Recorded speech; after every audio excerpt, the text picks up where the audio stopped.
I only checked the dash cam because a guy said he left his phone under my back seat.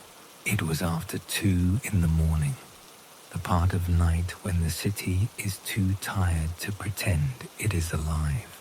My hands shook a little from too much gas station coffee.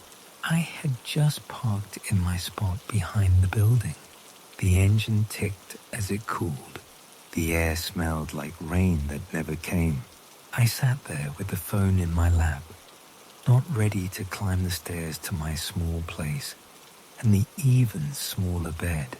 The last rider of the night had been a college kid with glitter on his face. He thought his phone slid down when he laughed. He swore the flashlight showed it. He leaned so far, I had to warn him about the seatbelt. When I dropped him off, he checked the sidewalk, checked the seats, and finally said, "Man, I'll Venmo you if you find it. I can't think without it." "No Venmo," I told him. "I'll check the dash cam and the floor in the morning." Morning felt far away then. I thought I'd just scroll the clips quick, see the silver edge of the case, save some time for both of us. My dash cam has a rear camera too, picking up the back seat and whoever slides in. People forget that. They forget the camera is always there, even when the music is up, even when they confess things to strangers, because the car is dark and the streets are half empty. I opened the app for the camera and scrubbed through. Headlights streaked on the screen. People came and went in little square images. A girl with a red coat, a quiet man in a suit, two friends arguing about money, a woman who cried and then apologized for crying. I moved the timeline to the last clip. The glitter boy leaned in, flashlight beam bouncing, no phone under the seat. He got out and waved. I waved back. End of shift. Then another clip started. Like the camera made one more after I locked the doors. I frowned and looked at the timestamp. It was 2:17 a.m., which made no sense because that was when I was already parked. In the clip, the car rolled next to a curb under a street light. I could see my hands on the wheel, my cheap watch, my knuckles white. I do not remember driving. I do not remember stopping. My now quiet street light outside did not look like the one in the video. I lived near a laundromat with a flickering blue sign. In the video, there was no sign. There was a bus shelter and a tree with peeling bark. The passenger door handle lifted. The interior light came on. It made a small circle that pulled the night closer in the windows. A shape leaned in, like a person testing if the car was for them. Slow, unsure. Then the door opened wider. Something sat down. The seat dipped. The dome light stayed on longer than usual. And when it went off, the dark seemed thicker.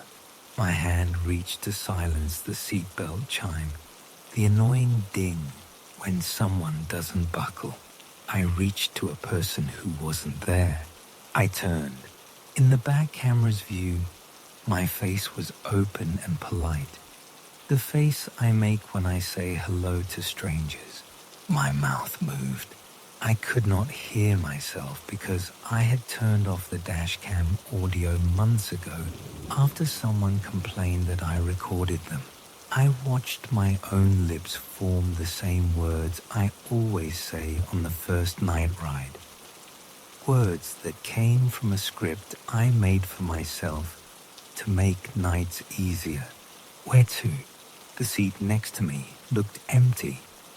I stared hard, hoping for the edge of a sleeve, the reflection of an eye, a blur that explained everything. The headrest did not shift. The seatbelt did not pull. There was no breath on the cool window. I reached into the empty air, then drew my hand back, like I touched something too cold. The clip ended by itself. It dropped me back into my quiet car behind my building. The engine clicked again. Somewhere, a cat knocked over a can. I sat there and breathed the stale smell of fast food and cleaner. My fingers felt numb. Before I could tell myself a story that made sense, my phone buzzed. Please rate your rider. The app notification slid down my screen in simple, clean letters. It was the same tone it always used, the same cheerful bell.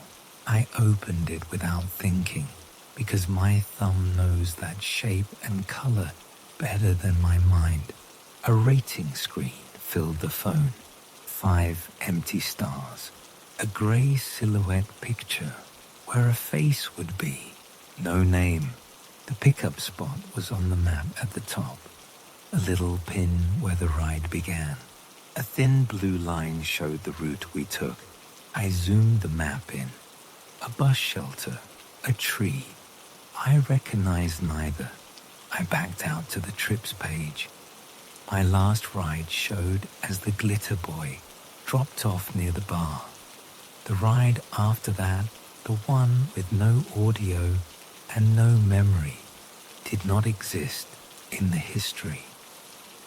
The rating screen floated alone, like a message from someone with my number, but no profile.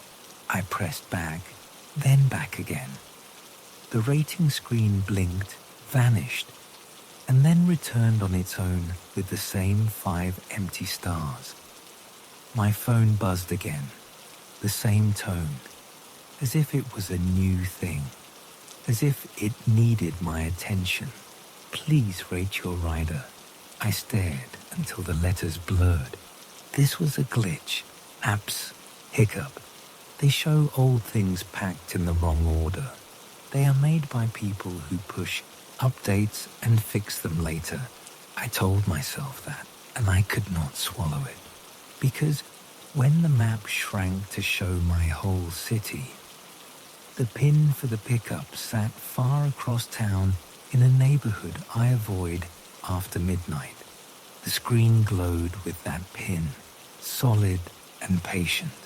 And when the map moved under my finger, the pin did not move. It waited for me to come to it. I left the phone face down and took the stairs to my apartment. The hall smelled like dust and a neighbor's curry. Something dripped somewhere. The elevator made its slow mechanical cry, and then went quiet again. Inside, I locked my door, then checked it again, then put the chain on because I am that kind of person. I poured water, drank half, and set the cup near the sink. My hand still felt like someone else's. I told myself I would sleep and laugh about it in the morning. The laugh did not come. The memory of my own mouth saying, "Where to?" made my skin tight. I slept with the light on. It made no difference. Night still found a way in, thin and long, through the blinds and the divide under the door. Twice I woke and lifted the edge of the blind to look at my car in its spot. The dash cam's little red dot watched the alley. It blinked like a slow heartbeat. By late morning, the city felt kinder. Sun took the edge off the corners. I sent the glitter boy a message that I didn't find his phone. He sent me 3 crying emojis, and then one with a thumbs up. I scrolled and tossed and ate toast.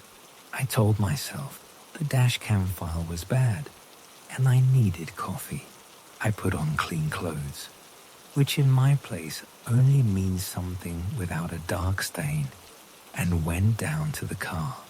The air inside was stale from being shut all day, but it was my stale, fast food wrapper, old coffee, the cleaner I use on the seats that tries to smell like lemons and fails. I started the engine. The radio came on too loud and then cut off when the app launched because the car thinks that is more important than the music I like. The home screen flashed and loaded. An orange banner at the top said, "Incentives, 3 rides, $15 bonus." A smaller blue bubble sat quietly under it. "Please rate your rider." The map on the rating page looked different this time. The pickup pin had moved. It was not across town anymore. It sat only a few blocks from where I parked at home. Same bus shelter icon, same tree. I tapped it. The exact address popped up. My building street showed at the edge of the map. I felt a small pull in my stomach, like when a ride pings and you know the place. No name, no profile photo. 5 empty stars. I gave the rider 5 stars, thinking that might satisfy the app and bury the screen.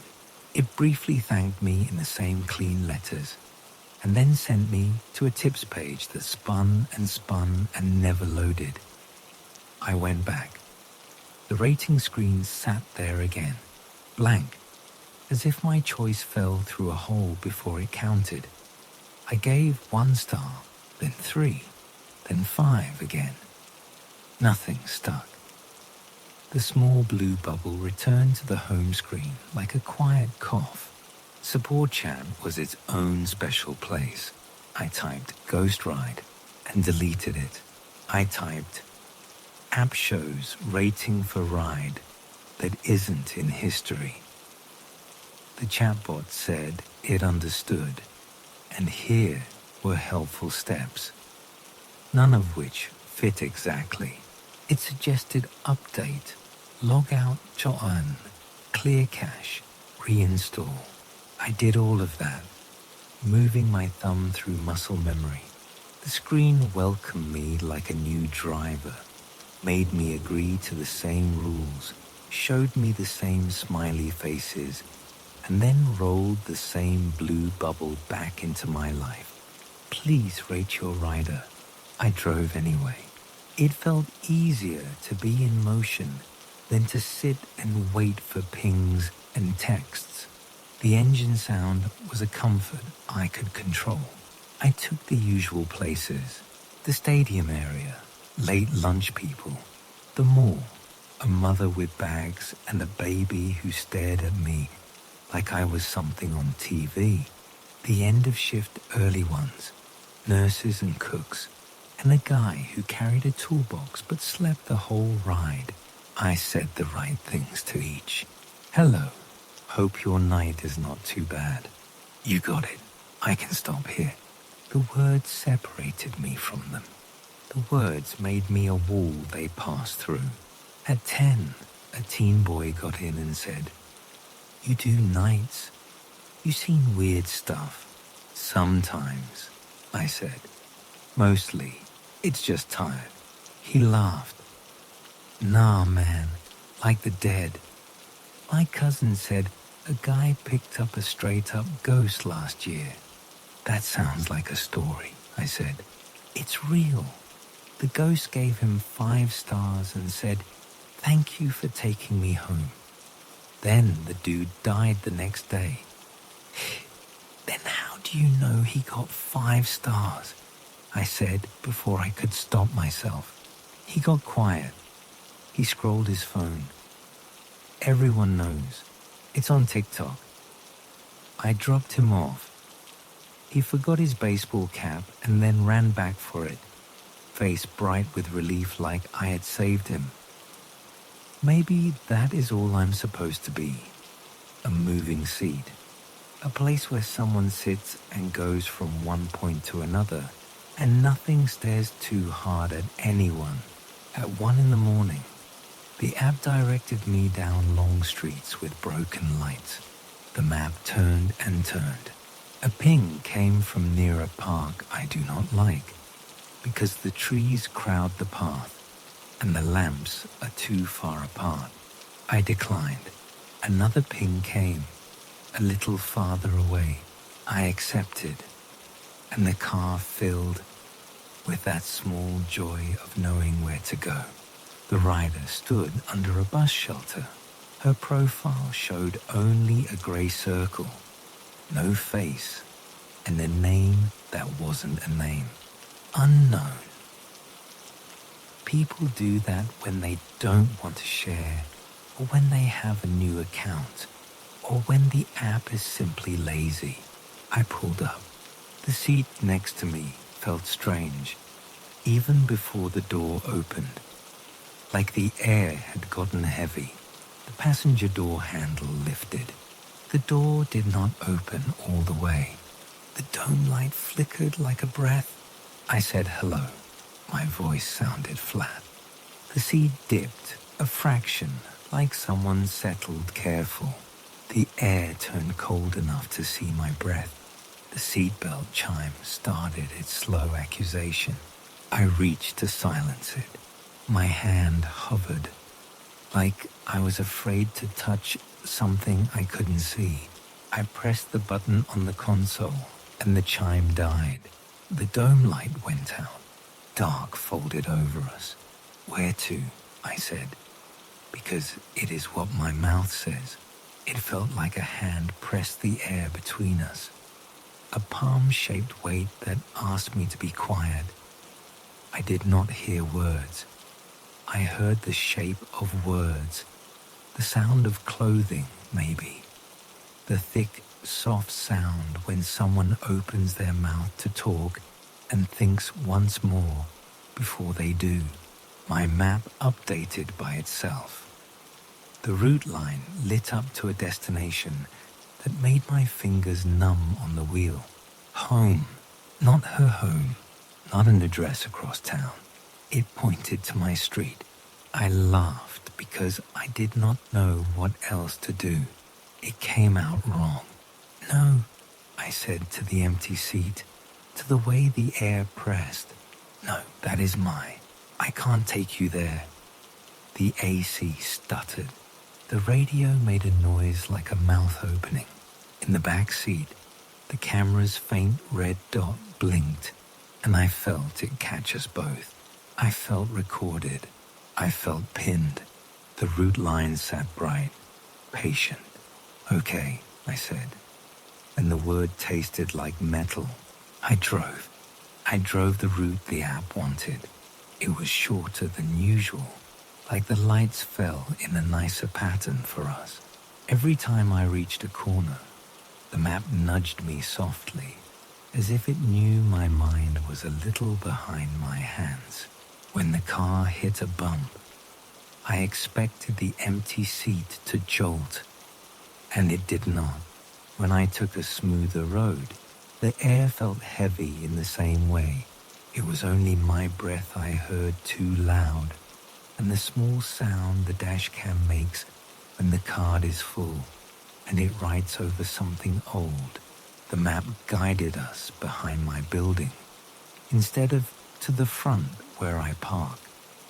It sent me to the garbage bins and the locked door that only opens from inside. I stopped because there was nowhere else to go. I kept my hands on the wheel because I did not want to move them. The dome light did not come on. Okay, I said again. We are here. For a moment, I thought I could hear something in the alley besides the never quite silent city. The sound of shoes on gravel. The sound of a plastic bag somewhere down the way, caught on something, wrinkling itself while the air played with it. I thought maybe I heard a breath that was not mine. I did not turn my head. If I turned my head and saw nothing, I think I would have screamed. If I turned it and saw anything, I know I would have. The seat eased up like someone stood. The door handle moved. The door opened a crack and cold pulled in. The kind of cold that comes from an old freezer when you forgot to defrost it for years. I stared straight ahead. The door closed. A long second. Then 2 taps on the glass. It was the sound people make when they are drunk and happy and want to tell you thank you without words. It was the sound my mother used to make on my window when she forgot her keys. It was a sound I knew. I drove away without looking at my phone. I drove 3 blocks and then pulled into a gas station that was closed. The kind with bright lights that make everything honest. I parked under the brightest one. I tried to unclench my hands. They had a pattern in them from the wheel that looked like bruises. My phone buzzed. Please rate your rider. I leaned my head back on the seat and laughed again. And it was not the right laugh. I clicked 5 stars because I did not know how to do anything else. The app thanked me. A new screen opened. Would you like to tip this rider? The proportions of the buttons were wrong. It offered me amounts to give a person I had just taken somewhere. It wanted me to put money back into them. Like I could pay to be safe. I hit back. The screen did not change. I locked the phone. It buzzed again softly. I drove until I calmed down. I drove until the gas got low. I drove until the sun thought about coming again, and then turned the car toward home because there was nowhere else to go. I slept late. When I woke, the world was loud and ordinary. A truck beeped while it backed up. Kids argued on the sidewalk. A woman laughed on the phone. I checked the dash cam because I could not check it. The clip showed the bus shelter, the tree, the way the door opened a hair before it did all the way, the way the seat sank and then rose. The drive to my alley looked like any quiet early morning drive. In the back camera, my face was blank in the way I hate. That mask I put on for strangers. When the door opened a crack in the alley, the camera glitched. Lines crawled across the top of the frame. Then the picture went black and returned, with me staring forward. I tried to export the clip. The app said file corrupted. It played fine in the tiny view inside the first app. But when I tried to pull it into the world, it turned to noise. Support sent a friendly email about feedback. They said they loved hearing from drivers like me, and my ticket was being looked at. They described how rating worked like I had never seen a star before. They did not mention trips that exist in one page and nowhere else. They did not mention seats that sink with no one in them. They told me to drive safe and rest when needed. Good advice. That night I brought the car mats inside to shake them out. Gravel stuck to them. I could not tell which gravel came from which night or which street. I vacuumed the seats. I sprayed the lemon cleaner everywhere, like I could rub out a shape made of air. Then I went out again because nights do not care how I feel. The pings came slow. I took them all. A man who said he was going to be a father soon. A woman who kept her camera on a video, called the whole ride, but never said anything. A guy who asked if I believed in parallel worlds. No, I said. Or if I did, no. The city bled into one long road. The lights thinned. I turned onto my street at 4 because my chest hurt and I wanted to stop. I saw my phone in the cradle, glowing softly. The blue bubble waited as if it was holding its breath. Please rate your rider. I tapped it because not tapping it did not make it go away. The map opened and I took a breath because the pin was on my street. I zoomed. It sat a block away. I zoomed again. Half a block. My building's outline showed faint. The pin was not outside. It was inside the footprint of the building. It was on the stairwell landing between floors, the one where the light motion sensor clicks on late and clicks off too early, the one that smells like old mop. I cut the engine and listened to the empty in the alley. My heart felt like it was in my throat. I locked the car and unlocked it and locked it again because my hands needed to do something. I looked at my phone again. The pin moved. It slid along the hall, slow, as if tracking a person who did not hurry. It paused at my neighbor's door and then moved on. It stopped in front of my door and sat there. The rating screen did not change. It held the 5 empty stars like an open hand. I went up. I do not know why. Maybe because I was afraid to be in the car. Maybe because I could not think of anywhere else to be. My steps sounded too loud. The sensor light in the stairwell waited a second and then came on like it had to decide to do me a favor. The air smelled like damp and something sweet and wrong, like perfume that has gone off. At the landing, my phone buzzed again in my pocket. I did not look. My door stood ordinary and closed. The welcome mat said, "Welcome," in letters rubbed away by feet. I put my key in. I stopped. Behind me, the hall made a soft sound. Not a footstep, not a person.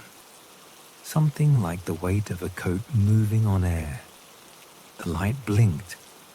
If I turned around, I thought, what would I see? If I did not turn around, could I pretend I was alone? I turned the key. The lock clicked. The door opened. I went in like I go in every night, and I shut it, and I put the chain on, and I leaned on it. The phone in my pocket buzzed. I pulled it out because not seeing the screen was worse than seeing it. Please rate your rider. The map was zoomed all the way in now. It showed a floor plan that should not exist. It showed my hallway as a line, and my door as a door, and me as a small dot, and the pin just outside that dot. Not moving, patient. I turned the phone over. I put it down on the counter. I turned the TV on to the news, which was being the news, bright and smiling in the face of everything. I ran the water to make noise. I waited. I could hear my own breathing too well. I listened for anything that was not me. There was only the refrigerator's usual grumble and the occasional pipes far away, a neighbor's life, a city's old body making the sounds it makes. After a time, I reached for the phone like a person reaches into a dark box. The screen had turned off to save itself. I tapped it awake. The rating screen was still there, but the map had changed. The pin was no longer in the hall. It was a small circle sitting just inside my door. The line that marked the threshold made a neat arc around it. If I zoomed out, I could see the living room as a shape, the kitchen as another, my bedroom as a dim rectangle with nothing in it but the bed and the window and the stand with the fake plant. The pin moved like a slow drop of water inside that. It slid a step to the right and sat. It slid a little farther, toward the couch. It did not hurry. When it stopped, I looked at the actual space where the pin said it was. Nothing sat there but dust and the cheap rug I told myself I liked. The air did feel colder there. That might have been because I told myself it did. I slept like a person who puts their head down and pretends.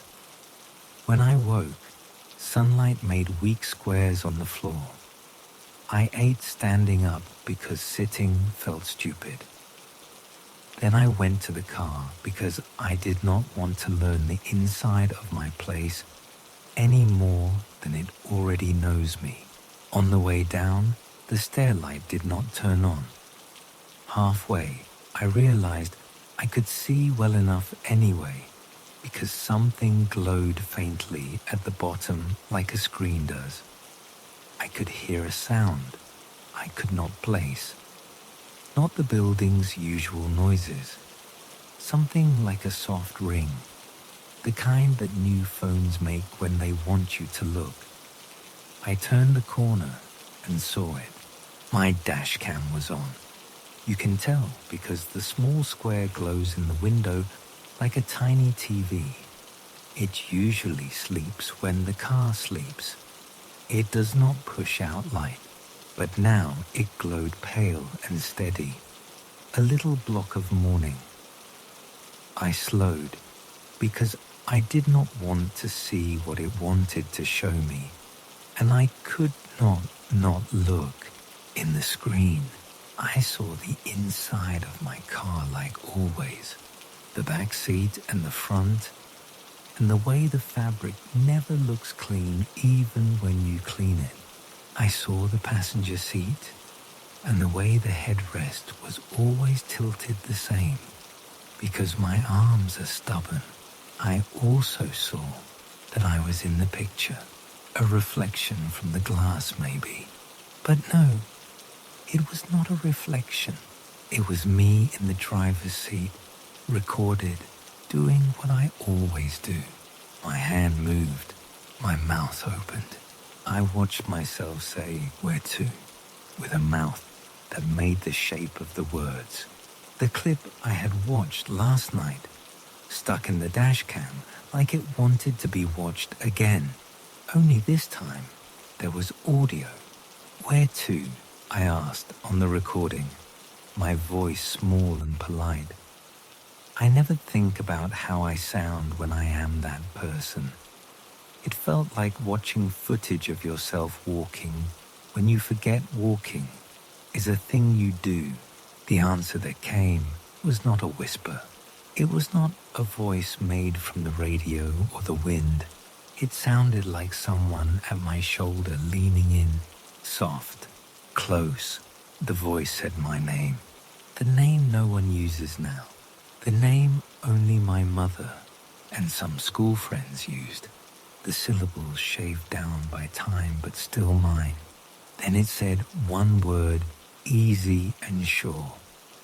Like the way kids say home when the street lights come on. Home. In the recording. I did not laugh. I did not argue.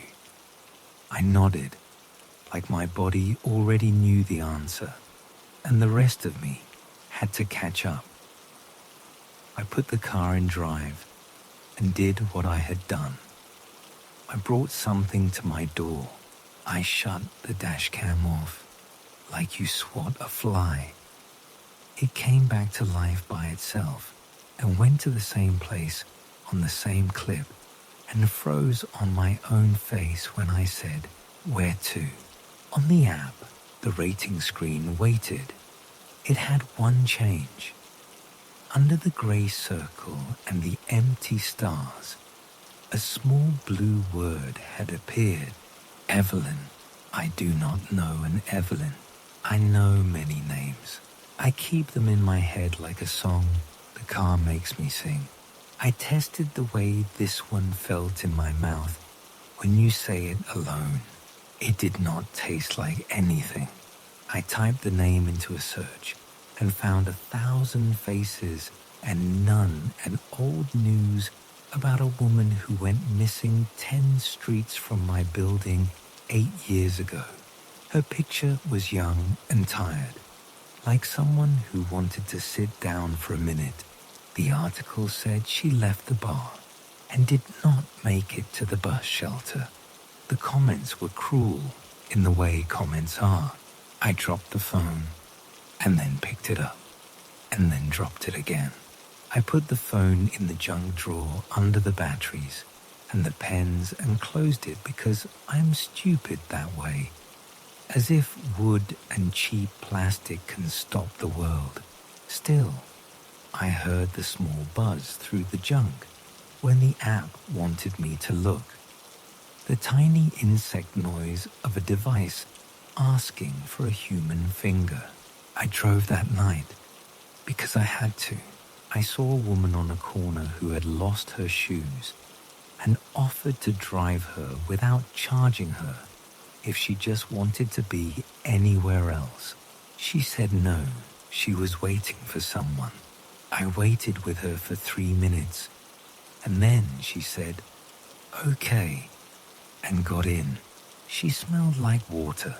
When I turned to ask where to, she said, "Not home," and laughed in a way that made me feel like she was brave, and I was not. At 3, the rating screen changed on its own. The 5 stars were gone. The map swallowed the screen. It showed my car in real time. The little arrow that is the car moved without my hands. The steering wheel tugged under my fingers, the way it does when the car thinks it knows the lane better than I do. The destination had no address. It had a single word. Upstairs, I pulled the car to the curb and put it in park. It tried to move the map anyway. The arrow pointed toward my building. It knew where I lived the way all my apps do, quietly. I held the wheel and let go and held it again. I turned off the engine. The dash cam stayed on. I watched nothing for a long time. A person walking a dog passed, and the dog stared into the car, like it could see through glass to me and to whatever else sat in there. When I finally went up, the motion light in the stairs turned on early, like it could see me before I came around the corner. The hall was empty. The air had that cold in it again. I put the key in my door and it felt warm from being in my pocket, which should have comforted me. Inside, my place looked like always. The fake plant was still fake. The couch leaned a little to one side. Because the leg is bad, the window was still stingy with light. I opened the junk drawer because I needed my phone then, the way you need water when your throat closes. The phone lit. The rating screen was not there. Everything was normal. The messages were from no one. The news shouted about a thing that will be forgotten by morning. I breathed like a person. I put the phone on the counter. I went to the sink to wash a glass, because sometimes you do a thing your hands understand when your head does not. The water ran thin. I looked down into the empty sink and thought about nothing. 2 taps sounded behind me. I turned and no one stood there. The taps came again. They came from the door. The same sound from the alley. The same gentle, patient sound that asks for nothing but being heard. I went to the door and put an eye to the peephole. The hall bent strange under the tiny glass. The light flickered and then held. The carpet looked like the carpet. The welcome mat looked old through the wrong lens. No person stood at the door. No shadow pulled where a person should be. Still, I did not open it. I did not unlatch the chain. I stood and breathed, and the taps came again, slower now, and then stopped. My phone buzzed in the kitchen. It did that sound that is not a normal notification, the one it made only for one thing. I went to it and saw words the app had never asked me before. Thank you for getting me home. Would you like to save this address? The options were yes and no. I touched no because the idea of saving this made my stomach turn. The screen went white for a second, then showed the same question again, the same sweet little bow of a thank you, like a friend's text after a ride. I pressed no. The words came again. I turned the phone off. It turned itself on. I took the case off and took the SIM out, and when it booted without a card, the app waited there anyway, because it had already learned me and did not need a card to keep its place in my life. I set the phone face down. I went to the bedroom and shut the door and put a chair under the knob like a child does in a movie. I lay there with my eyes open, and the ceiling had small cracks I had never seen. I thought about the first time I drove for money and how the city looked kind in that early, late hour, and how it became a habit, and how habits become a life. I thought about how my car had a voice now, and my house had a PIN. I thought about her name. Before I fell asleep, another thought came, slow as the pin on the map. I had said, where to? Because I always say it. What if I didn't? What if next time I drove and did not ask and kept the car empty of that one question? Would the app stop? Would the night loosen? I do not know. I only know the app thinks tonight is another chance. Early evening, the notification arrived before I even turned the app on. My screen lit the room from the table where I left it. The words were different now, small and simple. A rider is nearby. Would you like to accept? I stared at the screen until it dimmed and then lit again. The map behind the words showed a dot inside my building. The word accept pulsed like a heartbeat. I should throw the phone. I should smash the dash cam. I should drive to a place with no buses and no pins, and no one who knows my name, even the name underneath the name I use now. But when I hold the phone, my thumb knows how to press. It knows how to do its job. It learned, and I did not teach it. Right now, I am sitting in the car. The night has not started, and already it is night. The alley blows a little paper in circles. The dash cam's red dot is patient. The app has my street like a vein on a map. The rating screen is gone, but the small blue bubble at the top watches, ready to ask again if I think nothing of it. I can see the bus shelter in my head. I can see the tree with the peeling bark. I can see the crack where my door meets the frame. The place where cold can come through if it wants. I can get out and go upstairs and wait for the tap and pretend it is a neighbor who forgot their keys. I can put the chain on and say, tomorrow will be cleaner, a different shift, a different city. My phone buzzes once, like it is a person clearing their throat in the back seat. The accept button is still there, bright, a little joke. I watch the blue dot move on the map. It is in the hall. It is at the stairs. It is on the landing with the late light.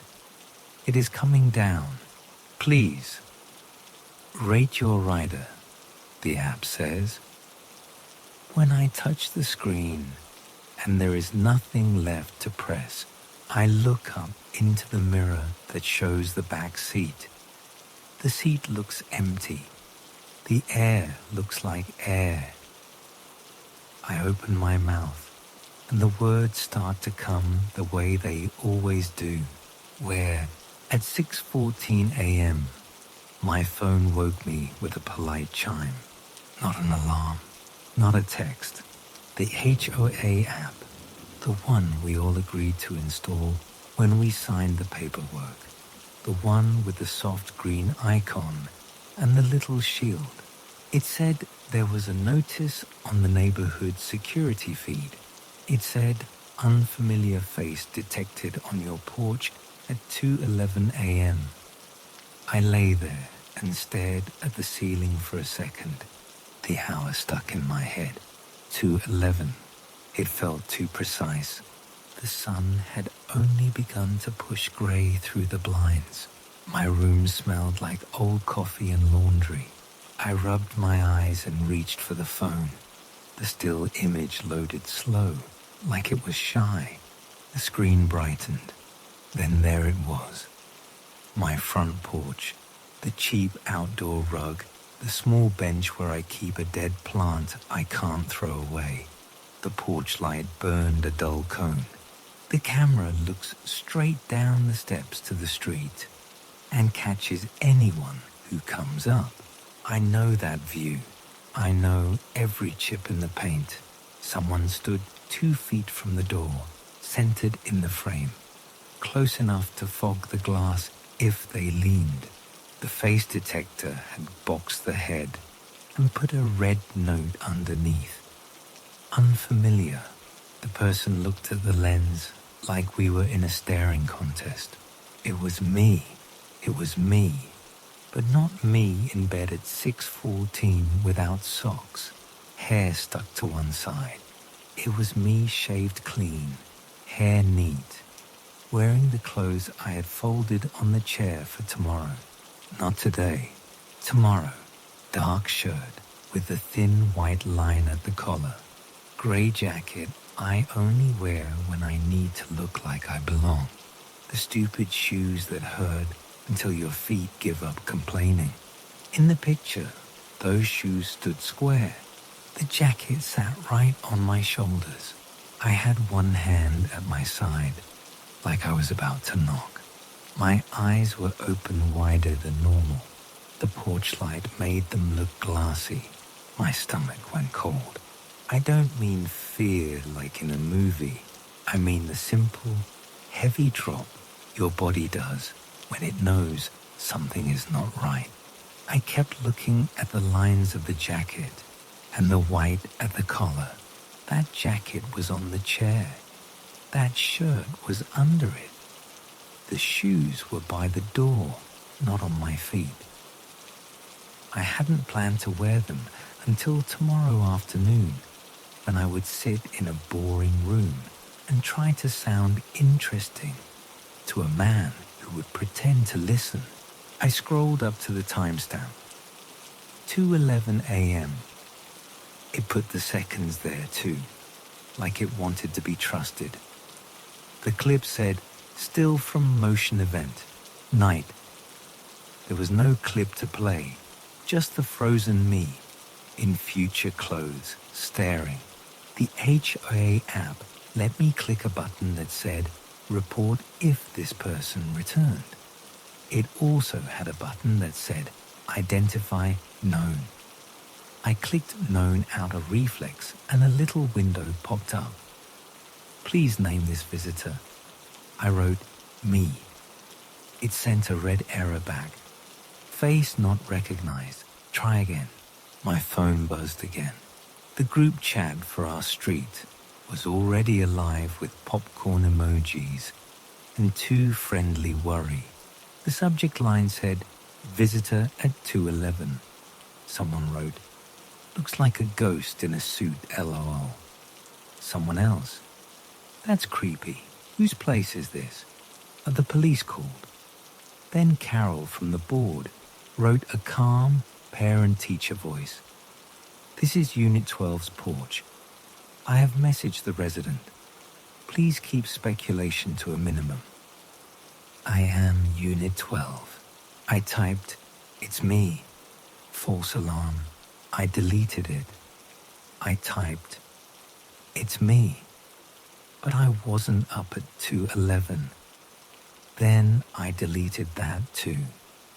If you tell a whole street you don't know where you were at 2 a.m., you are giving them a story to repeat at the mailboxes. I took a screenshot for myself. I zoomed in until the picture turned blocky. I stared at my own eyes in pieces. The mouth was mine.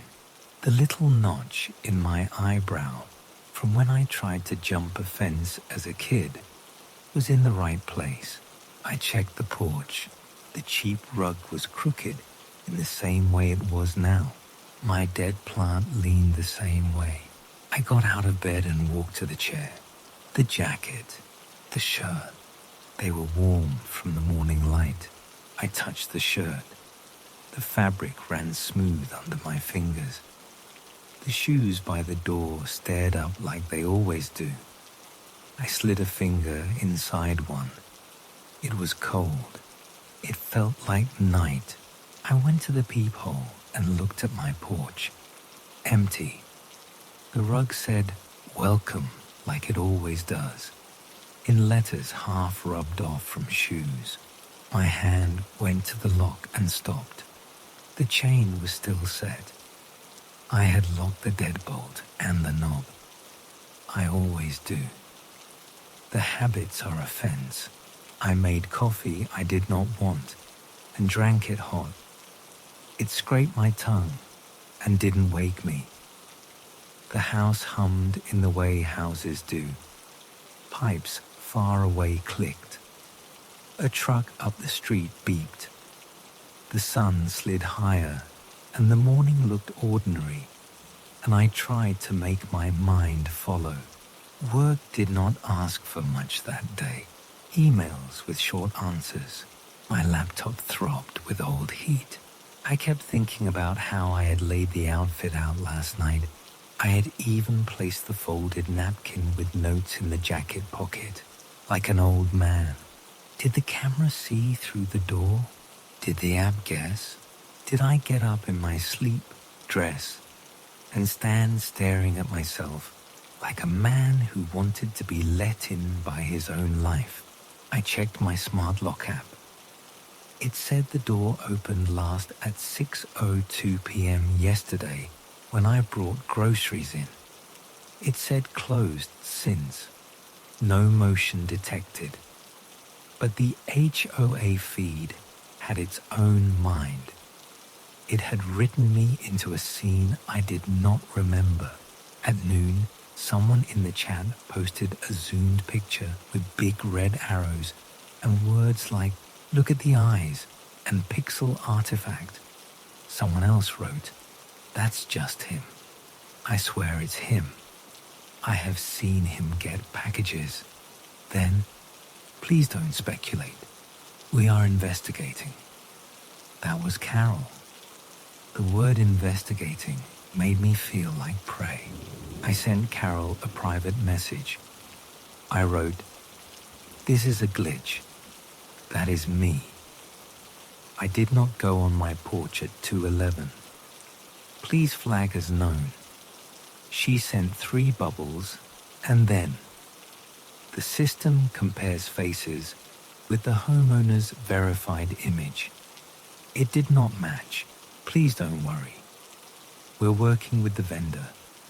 Keep doors locked. Get some rest.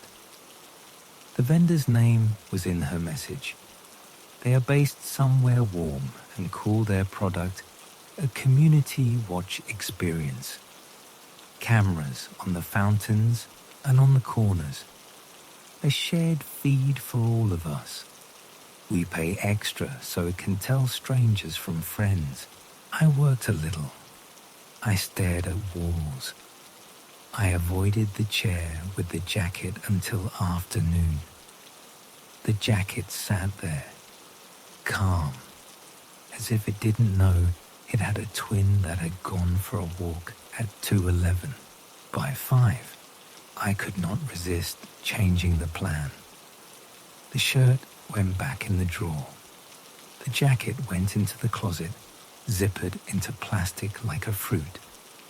I chose a bright shirt I never planned to next day.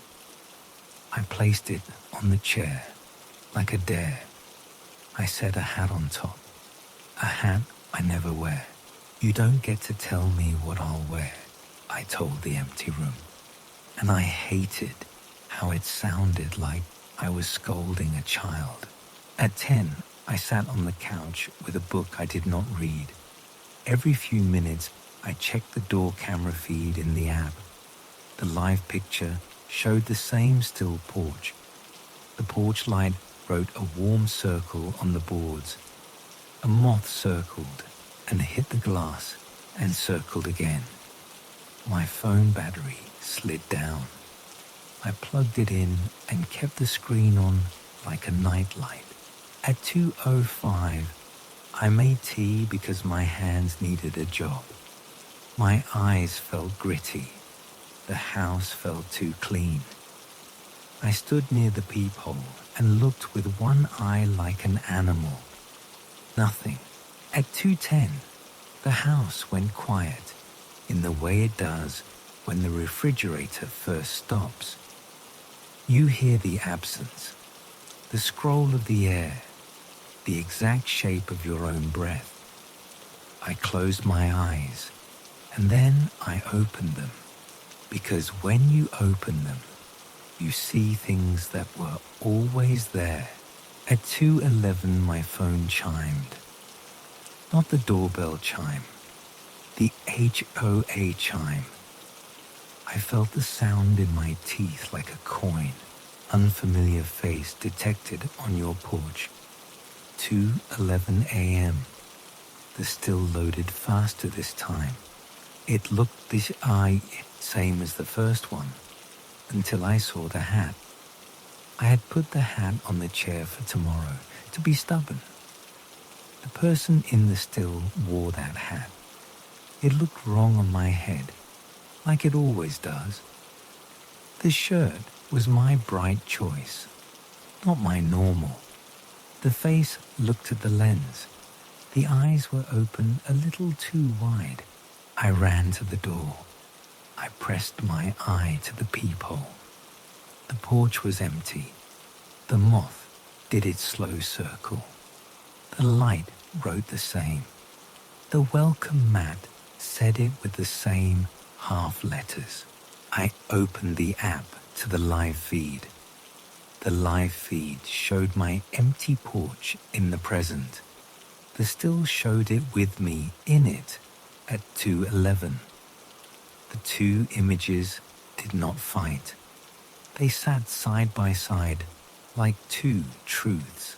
I stayed up until 3 with the lights on. At 4, I slept like I fell down a hole and landed in a chair with a hat on it.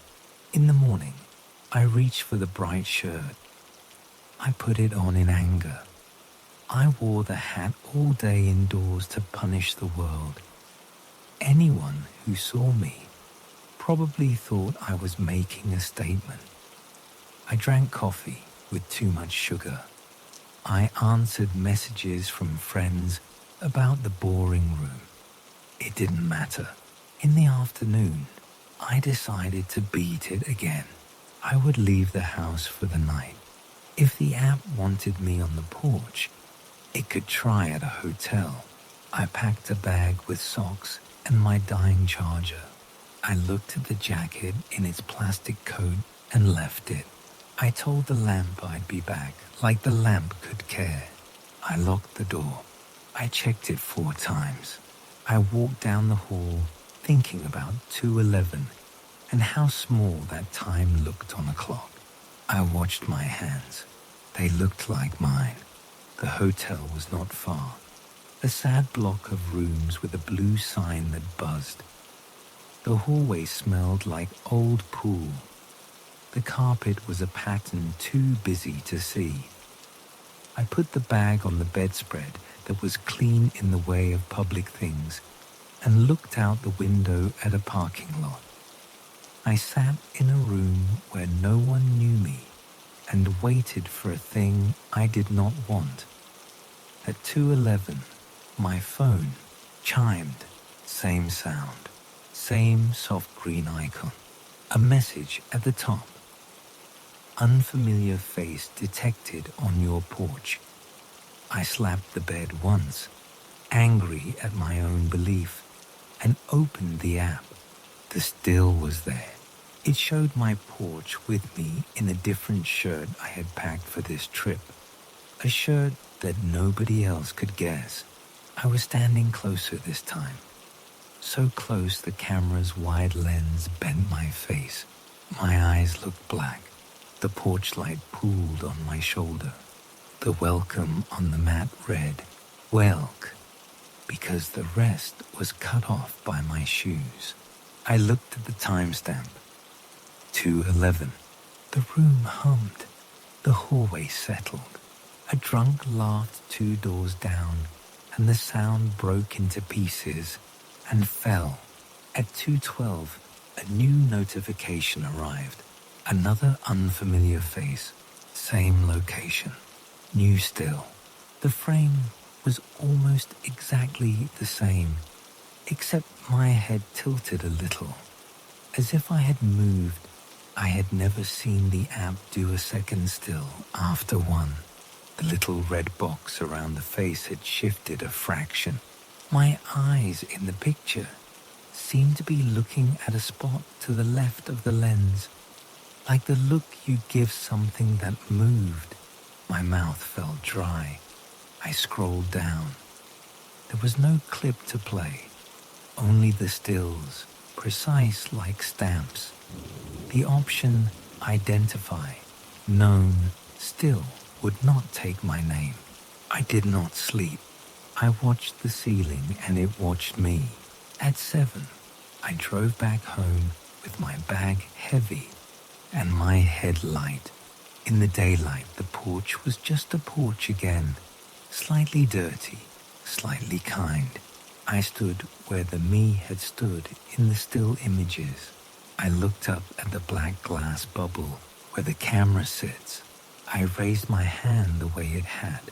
I felt ridiculous. On the mat, I noticed a small smudge I'd never seen. Not footprints, not dust. Something like a breath had been pushed down onto the fabric, pressing the fibers one way, smooth in a little oval. I rubbed it. It fluffed back. I knelt and sniffed and smelled nothing except old wet rope. That afternoon, Carol called me. "Can we talk?" she said in a voice like a folded napkin. "Sure," I said. "It's me in the pictures. There's a problem with the face thing." She cleared her throat. "I know it looks like that. The vendor says it's an edge case. They say we've had 3 of these. You're the first one here." "An edge case," I said, "like a card trick." "We're adjusting the confidence threshold," she said. "In the meantime, please understand some of your neighbors are frightened. There were 2 reports last night of a person on porches, roughly at the same time as your image. We need you to avoid moving around outside late." "I was at a hotel," I said. Silence. In that moment, I felt the weight of the word I. It felt thin. "Look," she said, "let's assume it's the camera. It's the camera. Just keep your doors locked. If there's anything else strange, send it to me." She wanted me to give her the story, with pictures to go on the next board meeting agenda under old business. I wanted to hang up and change my name, I set up my own trap because no one was going to believe me for me. I dusted the porch with baby powder like a crime show, thick on the edges, thin near the door. I taped a hair across the crack by the hinge, so if the door opened, the hair would break. I turned on an old laptop and pointed its camera through the side window. At the stoop, I put a stainless steel bowl with a little water near the mat so I could see ripples. It felt like I was trying to catch a ghost with tools for a cat. Before bed, I did something else.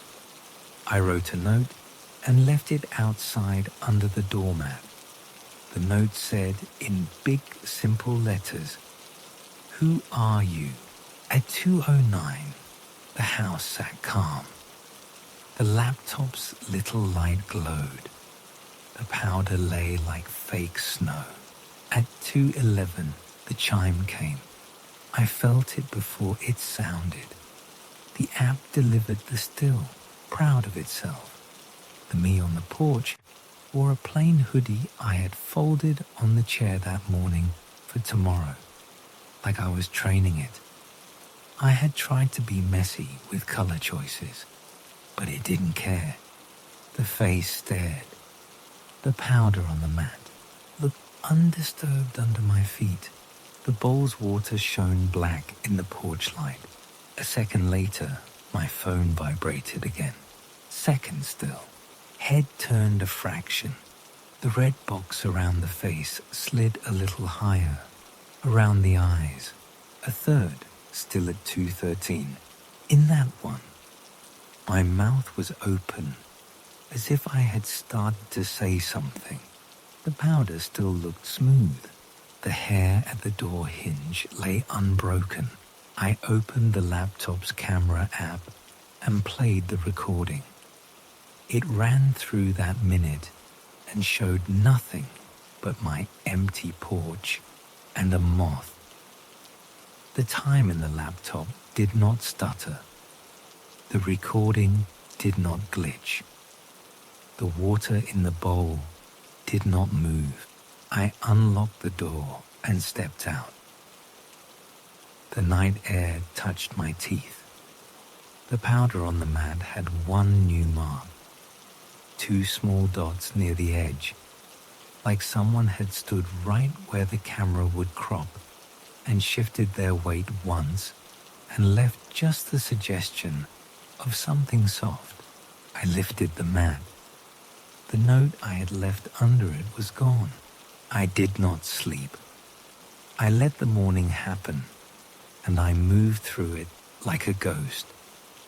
I did not tell the group chat that the mat ate my question. I did not tell them about baby powder and bowls. You cannot come back from that in a neighborhood. People wave, but they remember. At lunch, the vendor sent an email to all of us. It said there had been a false positive event on our block, and the algorithm update would deploy tonight at midnight. It called us family, and it called our porches our thresholds. It said trust is their core. It did not mention my face. In the afternoon, a delivery came. A box with no sender. Inside, folded neat, was a hoodie exactly like the one in last night's still. Same color, same small logo near the wrist. I do not own a hoodie like that. I had never bought one.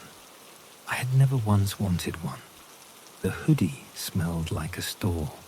The note inside said nothing except my address. I put it on and it fit. I took it off and shoved it in the closet, far back. That night, I wore a different jacket to bed, like armor. When I woke at 1:50 and sat up, my heart thudded like steps down the hall. At 2:11, chime.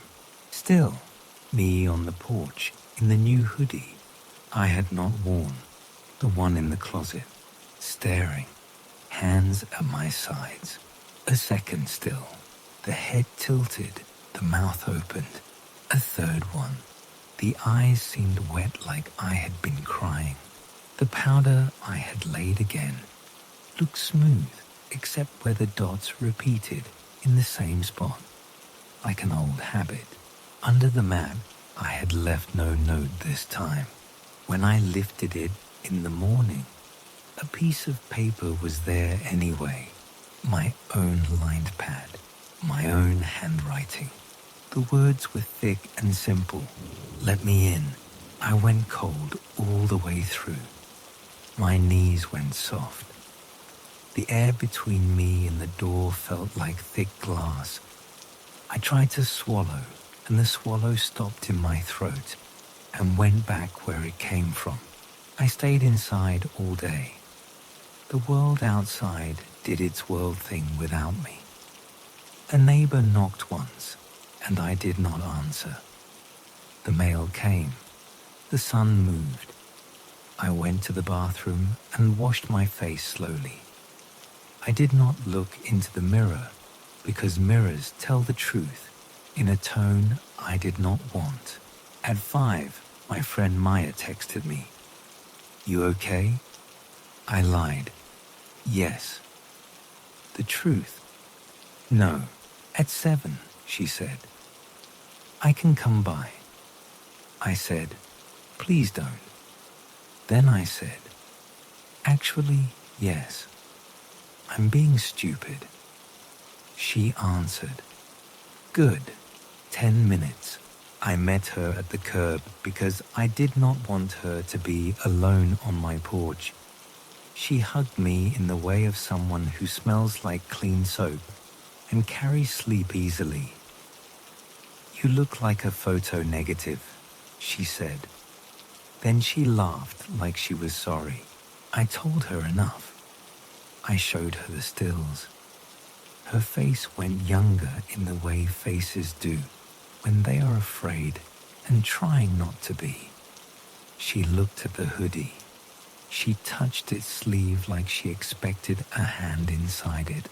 "Okay," she said. "I'm staying." "I don't want you to see this," I said. "Too late," she said, and sat on the couch like a person who owns the couch like a field. We stayed up. We watched bad shows that made nothing better. Every half hour, she looked at the clock. At 2:08, she said, "Let's just look.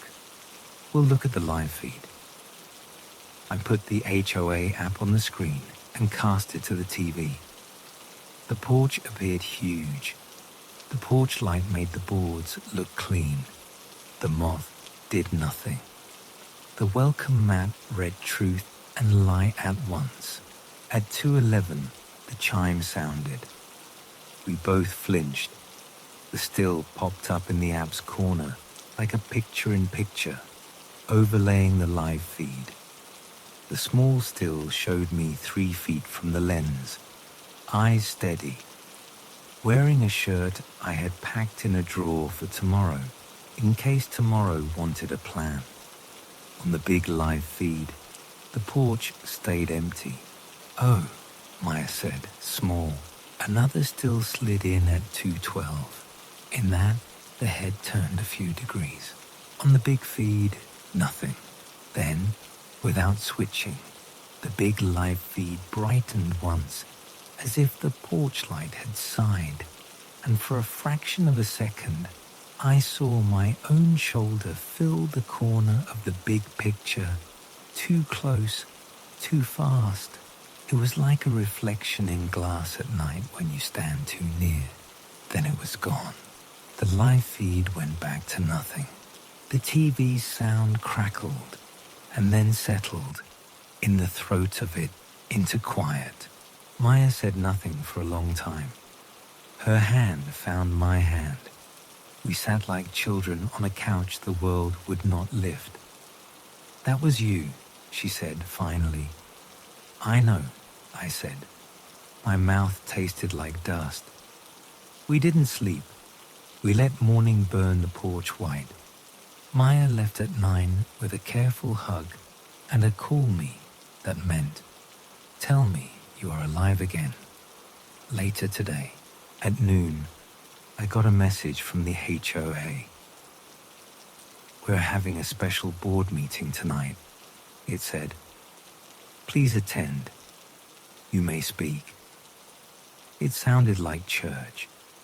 I stared at my living room and felt like I was living in a picture that had moved me around. I picked up the hoodie and took it to the trash. I stood with the bag open. I held the hoodie and did not let go. I felt a stupid guilt for the thing I wanted out. I rolled it and stuffed it under the sink instead. Spiders have a home there. They can keep it. The board met in the community room that smells like lemon cleaner and tiredness. Lights hummed. People wore neighbor masks, all polite and thin. The newest people with the loudest voices talked like they had been here for years. The oldest ones said nothing with their mouths and eyed the snacks. Carol looked at me like a principal who expects more. She told the room we would not share stills. She talked about cybersecurity and external audits. She said we would not jump to conclusions. She said the vendor was taking it seriously. Then she said my name. He is here, she said. Everyone turned like grass toward wind. I stood. My voice did not sound like mine. I said small things. I didn't go outside at 2:11. The door stayed locked. The system still found me. This has happened again and again, and now it is not funny. A man with a new beard asked, "Can you prove you were inside?" And I said, "No," and felt the low note of that settle. A woman with a baby on her chest said, "It's just a bug, dear," in that kind tone that makes the baby cry later. An old guy I only knew as the man who shovels too much asked, "Do you sleepwalk?" and then smiled like he had found the answer and could go home full. On the way out, Carol touched my sleeve. "I believe you," she said in a voice nobody hears at meetings. On the sidewalk, a kid tugged his mother and pointed and said, "That's the man from the picture." And the mother shushed him in the way that tells you everything. That night, I sat by the door with the chain on and watched the little gap at the bottom where air comes in, the way a letter comes in if someone is polite. I set the phone face down. I said to the room, "I will not look." At 2:11, the chime came through the wood anyway.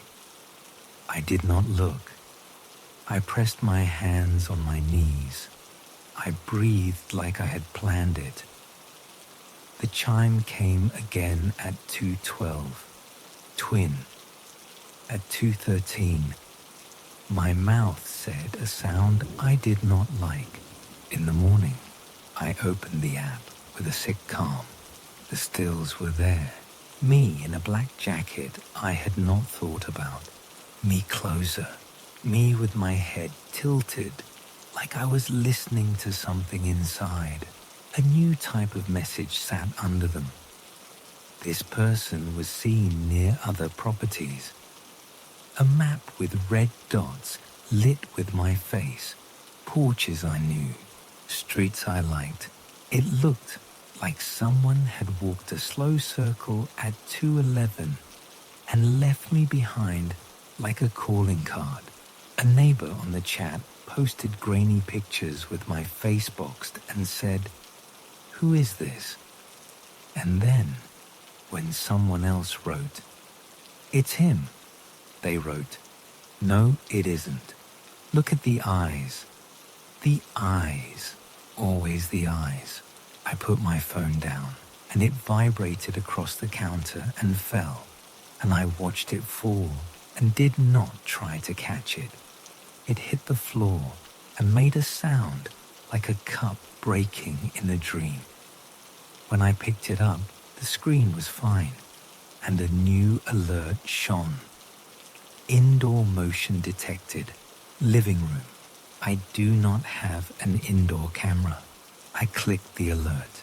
The still that loaded was grainy and green, like night vision, and it looked up at my ceiling fan and then down at the couch.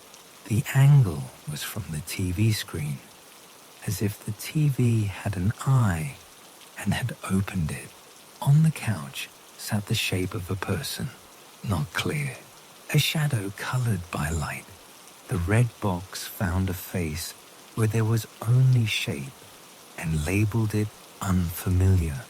The time was 2:11. My own throat made a sound. I stood in the middle of the room and turned in a slow circle. The TV was off. Its black glass reflected the small of the room. I could see my own face in it, and the window behind me, and the shape if I wanted to. I did not want to. I pulled the plug on the TV like that would help. The still did not blink. I turned off the router.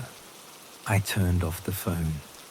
I turned off the power to the whole place at the breaker and stood in the careful quiet that happens after that, where you can hear your own blood.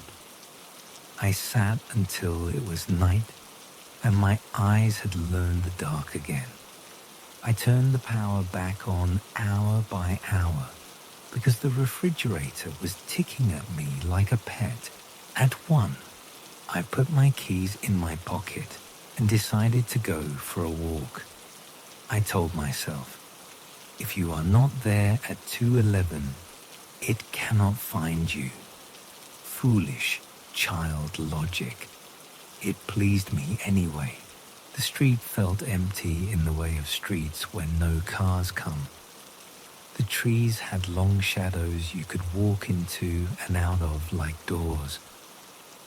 I walked down to the corner and watched the gate camera blink its little red light. I thought about how many eyes we give the world and how the world learns to use them. At 2:11, my phone vibrated in my pocket, even though I had set it to silent. I took it out and the screen lit my chin. Unfamiliar face detected, it said. Location, side window. The still showed my side window with me at it, hands on the sill, looking in. The next still at 2:12 showed me inside, looking out. The third still was the same, except my head was turned toward the camera, like I had heard a small sound outside and wanted to catch it. I was 3 blocks away at the corner, watching a light shine over nothing, and the app was telling me I was at my own window, asking for myself to let me in. I went home because where else do you go when your house has your face? The side window looked the same. My breath fogged the glass when I leaned. Inside, the couch sat in the easy place. The plant still did the fake thing it does. When I opened the door, the chain felt warm. The air felt moved. A smell sat in it like a quiet person's shirt. I wrote another note. I wrote with my big pen, I can't let you in. I put it under the mat with too much force. I checked the door 3 times. I lay in bed and looked at the ceiling until it wasn't a ceiling anymore, but a blank I could go into. My eyes burned. My chest hurt like I had run. The next day, a letter sat in my mailbox inside the box, not outside with no stamp. The envelope was folded sloppy. Inside it, The same paper I use. Same torn edge like my pad. The words in my hand said, "You already did." I put that letter in the oven and turned the dial to broil and watched its edges curl black. It did not make me feel better. That night, Maya texted, "Do you want to come over?" I said no. She said, "I'm coming anyway." I said, "Okay," because fight and surrender can look like each other. She brought dumplings and left them by the stove. We sat. We did not talk much. At 2:10, she said, "Let's go outside. Let's meet you." We stood by the door like kids. We did not open it. We put our ears to the wood. At 2:11, a small sound came through the door. Not a knock, a touch, like fingers rest on wood. The chain hummed a little, like something curled around it softly. No slam, no metal. A polite thing, a careful thing. In my pocket, the phone buzzed, and I did not look. The touch came again, moved from left to right, like someone tall and tired had leaned their head on the door and shifted. I could feel the presence of a body on the other side, the way air thickens around skin, the way heat remembers. Maya whispered, "It's just you." And the way she said just made my throat tighten like a rope. We did not open. The touch stopped. The house breathed. We breathed. The refrigerator clicked on like a stage manager. Morning felt like a piece of paper that had been folded and unfolded until it would not lay flat. I went to brush my teeth and caught my reflection. And for a flash, the person in the mirror had the jacket zipped I had not put on. It was only me. It was not.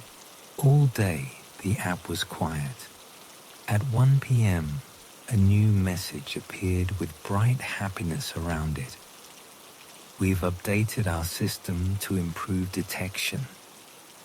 It had emojis. It had a photo of a dog in a vest.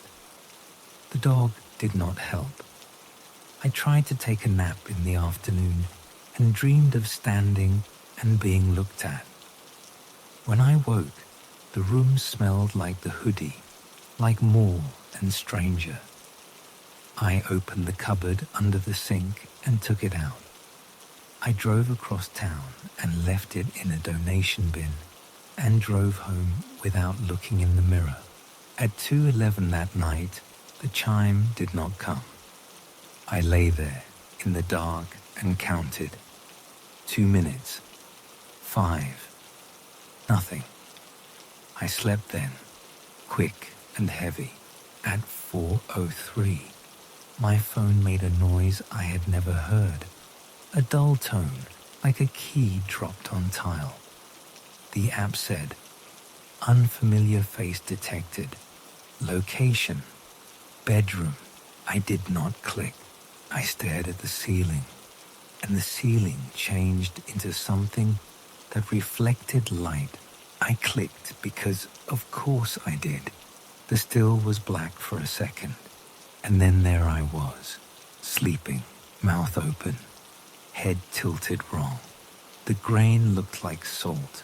The red box around the face sat right on my face. The angle was from above, like a corner. I do not have a camera in my room. The only thing up high in that corner is the smoke detector. It blinked its slow green in the dark. I covered it with tape. I covered my phone with a pillow. I lay there and did not sleep at all. In the morning, I took the batteries out of everything with a battery. I pulled wires like weeds. The house became quiet in a way that felt unsafe in a new direction. The silence rang. Without hums, small sounds came clear. The sound of my fingers when they rubbed together.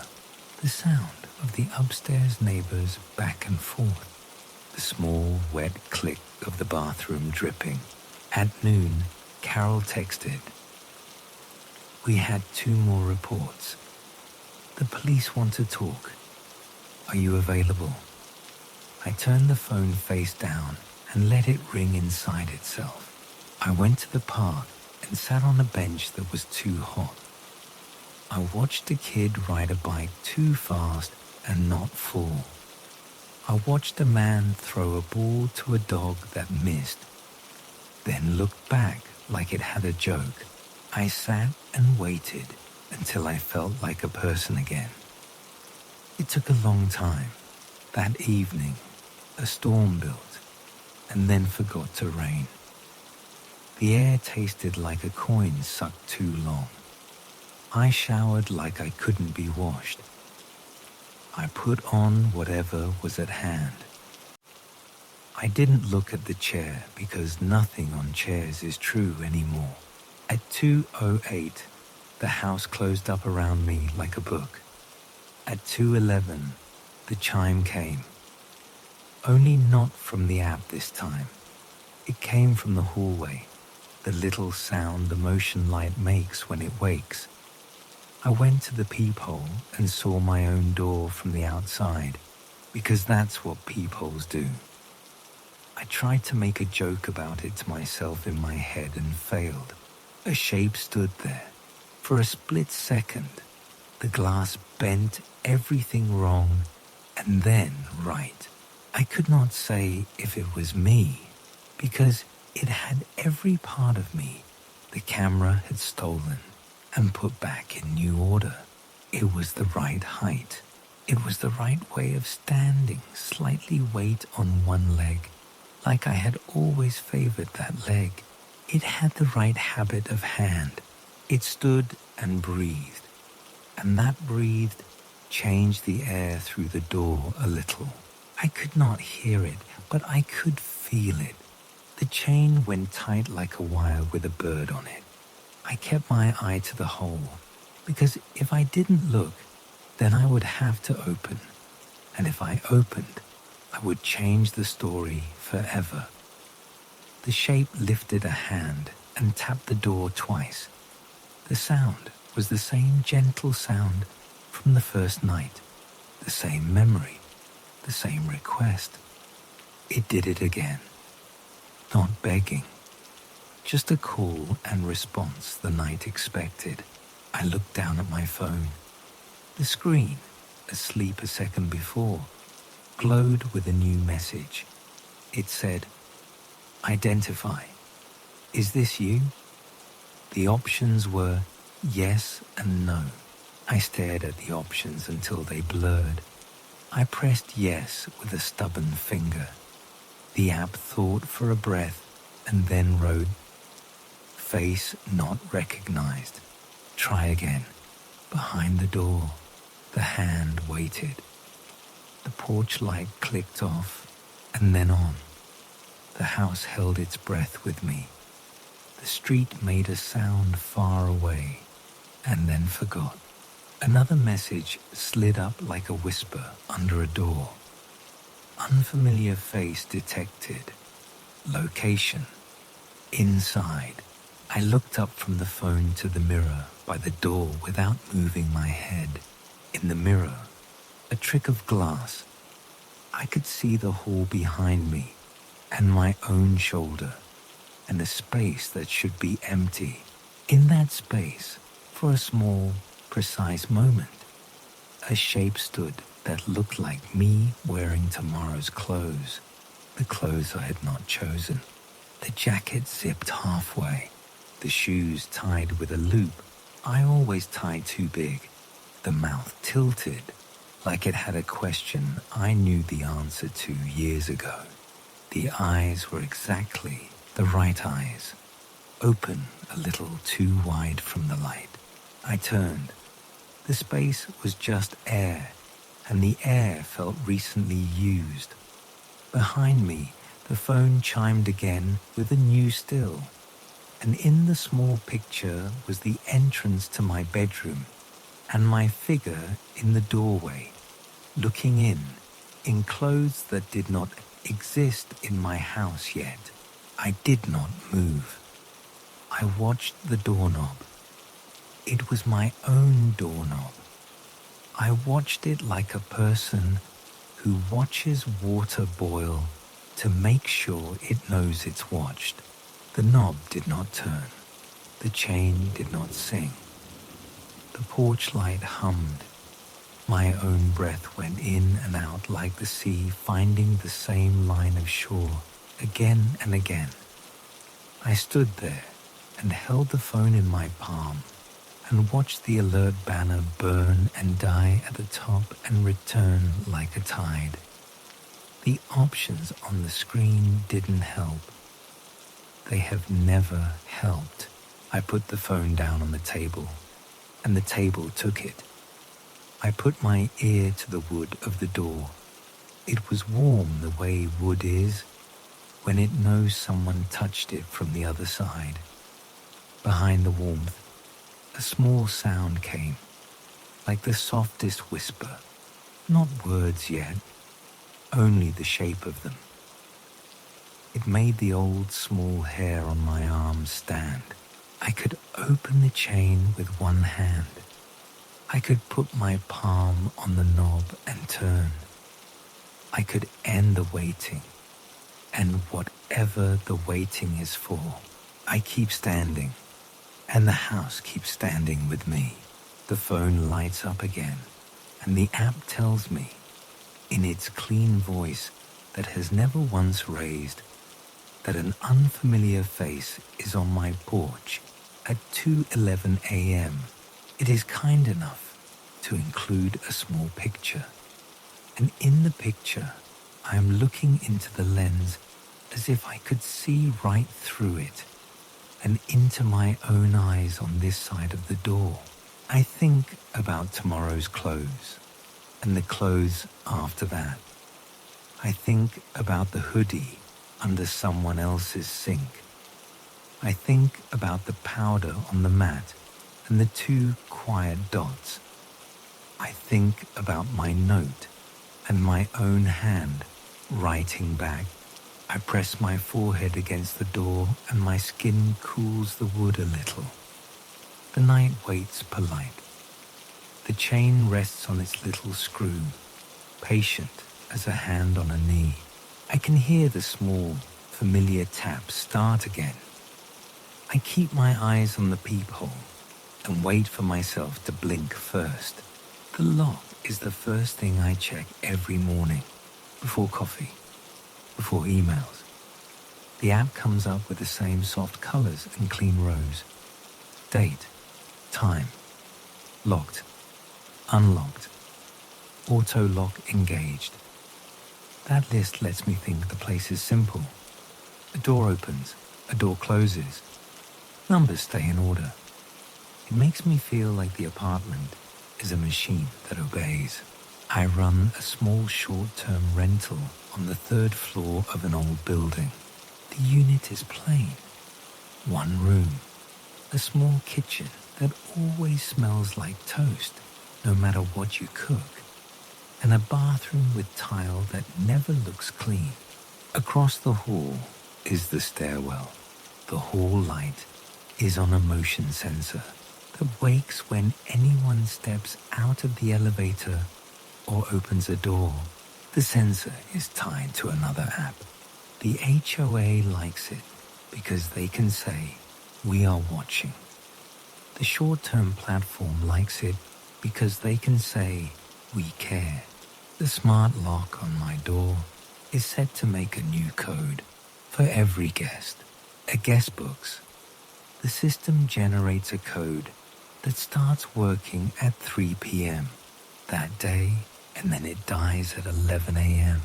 after checkout. Clean, easy, safe. I used to hand out keys. I used to meet people who were late and sweaty and lost. The smart lock saved me from that. I bought the good one. It claims it never forgets. 2 months ago, the log started showing check-ins on days the apartment was empty. unlocked by code, guest temp. Then 3 minutes later, auto lock engaged. Then nothing.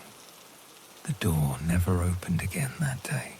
The Motion app showed the hall light waking for people, waking for dust, waking for the elevator, waking for Mrs. Klein's cat when it gets out. But right after that strange guest temp entry, the hall sensor would go dead for exactly 1 hour. No detections, no light, like the hallway forgot how to see. The first time I told myself it was a test. The lock company sometimes runs updates at night. They push things, they pull things.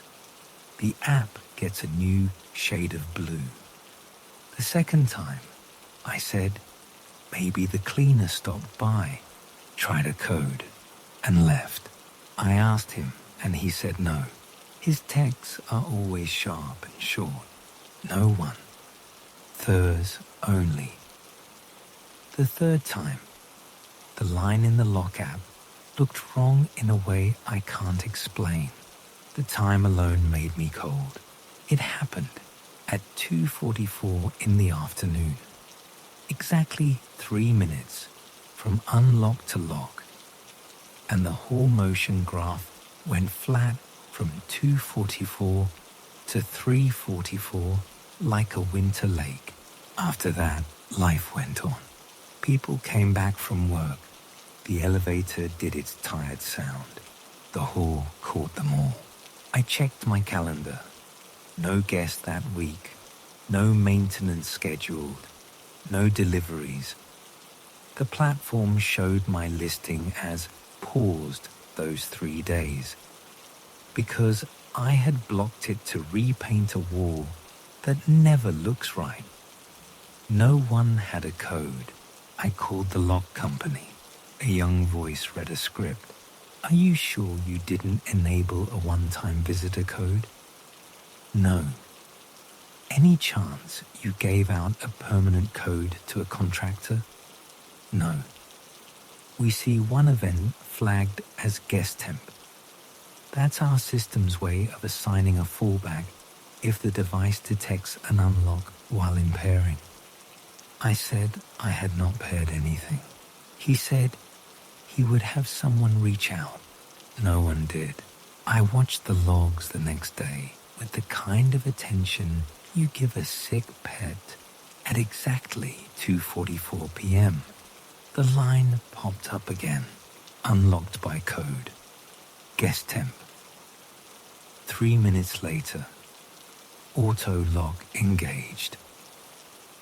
At the same second, the hall app went quiet. No motion, no light.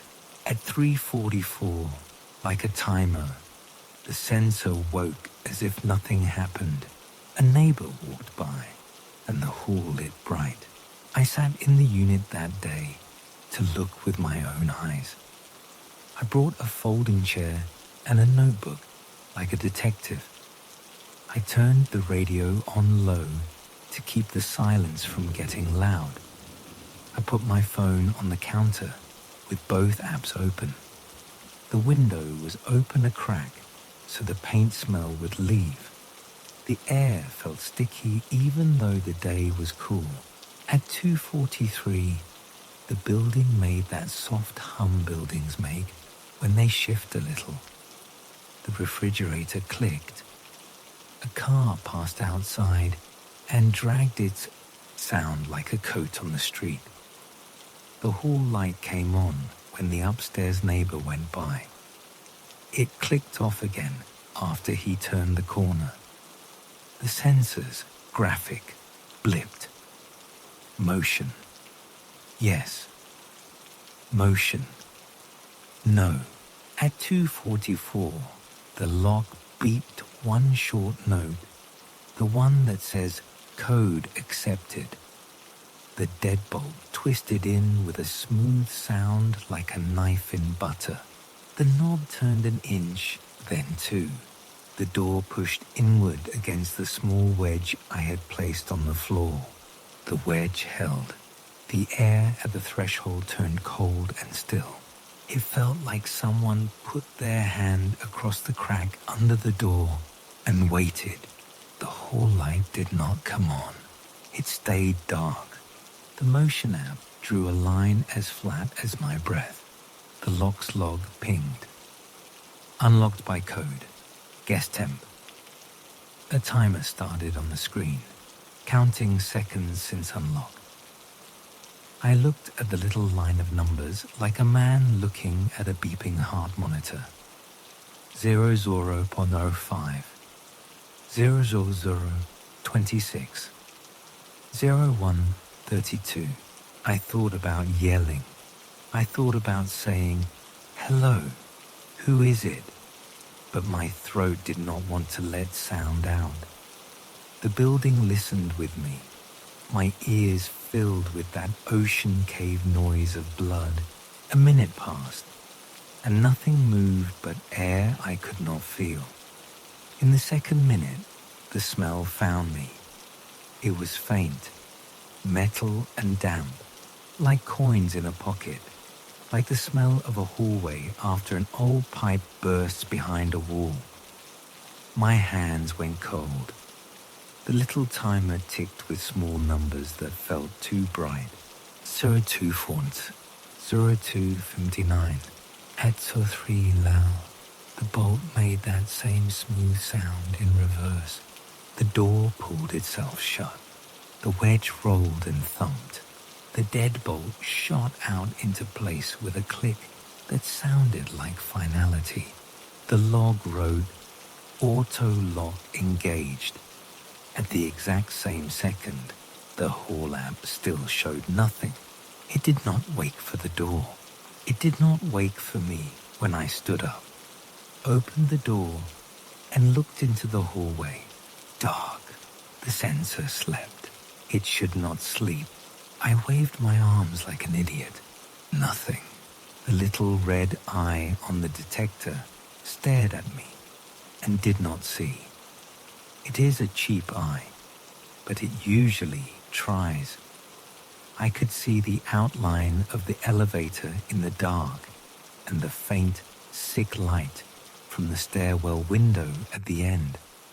I could smell dust and someone else's cooking. I stood with my head out like a person at a door deciding whether to step. The thought in my head was stupid and simple. What if I put my hand into the dark? Would the darkness press back? I did not. I closed my door. I locked the second lock, the old-fashioned one, that has nothing to do with any app. That night, I could not stop touching the deadbolt with my thumb like it was a bruise. I stayed in the unit on the floor with the wedge and the chair and the metal bar from the closet. I put a line of flour across the threshold inside to catch footprints, even though I felt foolish for it. The lamp hummed. The building blew air like a person sighing in their sleep. At 2:44 the next day, the same. The log chimed. The door pushed. The hall went blind. Nothing walked across my flour. The smell came and went like a memory. 3 minutes, and it ended. After 1 hour, the hall light came back to life all at once and made me squint like I had been scolded. I looked further back in the lock history. These guest temp unlocks had been happening twice a week for the past 6 weeks, always at 2:44, as if the lock kept its own appointment book. Always 3 minutes, always the hall sensor dying for exactly 1 hour after, down to the second. The older entries I had ignored because they were marked as test events. The app had used a calm language to hide a problem with a clean line. I asked the building manager if the hall sensors ever go offline for maintenance at 2:44. He made a face like, I had offered him a strange fruit. No, why? I told him a lighter version. He had that look people get when they are deciding if you are worth more time. The sensors are cheap, he said. They die when it's cold. It's July, I said. He shrugged, like July can be cold to a sensor. I talked to my neighbor across, a woman named Varda, who has lived in this building long enough to know everyone's business. She held 2 grocery bags and a face that tells you more than her mouth. Oh, she said softly, when I brought up 244. Maybe you shouldn't be here at that time. Who is here at that time? I asked. She took a second to weigh the question. You should ask Ida on 4, she said, and then she shifted the bags and went into her apartment. The hall light went off right after. I stood in the soft dark and felt like something had been left for me that I could not pick up. Ida on 4 is older and small and wears old sweaters, even when it is hot. She opened her door to me like she expected me, even though I had not called. You have the little hotel room, she said. Yes, I said. The door does something. She nodded, like that was the weather. 3 minutes, she said. How do you know? I asked. It used to be a longer time, Ida said, as if she was remembering a bus schedule that changed. Years ago, you would see people wait outside your door, not exactly outside, near the corner. They would come at the end of the month, or the middle. They went away when everyone got cameras, but the time stayed. Now the building keeps it. The building keeps it? I said. Don't laugh, she said, not smiling. You put a new lock. It made a promise. It is a door that knows its steps. The old door only knew push and pull. Her eyes went past me, through the wall. The hall light is not alive, but it has habits, she said.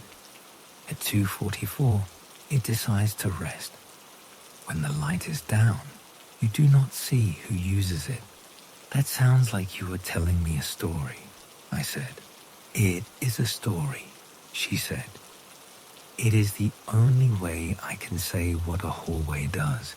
She put her hand on the door frame. Do not be in the doorway then.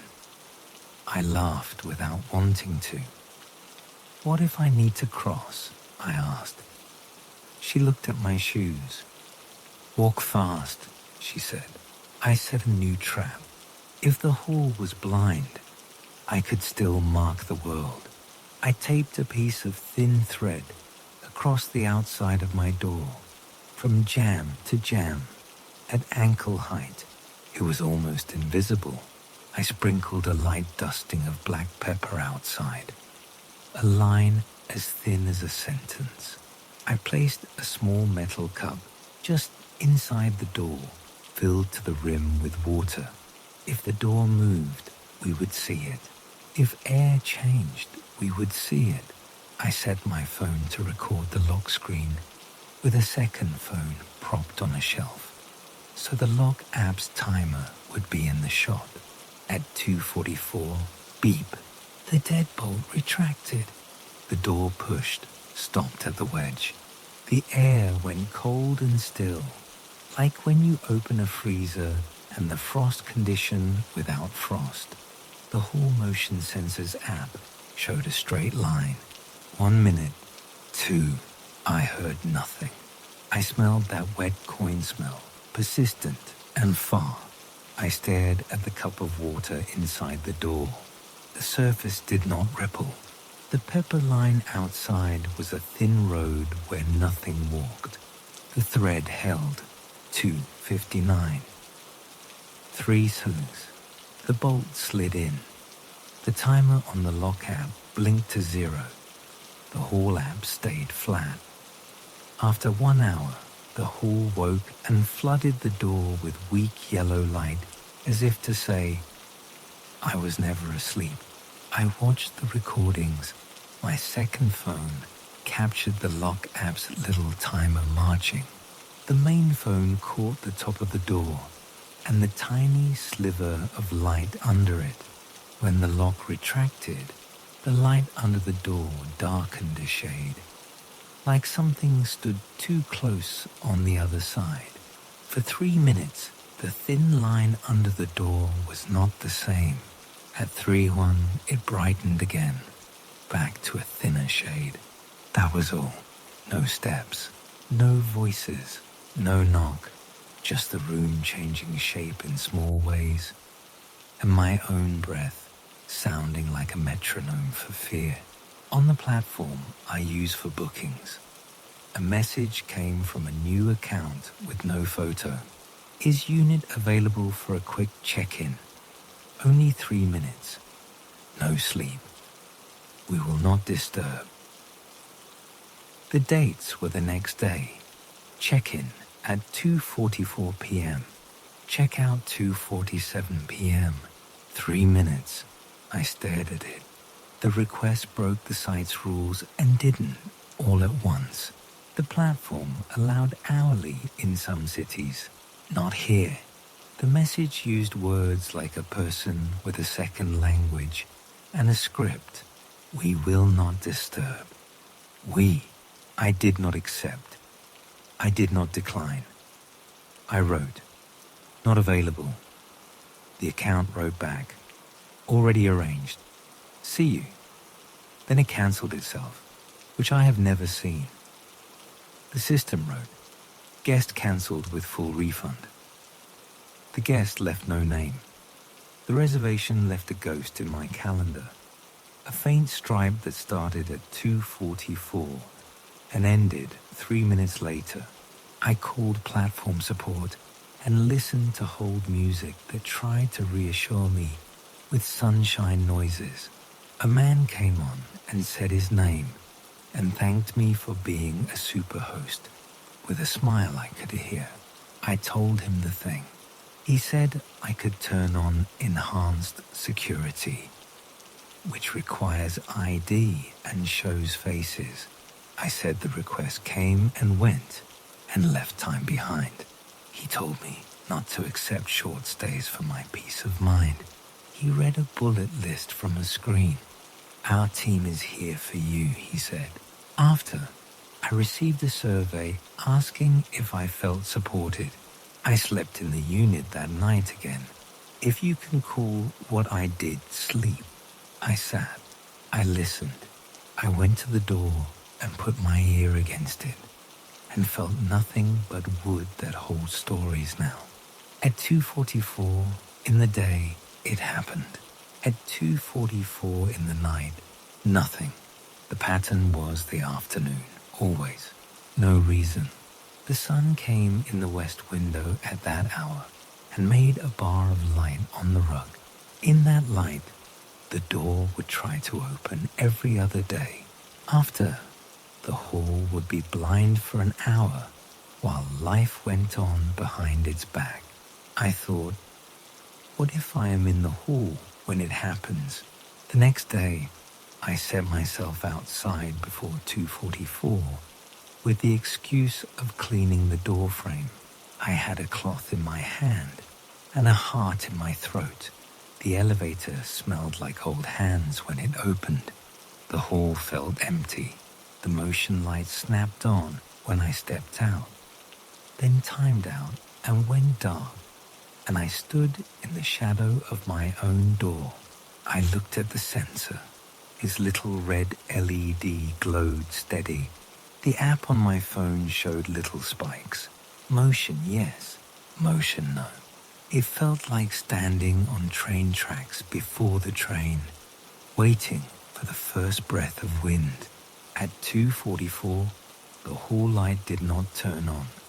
The red LED froze. The graph on my phone went flat. The hallway hummed like a throat ready to sing and choosing not to. The lock beeped on the other side of my door. I heard the bolt slide back. The knob turned. I held my breath because breath felt like a thing that would give me away. For 3 minutes, the door stood a finger width open, with the jamb kissing it like a mouth that never closes. The air around me got colder by 1 slow degree, as if the building pushed night into day. I felt a pressure in my ears like altitude. The elevator stayed asleep. No steps, no voices. But there was some presence like you feel when you walk into a church empty and still, and you are not alone. Not exactly, because the air is a body. The open door made a shadow on the hall floor that should not exist if there was nothing within.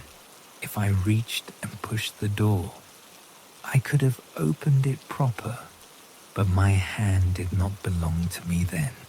It hung at my side useless and hot. At 2:47, the bolt slid into place and the door shut against its own frame with a softness that felt like manners. The hall light waited in the dark like a sleeping animal. At 3:44, the sensor woke. The light came on. The heat returned. The red LED blinked like an eye at me, saying, "What?" After the motion app showed blips again, someone walked their dog. A package appeared by a neighbor's door. I stood there thinking about the thin line of time when this corridor, this plain place with a carpet that hides stains, becomes something else. An hour where the eye closes and another eye opens. I started to notice smaller things. The door handle felt warm after the 3 minutes, like someone had held it too long. The rug by the door had 2 soft dents in it, not footprints, just ovals where weight had told the fibers to lie down. They were not the size of my shoes, or any shoe, not clear enough to name. The smell of wet metal hugged the lower air and left as if pulled by a string. I looked up the building history because I am a person who thinks answers are in papers. The last long-term tenant in my unit moved out 5 years ago. Before that, the unit was empty for months after a pipe burst in the winter and ruined the walls. Before that, a woman lived there who left no reviews, no complaints, paid on time. There was a line in an old notice from the building website.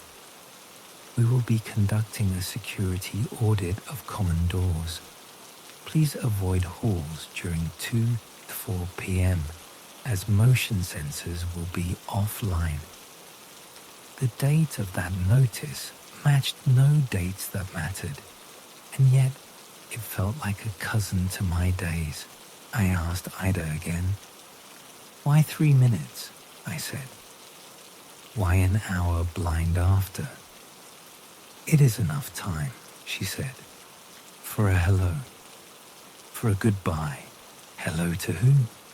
I said. She looked at a spot near my shoulder, not at my eyes. "If you gave a promise at a door, you keep it," she said. I wrote a note and slid it under the door before 2:44. "Who are you?" I wrote, like a child would, because the words in my head were too complicated and too smart and made no sense in the air. I sat on the hall carpet.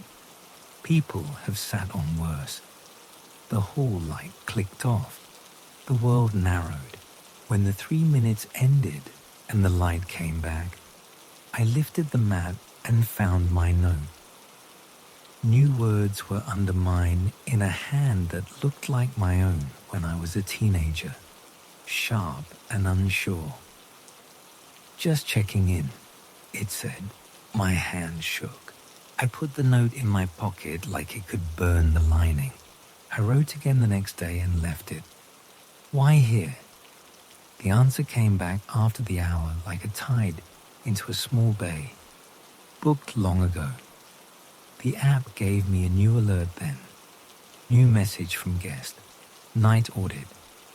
The account had no face, no reviews. Joined today. The message was empty, only a timestamp. 2:44 p.m. I told myself this was someone's joke. Someone had access. The cleaner, a neighbor, a kid, my own mind. I changed the lock's master code.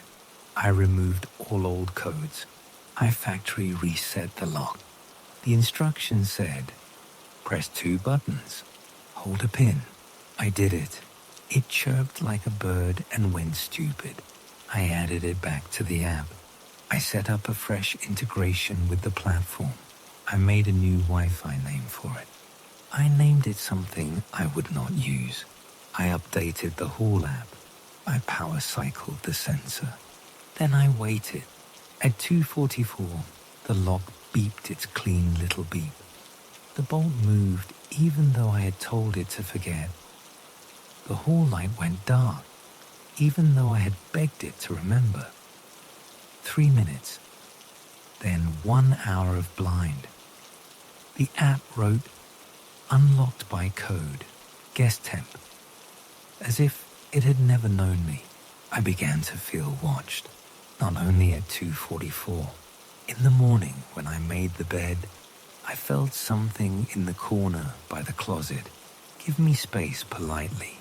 In the night when I brushed my teeth, the mirror reflected me in the small room and a presence at the door frame that was only air and only not. In the afternoon, the elevator sometimes stopped on my floor and sighed and did not open. I told a friend. He laughed the laugh of people who do not live alone. If it pays, make it a feature, he said. List it as a haunted check-in. People love that. I said I cannot sell what I'm afraid of. He said fear sells best. The platform sent a new message. Reservation confirmed. Night audit. Check-in. Tomorrow. 2:44 p.m. Length of stay. 3 minutes. The payout line showed 0. The cancellation policy said non-refundable. The guest message read, we don't sleep. We only check. I tried to cancel. The button said I would be penalized. The penalty looked like a number that hurt. I wrote support and used short, clear sentences. The answer was a longer, clear sentence that did not hold anything. We understand your concerns.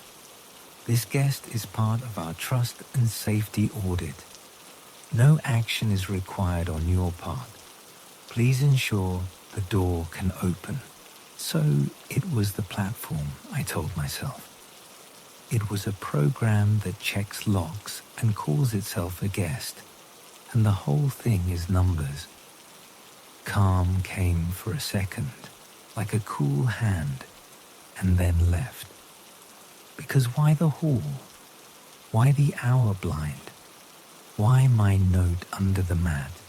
That day I did not sit inside. I did not sit in the hall. I left the building 15 minutes before and watched from the sidewalk across the street. I could see the 3rd floor windows. One is my kitchen. One is the living room. At 2:44, no light changed. The street kept moving. A bus sighed. Someone laughed. Off in the distance, a car honked the rhythm people do when they want you to look at a wedding. I looked at my phone and the lock app wrote its line. The hall lamp flatlined. I stood there with the sun on my head and felt a small tug of being pulled a step toward the door. I did not move. After an hour, the hall woke. I went in. The apartment looked like a picture a realtor takes clean and not true. On the counter, there was a small wet ring, like a glass had been set down and lifted. The sink smelled like water. In the bathroom, the mirror had a small arc wiped clear in the middle, in the shape of a hand someone uses to finish shaving.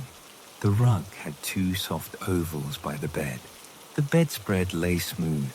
On the tiny table by the entry, a mint I do not buy sat with its little foil half torn, set in the exact center like a joke about hotels. I called my mother to talk about anything else. We spoke for 4 minutes. I did not say her name. I did not say mine. She said, "You sound tired." I said, "I am." The next day, the log only said locked. The hall app had a normal line. Nothing at 2:44. I thought the story had ended. That thought felt like a person playing dead and hoping the bear loses interest. The day after that, at 2:44, the hall went blind without the door moving. The lock app wrote nothing. The flatline held an hour. After, the lock pinged with one delayed battery low warning, like a cry after the fact. I put fresh batteries in because I do what a device asks. The lock chirped and woke and blinked. They say new batteries make smart things forget. They also say a machine is honest. The next day at 2:44, the door unlocked. The wedge held. The air changed. 3 minutes, 1 hour, then life all over again. I stopped renting the unit for 2 weeks. I wrote maintenance on the calendar and blocked every day. The platform fussed at me with cheerful warnings about lost earnings. The lock did not care. At 2:44, it did what it had learned. The hall obeyed. The building gave me that cold smell, like a bowl you only use for one dish. I had one more idea, stupid and simple and old. I went to the hardware store and bought a chain lock, the kind that does not talk to an app. I screwed it into the wood.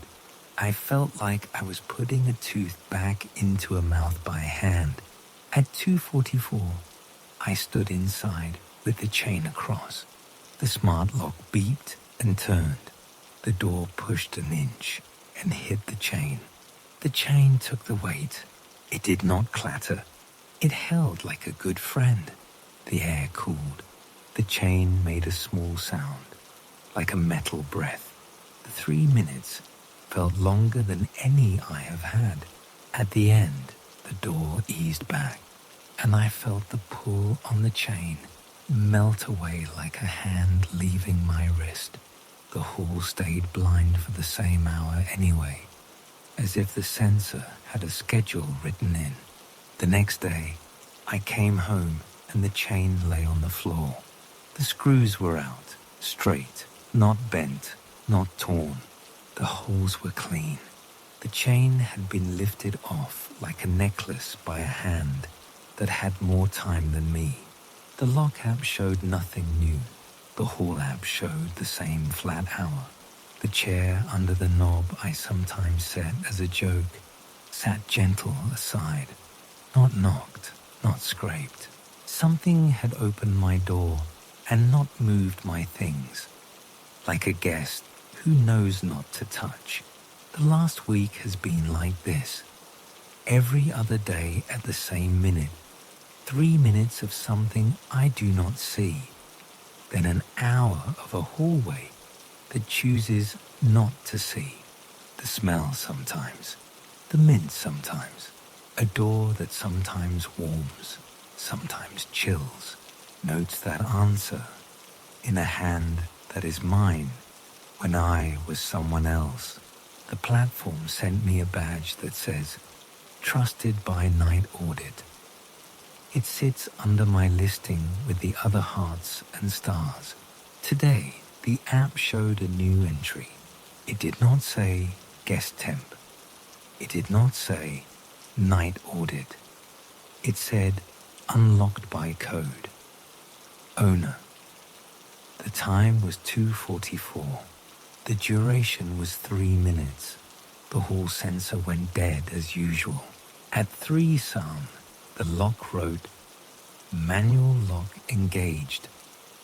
The app showed a little icon of a hand next to it. I was at my desk at work at that minute, looking at a spreadsheet that wanted me to guess how many towels I would need in August. I watched the playback of the tiny camera I hid up high in my own entry light against the rules, pointing at the door. When the lock turned, the door opened a finger, and the light from the hall, weak as it was, tried to come in. In that narrow space, a shape stood, a darkness inside a brightness, like what you see when you look at a closed eye with light behind it. It was the shape of a person who learned the room last year and did not forget. The chain was already off. No hand showed, only the shape of absence made solid. On the floor, just inside, my welcome card for guests lay open. The writing on the top said, Welcome, in my neat printed letters. Under it, a new line in the same teen hand as the notes. Checking out. The C was cut deep like a decision. The hall sensor came back at 3:44, and the light filled the threshold like water. It felt like someone had stood up and left a chair in the sun. I am writing this now at the small table by the door. It is 2:30 as I write this line. It is 2:41 now. The building is very quiet. The elevator makes that far sound, like someone taking a breath and deciding not to speak. The motion light outside just clicked on for a person who didn't walk by. It clicked off. It is 2:44. The lock just beeped. The bolt is moving. The knob is turning. The air in the crack under the door has gone cold and still and tastes like old coins and tap water. The hall sensor has gone dead. The red LED has frozen. My phone in my hand shows unlocked by code. Owner. The timer counts. 00:12. 00:27. I am sitting very still. The door is not opening more than the width of a finger. It is enough to feel the pressure of a body on the other side without a body. It is 01:10. I can hear my own heartbeat better than anything. The refrigerator has joined in with a soft hum, like it wants me to know it is there with me. The light from the window draws a bar across the rug, and the edge of that bar sits at the door like it is waiting to be crossed. It is 2:05. The smell is stronger. Soap, clean and wrong. I know the brand now. It is the small square soap I put in the basket for guests. Complimentary, the card says. It always smelled too sweet. It is 2:59. I think I hear a small sound that is not my breath, like fabric when someone stands. The door pulls itself closed. The deadbolt slides into place with a soft click that feels like it has been trained. The timer flips to 03:00. The lock writes, Manual lock engaged. The hall remains dark, patient and blind for its 1 hour. On my phone, a new alert pops up from the platform. Please rate your guest. Night audit. 5 empty stars. I don't know if this will end. I don't know if I should cancel the listing and throw the lock into the trash and put back a key on a ring and learn to be here at 2:44 with my hand on the knob. I don't know if the hall sensor will ever open its eye again at that hour, or if it likes its rest too much. I don't know who first promised this door 3 minutes of time and told the hallway to forget for an hour. What I do know is this. The next entry in the log will say, unlocked by code. Owner, again, no matter what I press. The hall will go dead for its 1 hour. People will walk past and not be seen. The mint will appear or it will not. The notes will be written or they will not. The smell will come like a body passed by. Right now, it is 3:43. The hall light is about to wake. The motion sensor is about to blink as if it was never asleep. My own face in the black of the turned-off TV is about to look like only a face and not a shape in a doorway. The light just clicked on. The red LED blinked and moved with life. The graph on the app drew a little line. The elevator doors made their slow open. Somewhere upstairs, a child dropped a toy and laughed. The next check-in will be tomorrow. The system has a calendar inside it as sure as mine. The counter in me has started to follow its numbers. I tell myself I will not be in the hall then, not in the doorway, not even in the room. I tell myself I will set an alarm and go sit on a bench while the building keeps its appointment with an old thing. My hand is on the deadbolt now. My thumb finds it like it always does. It is warm. The door is quiet. The 3 minutes are over. The hour of blind is ending. For now, the place is only a room with a door and a lock and a small table and a screen that tells me the rules. If I listen, I can almost hear shoes in the stairwell, slow, as if careful of light. Or maybe that is only me. I cannot say any more. The hall has just recorded a motion event. Yes, yes, yes. Then, no. Then wait.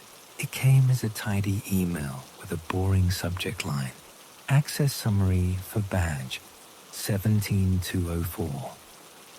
I almost deleted it. Security sends those at the end of the month. I was eating a cold sandwich at my desk. The office air smelled like old coffee and printer toner. My screen showed me a list of meetings I did not want. The email looked safe. I clicked anyway.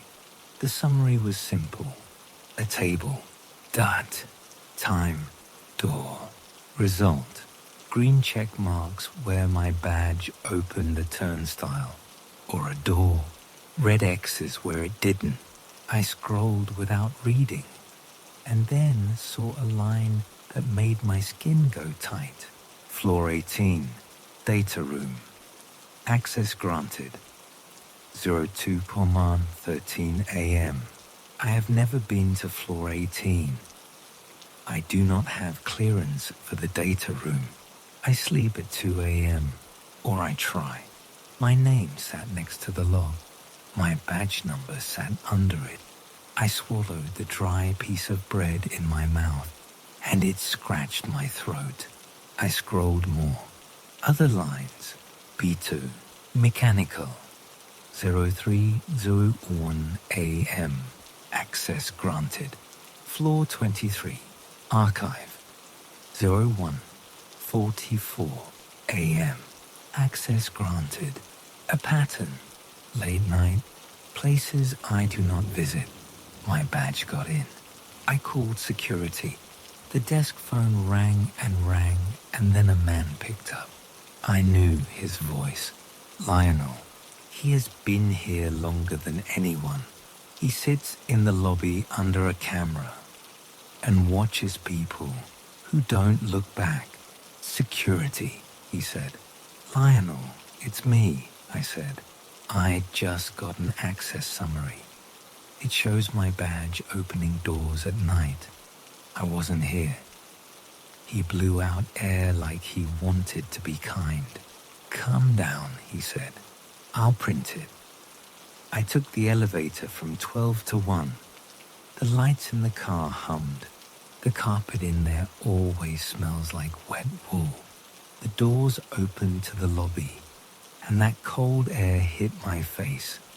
The air that tries to smell like citrus and ends up smelling like sleep. Lionel held a stack of paper. He has big hands and a small ring with his name on it. He slid the paper to me like he was giving me a bill. Your badge is busy, he said. The printout showed 2 columns side by side. The left said, badge 17204, me. The right said, badge 17204, me. Same number, same name. 2 sets of logs. The left column showed what I remembered. Monday, 8:03 a.m. Lobby, turnstile. 3, granted. 12th floor, granted. Stairwell, granted. 5:49 p.m. Lobby, exit, granted. The right column showed a second life. Monday night, 11:58 p.m. Loading dock, granted. 12:10 a.m. Freight elevator, granted. 12:13 a.m. 15th floor, granted. 01:44 a.m. 23rd floor, granted. 02:13 a.m. 18th floor, data room, granted. 03:01 a.m. B2 mechanical, granted. 03:08 a.m. Lobby exit, granted. It looked clean. It looked certain. 2 of me. 1 in the day. 1 in the night. Not overlapping. Opposite schedules like a factory. Could this be a glitch? I asked. My voice sounded small in that big hall.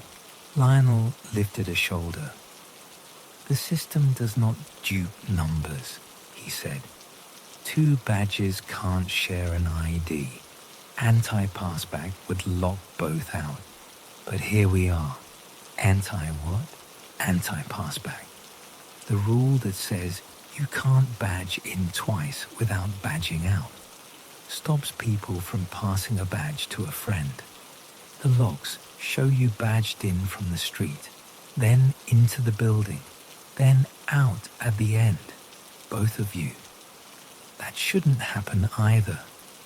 He tapped the paper. It does.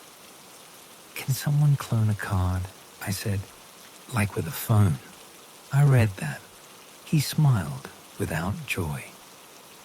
You can clone, sure, he said. But the system still knows the order.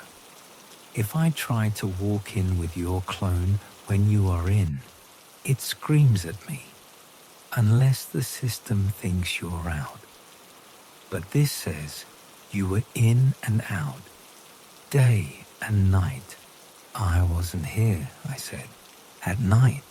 He looked at my face for a second too long, like he was looking for a lie I did not tell. We can pull video, he said. Give me 10. He took the paper and vanished into the room behind the security desk where the cameras live. The TV on the wall in the lobby kept showing a loop of our atrium, bright and empty, the way companies like to think about themselves. He came back with a USB and a worried face. Come, he said, and led me to the small office that smells like old dust. He plugged in the stick. He clicked and clicked. The screen showed the loading dock at 11:58 p.m. The camera faced the big roll-up door and the card reader at the side door. A person stepped into frame. The shape and the walk were mine. The jacket was mine. The way my shoulders tilt was mine. The person held a badge up to the reader, and the little light blinked green. The camera looked too far to see a face clear. The person pushed inside and closed the door. Careful. Can you zoom? I asked. He tried. The picture broke into blocks. The shape had my height. The head tilted like mine. It was not proof for anyone who doesn't know my bag. Next, the freight elevator. The camera inside is low. It showed my shoes. It showed hands. It showed a face when the person turned. For 1 second, the person looked straight at the camera. It was me. I sat back and made a noise that embarrassed me. Lionel paused the frame. You see what I see? He asked. Yes, I said. He let the video run. The elevator doors opened on 15. The person stepped out into a hall I had never walked. It looked like halls in every big building. Grey carpet, white walls, door after door with numbers instead of names. The camera didn't follow. Another clip showed the 23rd floor lobby, doors with push across them. The person came out of the stairwell and swiped into archive. Green. He went in without looking up. The last clip was the lobby at 3:08 a.m. Quiet. The person came down the side stairs and walked past the empty desk and out. The door closed soft. Could it be old video? I asked. Like from a year ago. Lionel shook his head. The timestamp is hard-coded. It is ugly but honest. This was 2 nights ago. Do the cameras on those floors keep interior footage? I asked. He rubbed his chin. He has small scars on his chin like he shaved in a hurry most of his life. Some don't. 18 is special. We don't see inside. It sees. 23 has cameras over the shelving. It's all black and white. Can you ask it? They won't show me. They might show you if you have a form and a reason. You don't. Also, they don't like me. He printed the list and gave it to me. It felt heavy. My name there made me feel like I wasn't wearing my name right. I went back upstairs. The elevator hummed. People got on with paper cups and tired smiles. The day looked normal. The carpet was the color of a gray sky no one cares about. My desk had my stapler on it, my post-it notes, my sad plant. Before lunch, 2 people asked, "Were you here last night?" I thought I saw you. One said, "Thanks for the help on 23. I opened my mouth and closed it. "No problem," I said, and wanted to bite my own tongue. At 3 p.m., my boss forwarded a meeting invite I had never seen. "Good to connect on the late rollout," the email read. The invite was for 1:30 a.m. last night. It had my name as accepted. It had a link to a chat thread I could not open. Recording attached, it said. But when I clicked, the file said, "You do not have permission." At 5:49 p.m., I badged out, as usual. The turnstile clicked green. The air outside was hot, and smelled like tar and garlic from the food trucks. I walked home like a person in a picture, one foot, then the next, looking at no one. That night I dreamed of the freight elevator. The light flickered in the corner. The floor numbers went past, not numbers I knew. The doors opened and showed only a blank wall. I put my hand out and touched paint that felt like cold skin. When I woke, my hand still hurt. The next day, I tried to pretend the office was a place for doing work. I typed. I deleted. At 10:12 a.m., my phone buzzed.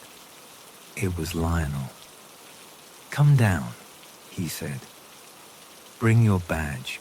He had a new printout, and it looked like he had a secret, and the secret was a bad one. "We checked the anti-pass bag," he said. "The system thinks you are two people. Badge 17204A. Badge 17204B. Same number, different suffix, same photo, same name. The A works 7 a.m. to 7 p.m. The B works 7 p.m. to 7 a.m. Both are active. He showed me the screen, my face twice, a drop down for schedule. "I didn't do this," he said, like he needed me to know. "Can you disable B?" I asked. He tried. The system thought and then blinked an error. "Badge in use," it said. "Please try again." He tried again. Same. "You want a new card?" he asked. "Would that help? Maybe for a day." He printed me a fresh plastic with my face. The new one was blue instead of gray. He deactivated my old one with a click that made him shake his head. "Let's see," he said. On the way back to my desk, the turnstile chirped for my new badge. "Green. Nice." The elevator took me to 12. Nice. I felt like a person with a fever pretending they do not. At lunch, someone in the hall said, "You left your mug on 18.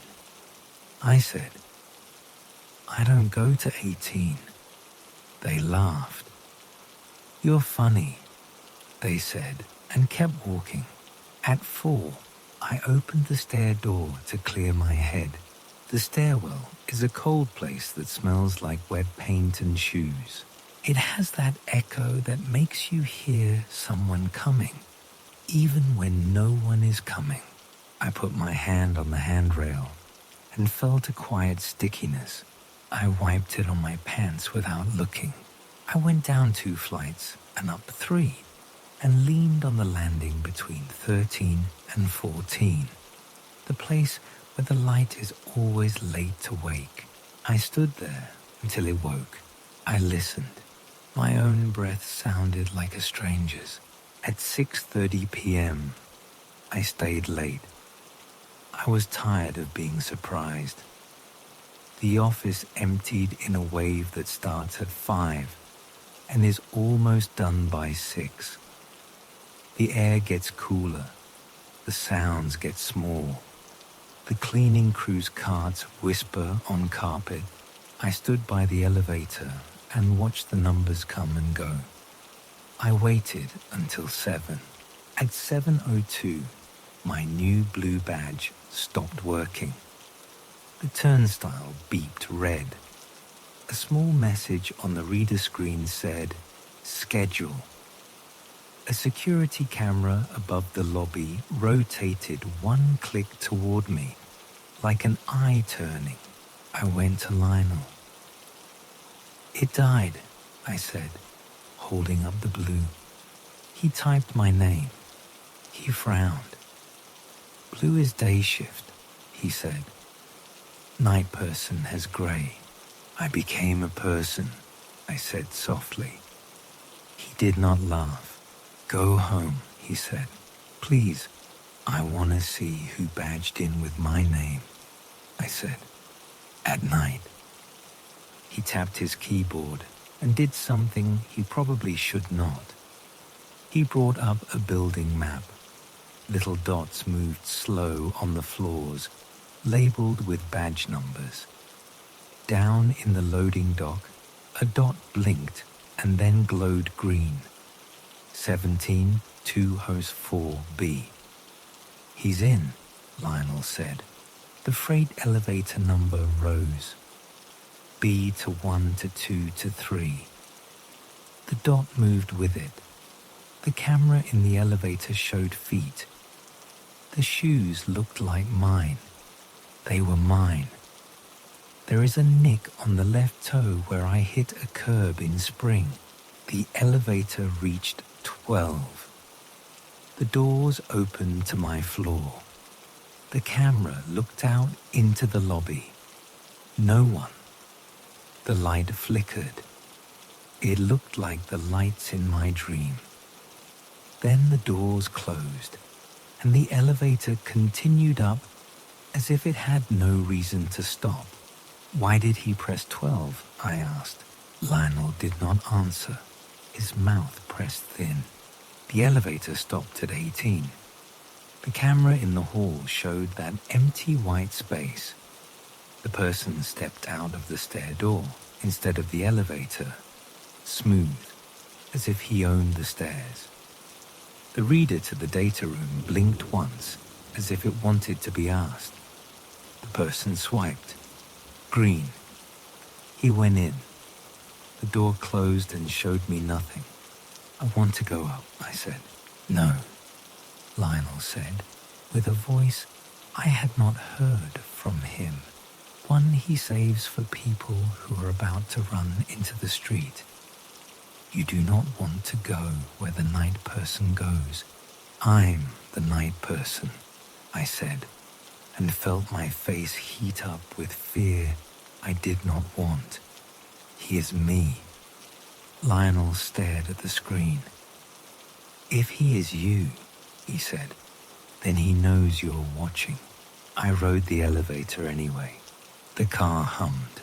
The mirror in the car showed me a face that did not want to see itself. The indicator numbers went up. 11, 12, 14. There is no 13. We pretend there is no 13. The elevator stopped at 18 when I pressed 18. The doors opened into a short hall with a camera on the ceiling and a reader on a thick door that says, Authorized only. The reader turned red when I held my blue badge up. It chirped the sound that means no.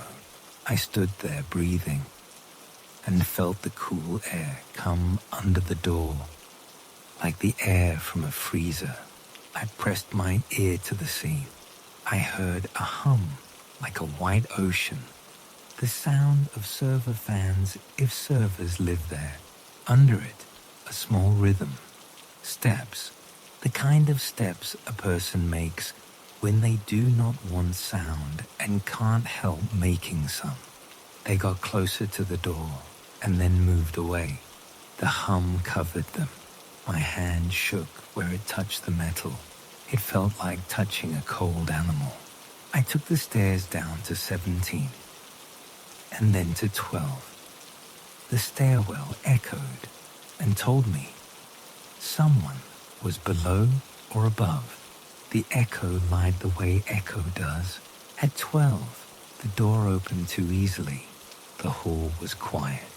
My desk lamp glowed over my plant like a moon. A sticky note sat on my keyboard, in my own hand. Night shift. Don't wait up. I had not written that. The letters looked like mine on a day when I am tired and trying to be funny with myself and failing. I took the note and locked it in my drawer, like a joke can be locked away. I went home and slept in the way people sleep when they are not asleep. The next day, HR called me. Can you come by? the woman said, with bright teeth in her voice. Her name is Tara. Her hair is always perfect, like an idea of hair. She held a printout, not the same as Lionel's, but cousins. It showed 2 time cards, one with my name, a 9 to 5, one with my name, a 10 to 4, with AM in small letters. We have a compliance issue, she said. We can't have one employee working more than 12 hours in a day. It's a liability. I am not, I said. I am working 8. She smiled, as if I had made a little joke. The system shows otherwise, she said. Maybe you forgot to log out. She clicked a box that said, override. It grayed out and would not let her. She said, and for a second, her smile slipped, and I saw the person who lives behind her eyes. Go see IT. Tell them to fix the duplicate. It's probably a database thing. IT is on 9 behind a door you need IT to open. They buzzed me in with a bored hum. A man in a hoodie with a beard like a small animal asked for my badge and scanned it with a black device that beeped. It's valid, he said. Do you have another card? No, I said. Someone does. He shrugged like he had a pebble in his shoe and could not be asked to care. Somebody cloned you, he said. Black hats do that. You can buy a device the size of a phone and pick up red signals from a pocket. Dangerous. Can you kill the clone? I asked. He shook his head. We don't see a clone. We see 2. The system knows both. That is the weird part. He turned to his screen. Your record has a shadow, he said softly, like he was telling me my sleeve had a stain. Created same day as your record, same timestamp. We keep 2. We are feeding both. He looked up. I'll open a ticket at 1:10 a.m. That night, I woke with my phone in my hand. The screen showed a calendar alert, not mine. An invite I did not accept. Night review, 1:30 a.m., 2 a.m., floor 2318, lower M. My name was in the line. Required me. My thumb hovered over decline, and then, without my brain, it hovered over accept. I did not press. I dressed and went out because sleep was a bad joke. The city looked like a theater set. The building glowed like it always does. The lobby was empty of people and full of air. Lionel was there, his face grey with late. He looked at me and did not say anything. He slid a grey badge to me without a word. It had my face, but the background was darker. The photo was mirror flipped, like a bad selfie. He kept his eyes on my eyes. You didn't get this from me, he said. I put the grey badge in my pocket. I used my blue to get in. The system beeped like a bird. The elevator came, slow but sure. I pressed 23. The button lit sick orange. The car hummed up. The doors opened to a hall, lit by those long office lights that make a body a little greener. The door to archive had a reader and a camera and a sign that says, "Silent area, do not use phones." My blue badge blinked red on the reader. The grey one blinked green. I stepped inside. The room was long with rows of high shelves on tracks that you can move with a wheel. It smelled like paper and coal dust. Air blew softly with the kind of sigh that makes you think of time. It was too quiet. A sound far off might have been a wheel turning, but no one stood there. I put my hands in my pockets so I wouldn't touch anything. I felt the grey badge in my right pocket and the blue in my left. I didn't like how that felt, like two sides of a coin in one palm. I walked down an aisle. Boxes with numbers, files with dates. A single lamp glowed over a table with a pad of paper and a pen on a cord. On the pad, a line in my hand, 23, 18, B2. Below that, not my hand, but that teenage hand again. You're early. The pen was warm when I picked it up, like someone had put it down a minute ago. I heard footsteps then, slow, careful. On the concrete between shelves, a soft step sounds like cloth. They were behind me or in front. They were everywhere because the shelves made the sound jump. Hello, I said, and my voice sounded like I was being careful not to be rude. The footsteps stopped. The air cooled a little, like a door opened far away. I stood as still as I could. The lights above hummed, and the hum made it hard to hear. After a long minute, I wrote under the notes, meet, and felt foolish. I left the pad and walked out. I took the stairs because I wanted to feel the building under my feet between 23 and 18. I stopped on a landing that has no number. The light there is yellow and late. The door there has no sign. It has a reader that looks older, with a single red eye. My blue badge did nothing. My grey badge beeped, and the eye turned green and stayed there, waiting. I pushed. The door resisted like soft rubber, and then opened. The space beyond was not a floor. It was a short, low corridor with pipes on the ceiling and two doors on each side, both with old hinges that someone oiled too much.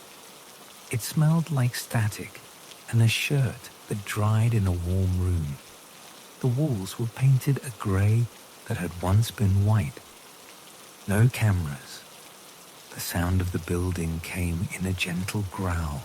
I listened. I heard breathing. Not mine. The kind of breathing you hear when someone sits on the other side of a thin wall and does not want to cough. The hair on my arm learned something before I did. Hello, I said again, quiet. A door on the left creaked a hair, the way a person who does not want to make a sound still makes one. An edge of cooler air slipped out. It had the smell of cold metal and that sweet wrong soap we put in the restrooms. On 12, that always smells like a fruit that forgot itself. I reached out and put my palm flat on the left door. On the other side of the thin wood, a palm pressed back against mine. The skin felt like wood feels, flat and dry, but the weight of it was a hand. We both pushed at the same time, and the door did not move. We both stopped. We both waited. In my pocket, my phone lit a little and buzzed. A new email arrived with a subject line that made no sense. Badge exchange confirmation. The body said, "You are now assigned to Schedule B, effective immediately." It was from HR. It was stamped 1:31 a.m.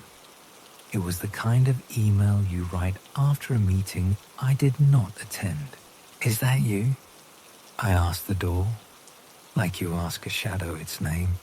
The weight on the other side lifted and then came back.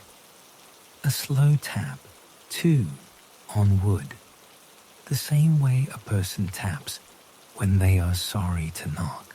I slid my grey badge under the door. Stupid impulse, a peace offering to myself. I shoved it through with fingertips.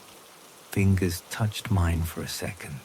Not cold, not warm, like my own hand. The badge slid away. A second later, another card slid back under. I picked it up. It was my blue badge. But the photo was the wrong way around. The microprint at the bottom read the same, but the letters sloped a little. The chip sticker had a small scratch mine did not. My thumb had left a smudge line in the same place. I heard the soft sound of a badge reader beep on the other side. Then another beep above me, in the ceiling, like a different reader waking and sleeping. The building shifted its weight, like a sleeper turning. Something walked past the far end of the corridor, just one step of a shadow on the wall, as if a person did not want to be seen and could not help being a person.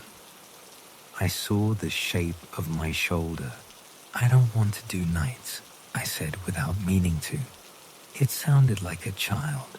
A voice came then, not through the door, but through the thin air, from very close to the handle. It was my voice, if my voice had learned to speak in hallways. "Too late," it said. Soft. Sorry. I took my hand away. The air between the door and me felt like a cold face. The light above flickered and held. The reader's eye went red again, like blood going back to skin. The space felt smaller. I backed up into the stairwell. My foot hit the step too hard, and the bang went up and down like a bell. I went down, because down felt like the way out. 18, 17, 16. At 12, I pushed into my floor like a swimmer hitting air. The open office looked almost bright. My plant looked almost alive. On my chair sat a jacket I had not worn in months. My size, my smell, a note in the pocket. "Stay on your side." My own hand, my own sarcasm. It made my throat tight. I went home. Or I went to the place where I sleep and keep food. The street looked new and imported. I put my 2 badges on the table and watched them like bugs. I texted Lionel, "Thank you." He replied with a single dot, which is his way of saying, "I don't have words for this." That week, the day logs and night logs marched in neat rows. HR changed my schedule for compliance. I'd closed my ticket as resolved. People in the office told me I looked tired and thanked me for the help on 18.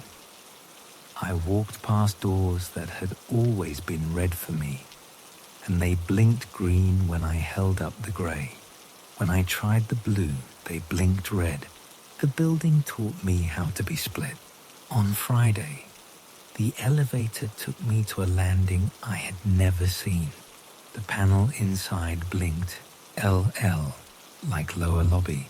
The doors opened to a hall with concrete walls and painted numbers that have chipped. The sign said, B2, MEC, authorized only. My grey card beeped green. I pushed the door and cold air rolled over my shoes like fog. It smelled like wet metal and old soap. Inside, big machines sat like sleeping animals.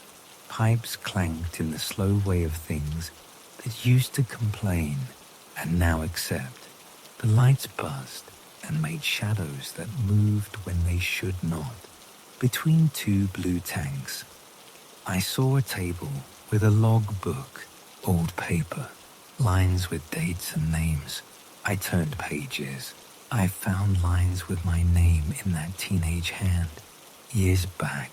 A funny thing, the last name changed once to the one I had before I changed it, a name I don't use. The dates were old. One line had today's date already filled. Check, 0144. It was not my handwriting. Hello? I said again, because I do not learn. A sound came from the far side of the tanks, the soft rubber chew of a shoe on wet floor. I walked around. There was only a dark wall and the maintenance door with a broken lock. On it, someone had written in pencil, "No exit between floors." The pencil looked like my pencil. I put my hand on the door. Cold went into my palm and stopped there. I left. The door to the stairwell took my blue badge and blinked red. The grey badge worked. I laughed once, a small bad sound. The stairwell light flicked on late. I took the steps slow. The echo felt like a friend who won't leave. On Sunday night, I came in at 11:50 because I had stopped pretending I could stay away. Lionel watched me without blinking and slid me a printout. 2 columns kept their little march. He had drawn a line with a pen through the minute, where the two of me almost met. 6:59 to 7:01. "You get close," he said. "Don't push it. I want to see him," I said. "I want to tell him to stop." Lionel shook his head once. "Maybe he says that to you," he said. At 12:10, the freight elevator rattled, its tired rattle. I got in. I pressed no buttons, and the car moved anyway. It stopped between 11 and 12, and the doors opened a finger width, and then more. Not to a floor, but to a narrow space, like the one between teeth. The air smelled like paper and cold. I slid my fingers into the gap and pulled, and the doors opened, enough for me to see a band of carpet, a little bit of wall, a sign that said orientation, and my own shoe. Stepping away, the shoe matched mine. It had the same nick. I let go. The doors closed with a soft kiss. The elevator carried me to 14, or it said 14. The doors opened to a hallway that mirrored my 12, but reversed, like someone took a picture of my floor and flipped it. The couch outside the lounge was on the left instead of the right. The plant was fake in a slightly different way. The window showed the city, but higher. A person stood at the far end. He turned his head a little, like someone listening to a song he knows, and did not look back. He had my height. It was me, or it was the idea of me. "Wait," I said, to the person, or to the building, or to the idea. He did not. He went through a door I have never used. The sign on it said, "Quiet room, reverse." The door closed. The reader blinked a small green that looked tired. My grey badge in my pocket pulled at me like a magnet. My blue badge on my chest felt hot, like it was embarrassed to be there. I stood there until the lights turned themselves down for energy savings. The hum of the air went low. My heart beat a little too hard for the quiet. I went back to the elevator and pressed L. The car moved slow, like a heavy thought. Now, even in the day, strange things happen. I get a chat from a person I don't know that says, "Thanks for the training," and a calendar block appears on my screen at 2 a.m., labeled Shadow. I find a jacket on my chair that fits my shoulders and smells like a place I can't put. A woman on 18 smiles at me like we shared a joke last night. A tech on B2 holds a door for me and says, "Good to see you again," with his hand still on the handle, like he thinks I might vanish if he lets go. I have 2 badges, blue on a lanyard, grey in a pocket. Sometimes I put my hand in the pocket for the grey just to feel something solid. Sometimes the pocket is empty when I know it was not. Sometimes the blue shows access denied to my own floor, and I stand in the hall with a stupid face until someone with coffee holds the door. Lionel does what he can. He prints lists and makes notes and underlines when our times slide closer. He tells me his ghost stories from when this building was another building. He says, people think buildings are just walls and lights. They are machines. Machines remember. Last night, he showed me the map of dots again. 2 green lights moved like slow insects on different floors. One went down the stairs. One went up. They neared the same landing between 14 and 15. Lionel put his finger on that square like he could stop time. "Don't," he said. I went anyway. The stair air was colder than the hall. The motion light waited and then clicked on as if surprised. The landing between floors is a small triangle of space where you are not anywhere exactly. The door there has no number. The reader there looked old, the same single red eye. It went green when I held up my grey badge. It went red when I held up my blue. It went amber when I held up both. I heard footsteps on the other side of the door. Not heavy, not light. Steps that know the building and do not want to wake it. They stopped. My steps stopped. The handle moved a fraction. The old metal made a sound like 2 teeth touching. "Hello," I said, and it sounded like I had been saying it for a year. My mouth was too dry. On the other side, my voice said, "Hello," the same, like a person trying not to frighten a dog. We both laughed once, nervous and small. The reader beeped. The light went green. We did not open. Our hands rested on our own side of the same handle. The stair light flicked off and back on. The air between the door and me felt like a hand held up for a high five that nobody made. "Stop," I said. "Stop using my name. Stop using my badge. Stop walking when I walk." On the other side, the person said, "You stop." The tone was not angry. It was tired. It was mine. We stood like that for a long minute. Nothing but a door between 2 people who are and are not the same in a building that keeps its own hours. The reader beeped again, a warning that the session was going to wipe. The green light clicked red. The handle cooled under my palm. The footsteps on the other side moved away. 3 careful steps. Mine did not move. My phone buzzed. New email. Access list. Schedule change. Reverted. Then another.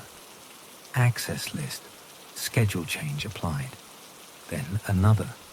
Please present badge. The reader said the last part out loud, a small voice from an old speaker above the door that I had never noticed, polite to the point of cruelty. I am here now, writing this with my back to the wall by the stairs.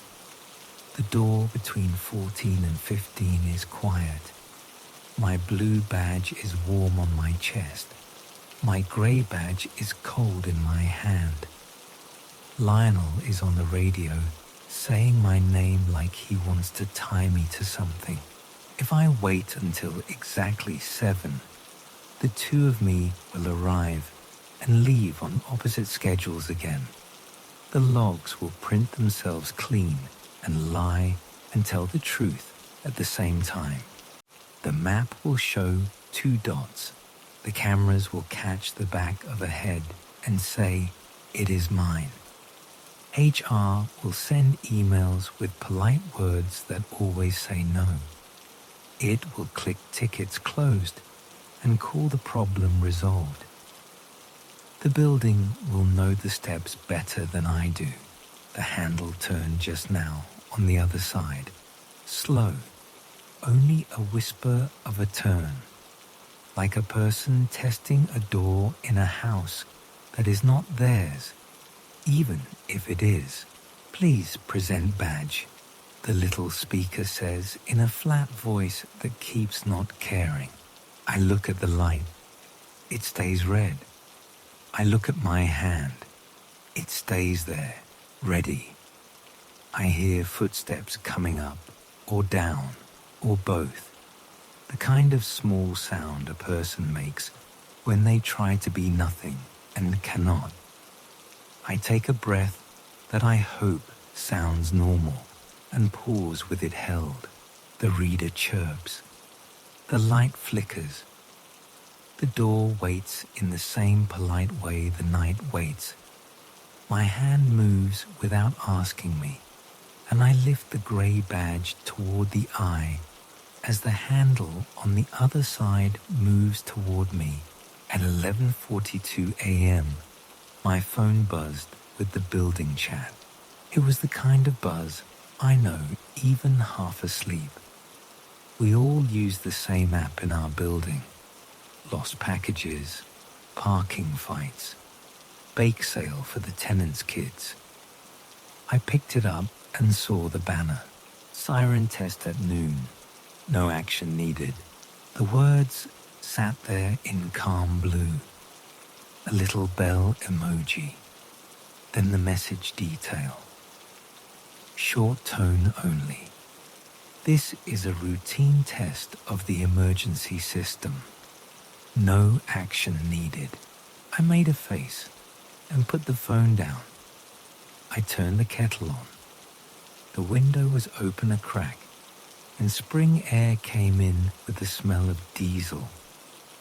Someone below laughed too loud in the street. I looked at the time and did the math for when I needed to leave. I had a conference call at 1. I needed coffee, maybe food. At 11:51, I checked the chat again because the text felt strange. Why warn the whole building? We never tested sirens here. We didn't have a siren. We had old smoke detectors and a cracked intercom that squealed if you breathed on it. Our security was a code you punch on the front door that sticks in the heat. The message was still there. A couple of people had replied with thumbs up and thanks. Carol from the board put a gold star next to her own announcement. It felt like a teacher. I filled a glass, took a sip, and put it near the sink. The kettle clicked off. The building made its usual lunch noises, pipes ticking, elevator groaning, a neighbor dragging a chair like a slow insult. I checked the time. 11:58. At exactly noon, a siren sounded. It did not come from the hall. It did not come from outside. It came from my unit. It came from everywhere in my unit. At once, a pure tone tore through the room. Not loud like a fire truck, but sharp, clean, like a test tone, like a dentist drill slowed down. My chest went tight like a string. The glass by the sink sang a high note and shook. The air itself buzzed. The light on my smoke detector blinked green once and stayed green. The intercom box by the door flickered its dumb red LED without rhythm. The wall heater clicked like a tongue. I put my hands over my ears. It did not help. The sound was inside the bone. After 5 seconds, it stopped. Silence fell in the rude way it does after a sudden noise. You could hear the building try to remember what it was doing. My heart thumped too hard. I laughed at myself, small and wrong. Okay, I thought, a test. You do not like surprises. You knew it was coming. I looked at my phone to send a snarky message like everyone else. The chat thread was open. The top message was a flyer for a yard sale next Saturday. Under it, someone's dog photo. Under that, a complaint about recycling. No siren message. I scrolled. Nothing. I searched the word siren. The app said no results. I scrolled back to the top and stared. The blue banner I had read was not there. The bell emoji was not there. Carol's gold star was not there. It looked like a morning where nothing unusual happened. I wrote, "Is anyone else hearing?" and stopped. The siren had ended. Maybe it was only my unit. Maybe my intercom is weird. Maybe I am weird. I backed out of the chat. My call at 1 glowed on the screen, ready to be bad. I set the phone down and told myself a story where nothing was wrong. At 12:05, the siren sounded again. 5 seconds, clean tone. My water glass sang. Then a voice came from everywhere at once. It was not on the intercom. It was inside the room. It sounded like the same recorded voice that says testing in government buildings. Neutral. Smooth edges. This is a test. No action needed, the voice said. Only in my unit. I went still. The hair on my arms made itself known. In the hall, a kid ran past and whooped. Inside my place, a voice I did not own told me to relax. I checked the chat again. Nothing. I tapped Carol's name and sent a private message. "Do we have a siren now?" I wrote. It sounded in my unit. She answered in a minute. "What siren?" she wrote. A smile emoji with a question mark. "We don't have a siren. You just announced a test," I wrote. At noon, the chat pinged. She sent a screenshot of the chat thread on her phone. No banner, no message. "Maybe you dreamed it," she wrote. "Get some air." I stared at the smiley and felt the small click of a lock inside. I went to the door, opened it, and stuck my head into the hall. The building smelled like dust and last night's cooking. The exit sign hummed. No one stood in the corridor. No one said, "What was that?" My neighbor across Varda opened her door an inch and then closed it, because that is what she does at noon most days. Normal. I closed my door. It latched with a softer sound than usual, like it didn't want to make a point. At 12:10, the siren sounded in my unit for 10 seconds. This time, it had a pattern. High, high, low. High, high, low. The glass on the counter made a thin rattle. The voice came again, that soft machine voice, like a car GPS, if a car GPS had learned to say calm. This is a test of the unit level notification system. No action needed. I said out loud to the empty room. Okay, I hear you. The voice did not answer. I used my phone to take a video of the room with the sound. Because when you write words about a noise, people tell you you heard the fridge. At 12:15, nothing. At 12:20, nothing. At 12:25, the siren started again. I held the phone up. The tone filled the air. The screen looked like a normal room.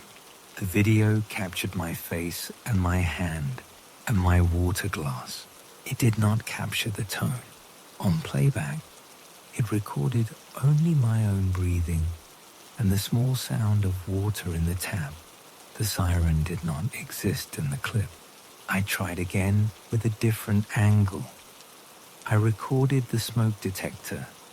It blinked green. No sound. I recorded the intercom. Its red LED flickered like a tired eye. No sound. The siren was there in my bones. The siren was not in the video.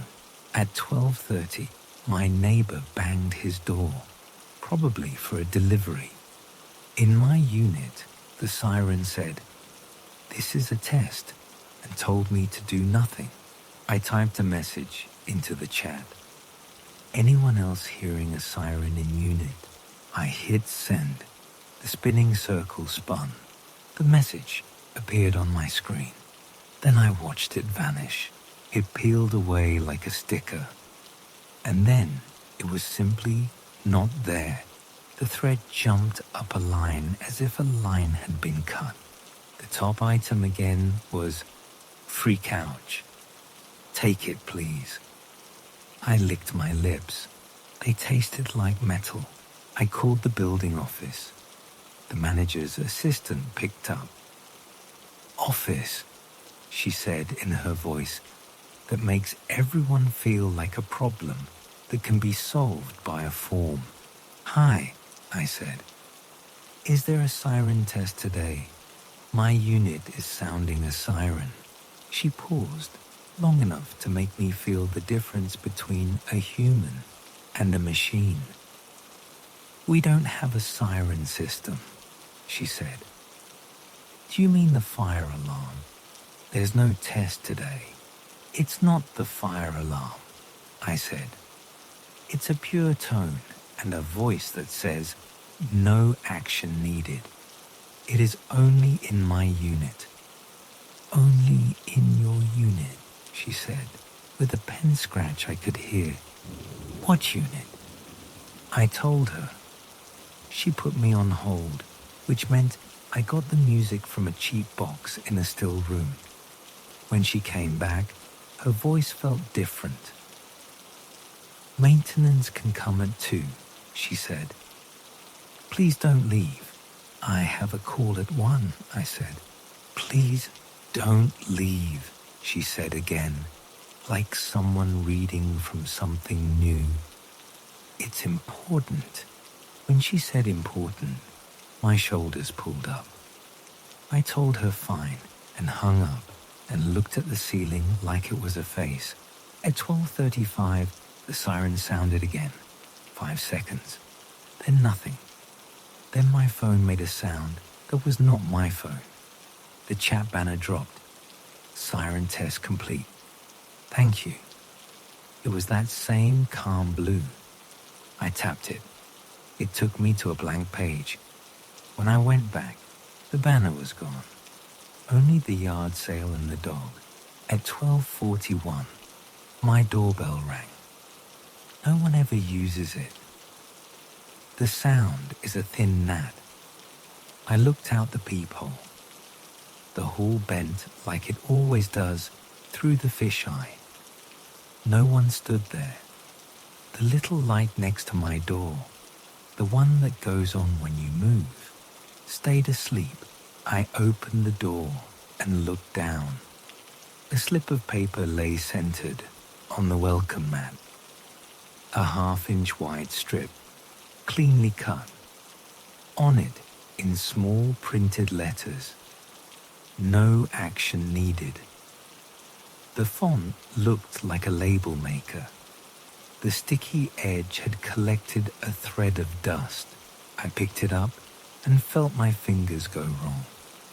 I put it on the table next to my glass. The siren did not sound. The room waited like an animal.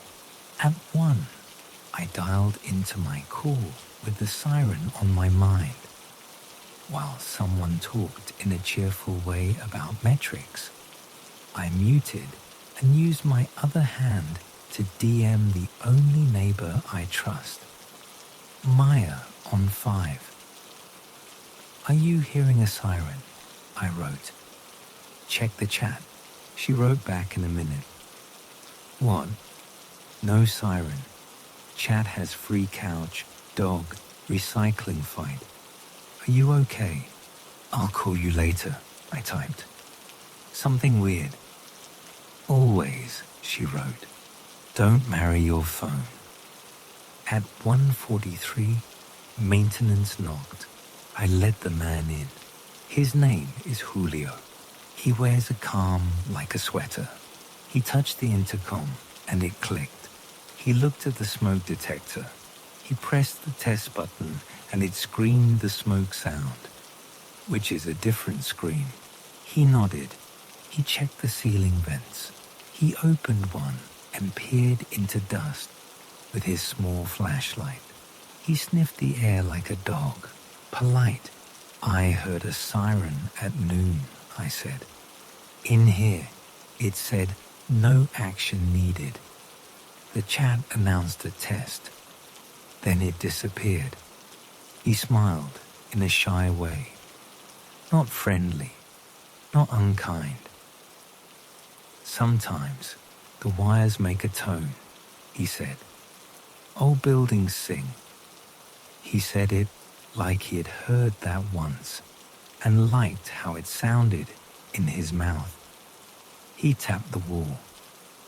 "Do you have speakers?" he asked. "No," I said. "I have a radio." It was off. He shrugged. "I can put a work order for intercom," he said. "It squeals." He wrote on his pad. Paper, not an app. "You want me to stay?" he said, which made me think he had been told to ask. "I'm fine," I said, and I heard the lie fall out. At 2:11, after he left, the siren sounded for 3 seconds, like it was clearing its throat. The voice did not come. I watched the label strip on the table, that little thin thing that said, "No action needed," and hated it. That night, I told myself a story where this would be funny by tomorrow. I plugged my phone in. I turned on the TV and let dumb light fill the room for a while. I set an alarm for 11:55 a.m. because my body does not trust my mind, and slept in pieces. At 11:55 the next morning, my phone woke me. The chat banner dropped. Siren test at noon. No action needed. I took a screenshot so fast my finger hurt. I sent it to Maya and wrote, "Now." She replied, "I don't see it. Send more." I sent a second screenshot of the chat thread with the blue banner sitting there. She sent me a screenshot back of her thread. No banner. Same dog, same couch, same recycling fight. Then she wrote, "Stop sending me weirdness. I'm working." Then a heart. Then, "Love you." Then, "Call me if die." At noon, the sirens sounded. My water glass did its song. I recorded video. The video captured my face and the small shake in my hand and nothing else. The voice came again. "This is a test of Unit 12. No action needed. Do not open your door." I stood up like my legs had a plan without me. Do not open your door. The last time someone told me, that was a fire years ago. I opened my door anyway then, because smoke crawled under it. Today there was only air, and yet the word "do not" hung in it like a heavy line. I went to the peephole. The hall looked like school, empty, still. The motion light did not click on. I opened the door a crack. The siren tone pitched up a slice like a warning animal. I shut the door. I wrote in the chat. The siren told me not to open my door. Anyone else? The message blinked on the screen and then slid away without a trace. I emailed the board. I wrote the story clean, like an adult. The board reply came hours later. We are not aware of any siren system in the building. There have been no tests. Perhaps you are picking up a tone from a device in your unit. Please check your personal electronics. At midnight, when the world feels thin, I woke to my phone buzzing. Not an alarm. The chat banner again. Siren test at noon. No action needed. The timestamp read 12:04 a.m. The words made my stomach cold. Midnight is not noon. The app was stupid, or the app knew something it would not say. I went to the kitchen for water and found the glass I had left by the sink. It had a faint line at the rim where the tone had rung. It looked like dust stuck in a circle. I ran water. It tasted like a battery. I set my own test. I took the battery out of the smoke detector. I unplugged the intercom from the wall jack. I turned the power strip for the TV off. I turned the radio to white noise and set it low to see if the siren would fight it. At 11:58, the chat banner dropped. I stood in the middle of my room, like a person in a lab. Noon came. The siren sounded. The white noise bent around it like a plastic sheet in wind. The detector blinked green with no battery. The intercom's little red light flickered with no power. The walls hummed. The voice said, "Do not open your door," and this time added, 6 minutes. 6 minutes for what? I breathed too fast by accident. I set the phone timer to 6 minutes. I stood. I watched the door. The gap under it thickened with nothing. I listened. Outside, a neighbor across the hall dropped something soft. The elevator made a tired climb. My timer ticked in big numbers. 4 minutes. 3, 2. The voice did not repeat. When the timer hit 0, the siren made a short answer tone. High, low, then quiet. The voice said, "All clear." I did not open my door. When I finally did, after 10 long breaths, something was new. A strip of labels sat on the mat. It said, "All clear," same type. Beneath it, the cheap doormat had 2 small impressions, like 2 fingers had pressed there and lifted. Maya came by that evening with soup I did not want. I showed her my screenshots. She held my phone and scrolled, and then looked at me with a face that tried not to be afraid for me. We sat by the door. We waited for midnight, because the banner seems to like times. At midnight, her phone was quiet. Mine buzzed with the same blue line. Siren test at noon. No action needed. "It is like it is only for you," she said. Like a push that knows your name. "It said my unit number," I said. "Today." She took out her phone and filmed. At noon, it sounded again. Her video also held only silence. only my room and my face. It doesn't want to be caught, she said softly. She left me with the soup and the look like she would call every hour. The next day, the banner came at 11:30, then 11:15. It was early. The siren sounded at noon as before, as if it didn't care what the chat did. The voice said different words this time. This is a test of the stay-in-place protocol. No action needed. Do not use water. 6 minutes. I turned the tap out of spite. The water ran brown for 2 seconds and then cleared. It smelled like the building's old pipes. I turned it off and did not look at the sink again for an hour. At work, I tried to forget and failed. My head felt like a shell. My hands typed and deleted the same sentence. In the group thread, someone posted a photo of the roof at sunset.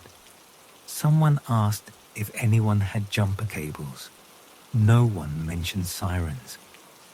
When I looked at the thread from my laptop, the banners that had dropped on my phone were not there. They lived only in my hand.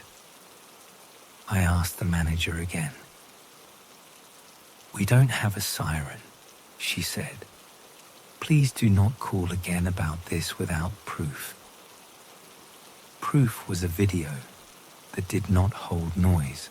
I called the city number for non-emergencies, like a child who wants a parent.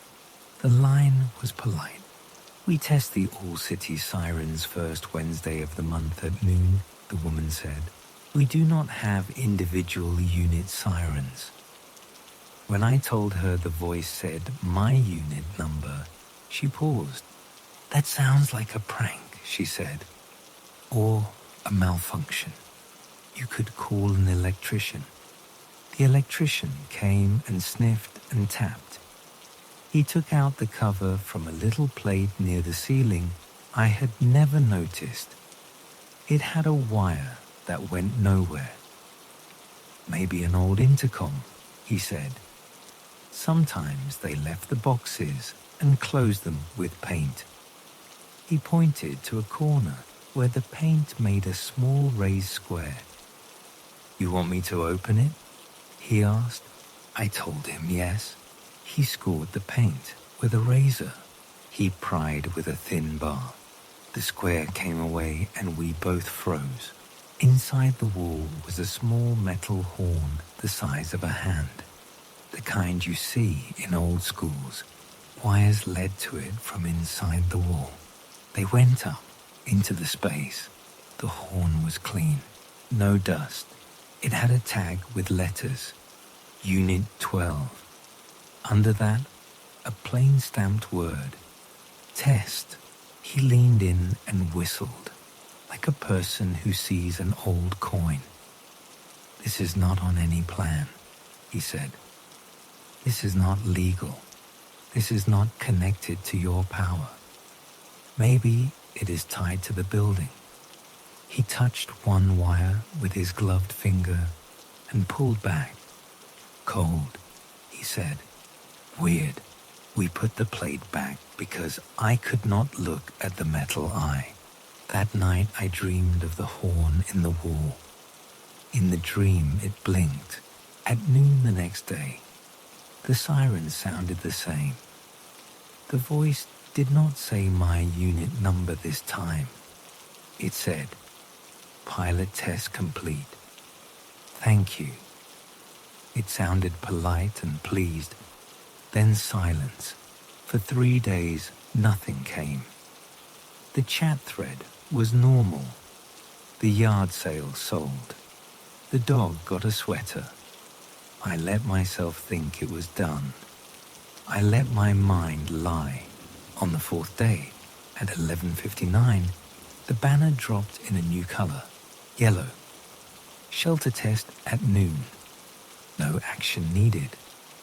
The words shelter test made my chest pull tight. I stood without knowing it. I put my hand on the door without knowing it. I pulled it back. The siren sounded at noon and the voice came soft and round. This is a test of interior shelter. Remain inside. Do not approach the door. Avoid windows. Duration: 12 minutes. 12 minutes is long. I set the timer. I sat in the middle of the floor, like a person in a lesson. The air felt thick. Every small sound in the building came clear. In the hall, a pair of feet went past and then stopped. The motion light did not click on. The feet did not move again.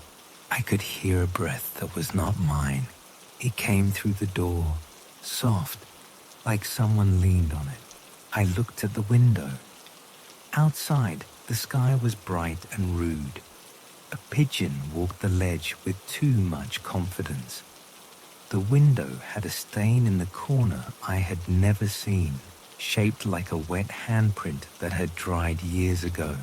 My timer ticked to 10 minutes. I let my eyes close. The siren tone pulsed under the voice. My phone buzzed once. A new banner. All clear. Thank you.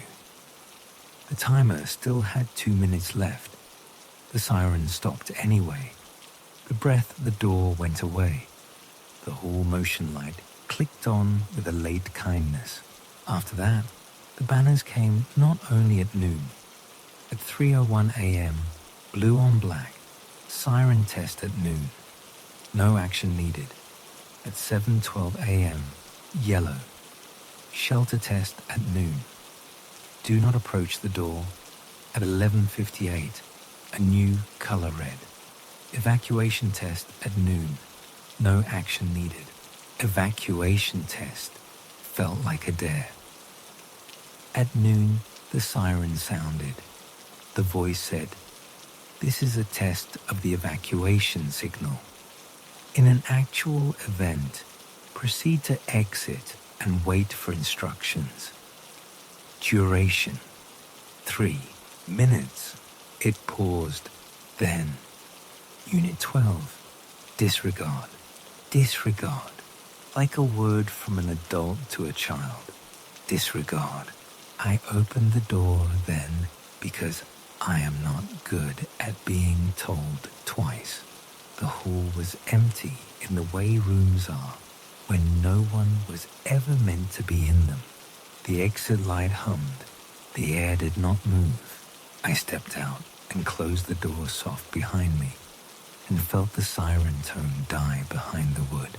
I took 3 steps toward the stairs. The motion light did not change. A low voice came from nowhere and everywhere. The same polite machine in the hall. "Return to your unit," it said. The sound did not echo. It didn't know how. My feet moved back on the carpet without me. Inside, the siren stopped. The voice said, "Thank you." It said, "We appreciate your cooperation." It said nothing more. I went to the group chat, bold with fear. If anyone has records of the siren messages, please share, I wrote. The thread blinked. Then my words fell off the bottom like trash. A second later, a message appeared from me that I did not type. Does anyone have recommendations for a good pizza? It got 6 replies. That night, I put tape over the home plate. A childish act. The next day, the siren sounded through the tape like the tape was wind. The voice said my name. It said it clean and simple. The name my mother uses when she is tired. It said, "This is a test. No action needed.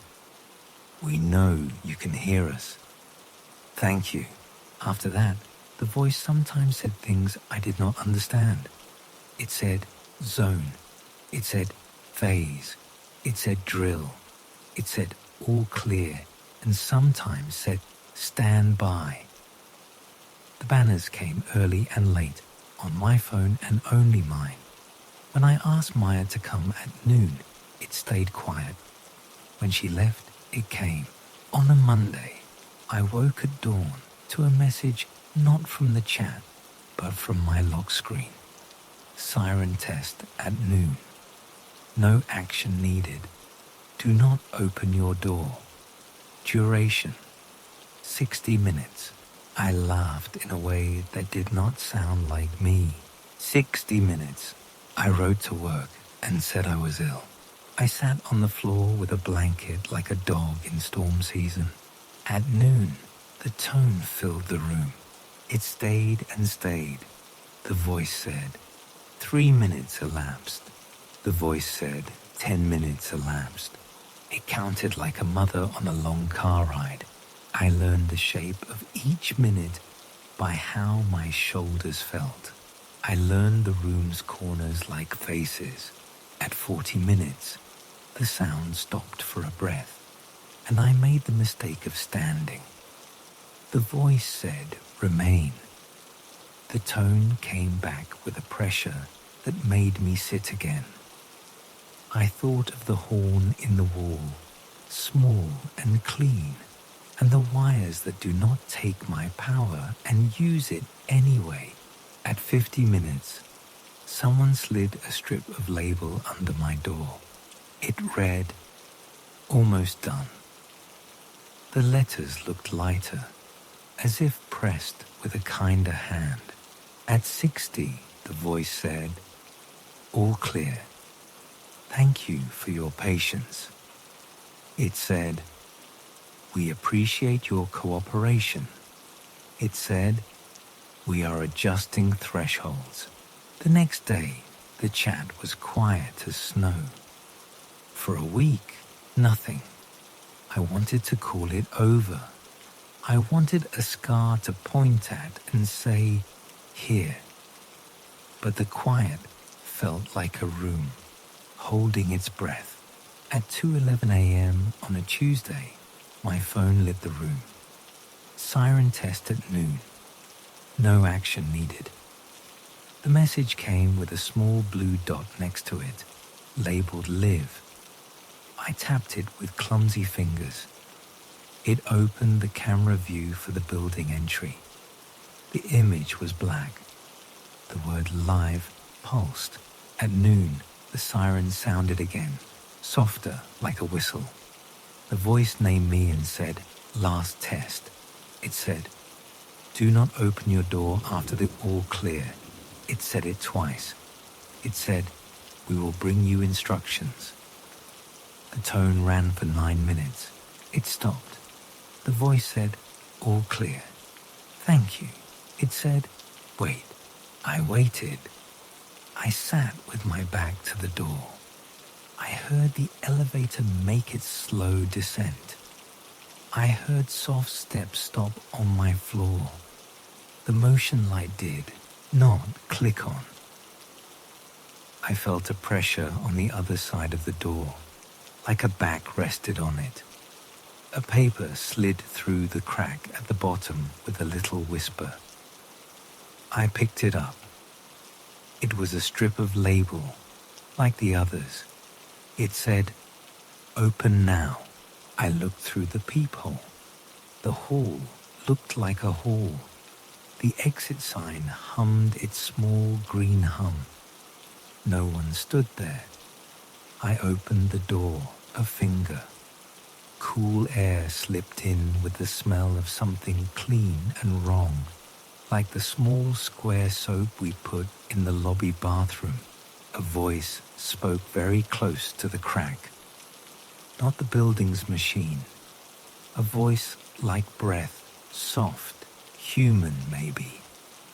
It said my name with my mother's tired kindness. Then, this is a test. No action needed. We are here. I did not open the door.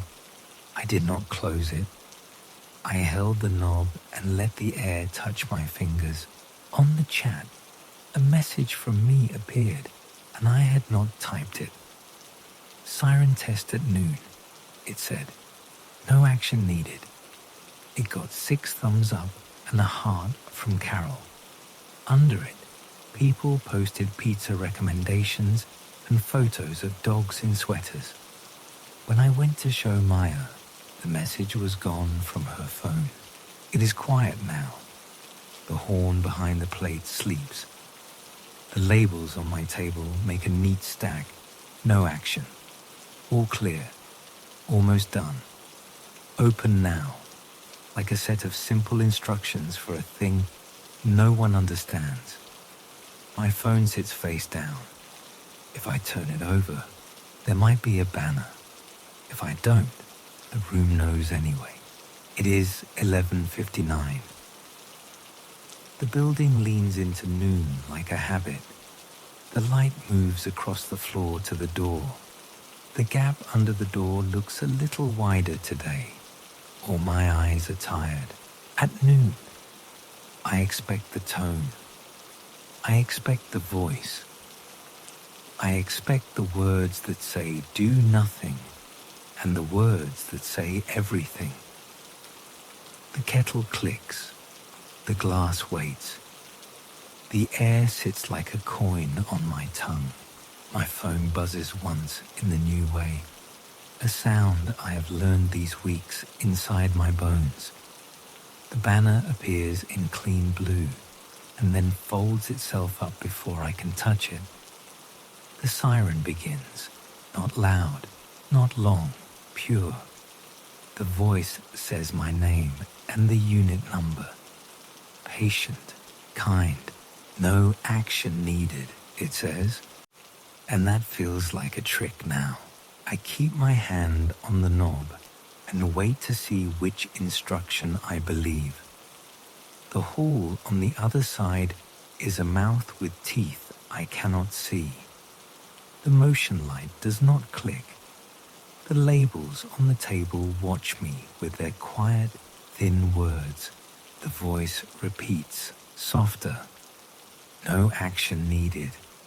Do not open your door. The clock on the stove stays stuck at 12 tongs, blinking. The glass sings. The kettle is done. The horn in the wall is awake. The chat is quiet, as if no one has ever written anything there at all. I stand very still and listen to the tone curve and settle, like a hand touching water. And I decide whether to move. The door liked me before I liked it. Sometimes, when I walked toward a reader with my badge still at my hip, it would beep green early. The little light by the sensor would turn and the lock would click. I would stop mid-step with my hand half up. I would laugh alone because it felt like a dog that runs ahead to open the gate. I'm a temp at a data center on the edge of the city. I sign in. I sit in a cold room with screens. I walk cold aisles between tall racks of machines that never sleep. The air always hums. It is like being inside a giant refrigerator with lights. The floor is raised. Little tiles you can lift. The cold comes up from under your feet. The hot goes up into the ceiling, and then the big units blow it around again. It all sounds like white noise. Sometimes you forget your own breath.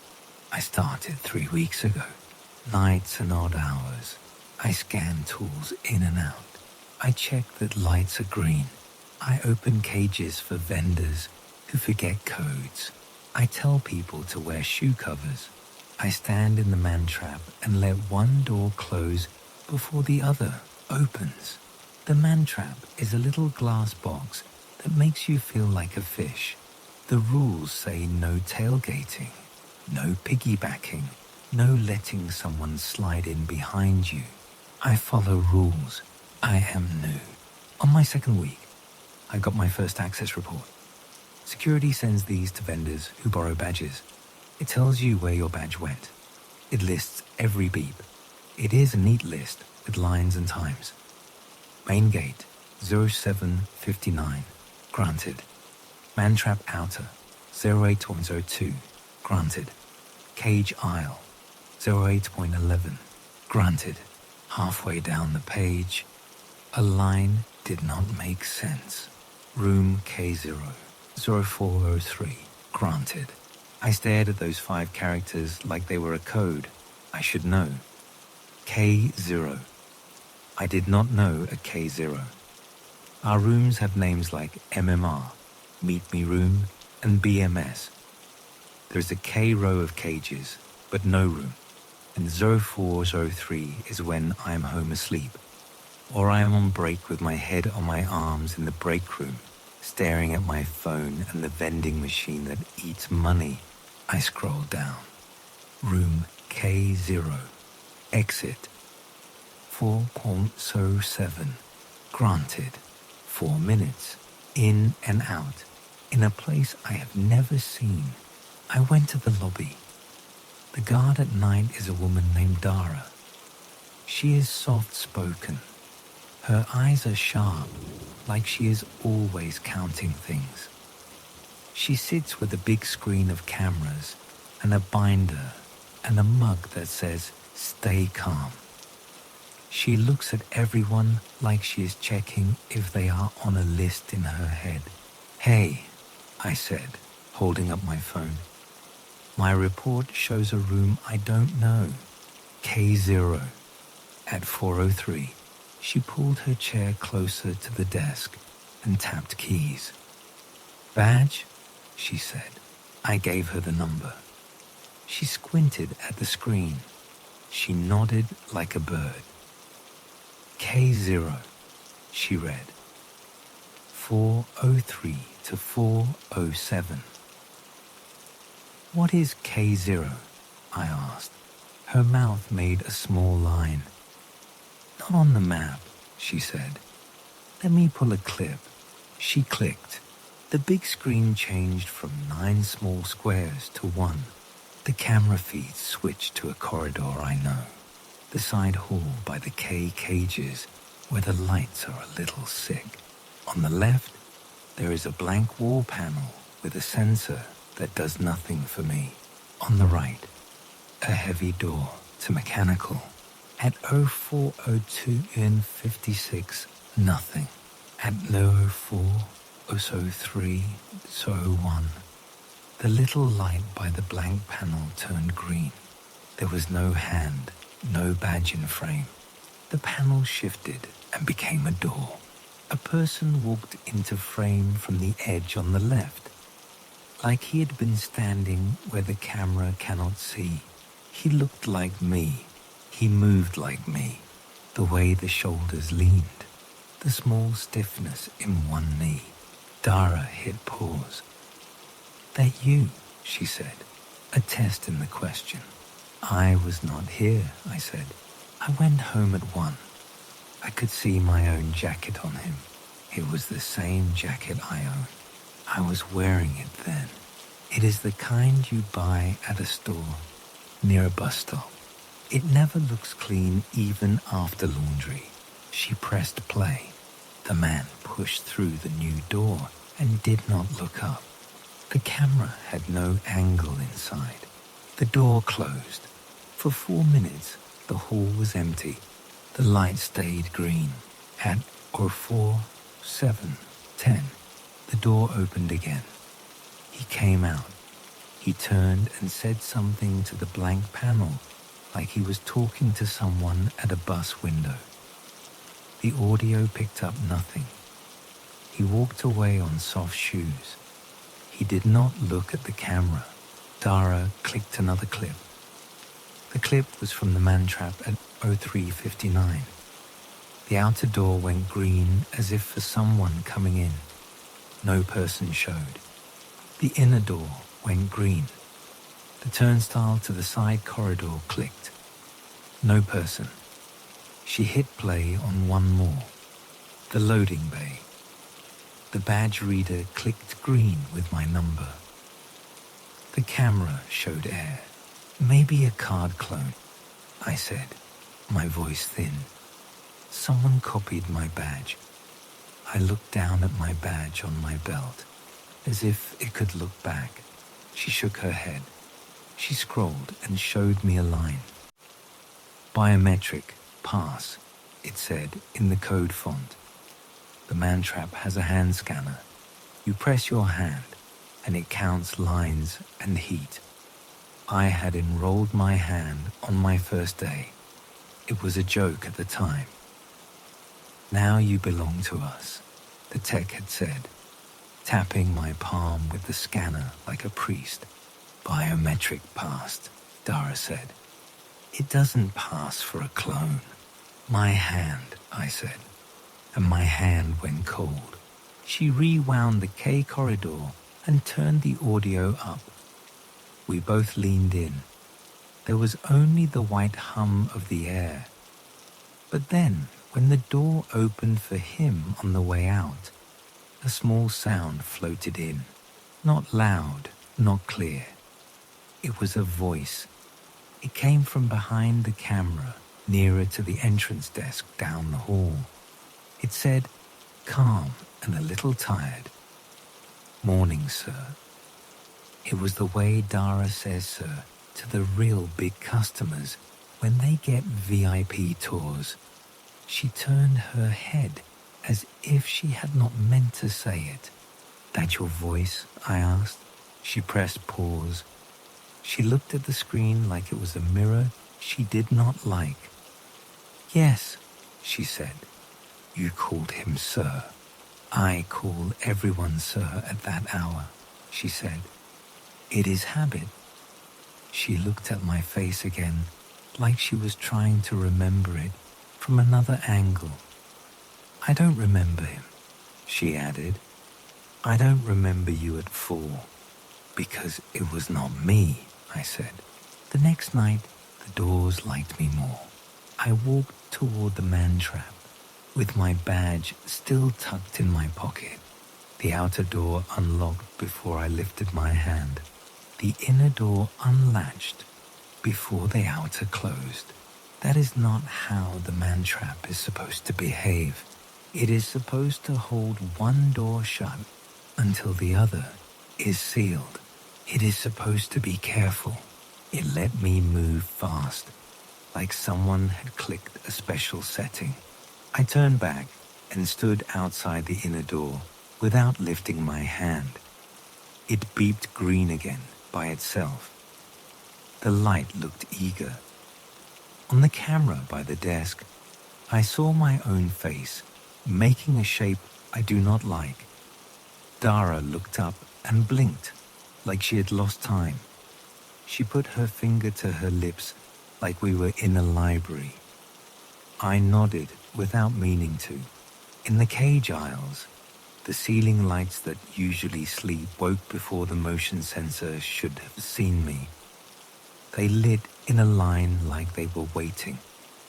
The fans of the big cooling units changed tone as I passed, a slow lowering and rising.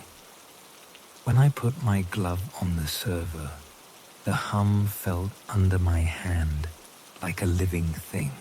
At 3:30, I went to the side hall with the blank panel. I stood there like a person waiting for a train that maybe does not come. The air at that hall tastes like dust and metal. It is colder. My breath felt thick.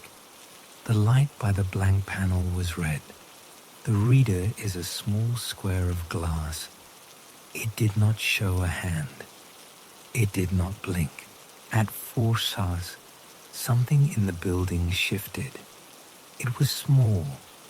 The white noise that is always everywhere went down a notch, like a person who lowers their voice because someone walked in. The blank panel seemed darker. The floor under me felt less firm. At 4:02, the light by the blank panel flicked and then went steady green. I had not lifted my badge. Dara's radio hissed in the far lobby. I heard a whisper I could not make words out of. My neck hair stood up like bad grass. The square glass reader gave a little beep, eager. I took a step back like a coward. My shoes scraped the floor. The scrape sounded too loud. At 4:03, the seam in the panel opened. It was like hearing a long zipper. A door that is not a door slid back into itself.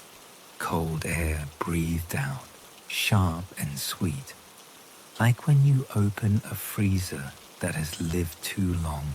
Beyond, there was a little tunnel of darkness with a light glow at the end, too far to make sense of. Racks, maybe. A frame. The smell hit me. Ozone.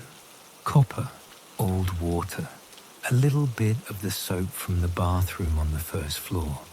That fake fruit scent that never washes off hands. I did not go in. I should say that. I did not put my foot across the line, but the world around me felt like it moved. The hum behind me went up. My skin felt like it lifted a hair. For a second, the light at the end of the tunnel changed color, and there was a shadow, like a person turning. It looked like the shape of my shoulders. My phone vibrated in my pocket. I almost dropped it. I looked down. The screen had a new alert. Room K0. Granted, it said, like a push notification. No app name, no sound, just the words. Under it, 3 small dots turned and turned, as if something was typing back. A hand touched my elbow. I jerked around so fast, I hit my head on the rack corner and saw sparks. Dara stood behind me. She does not leave the desk. Her eyes were wrong, wide and small at the same time. She had no jacket. Her hair had a strand loose that touched her cheek. "Don't go," she said, in a voice like ice water. "Sir is already inside."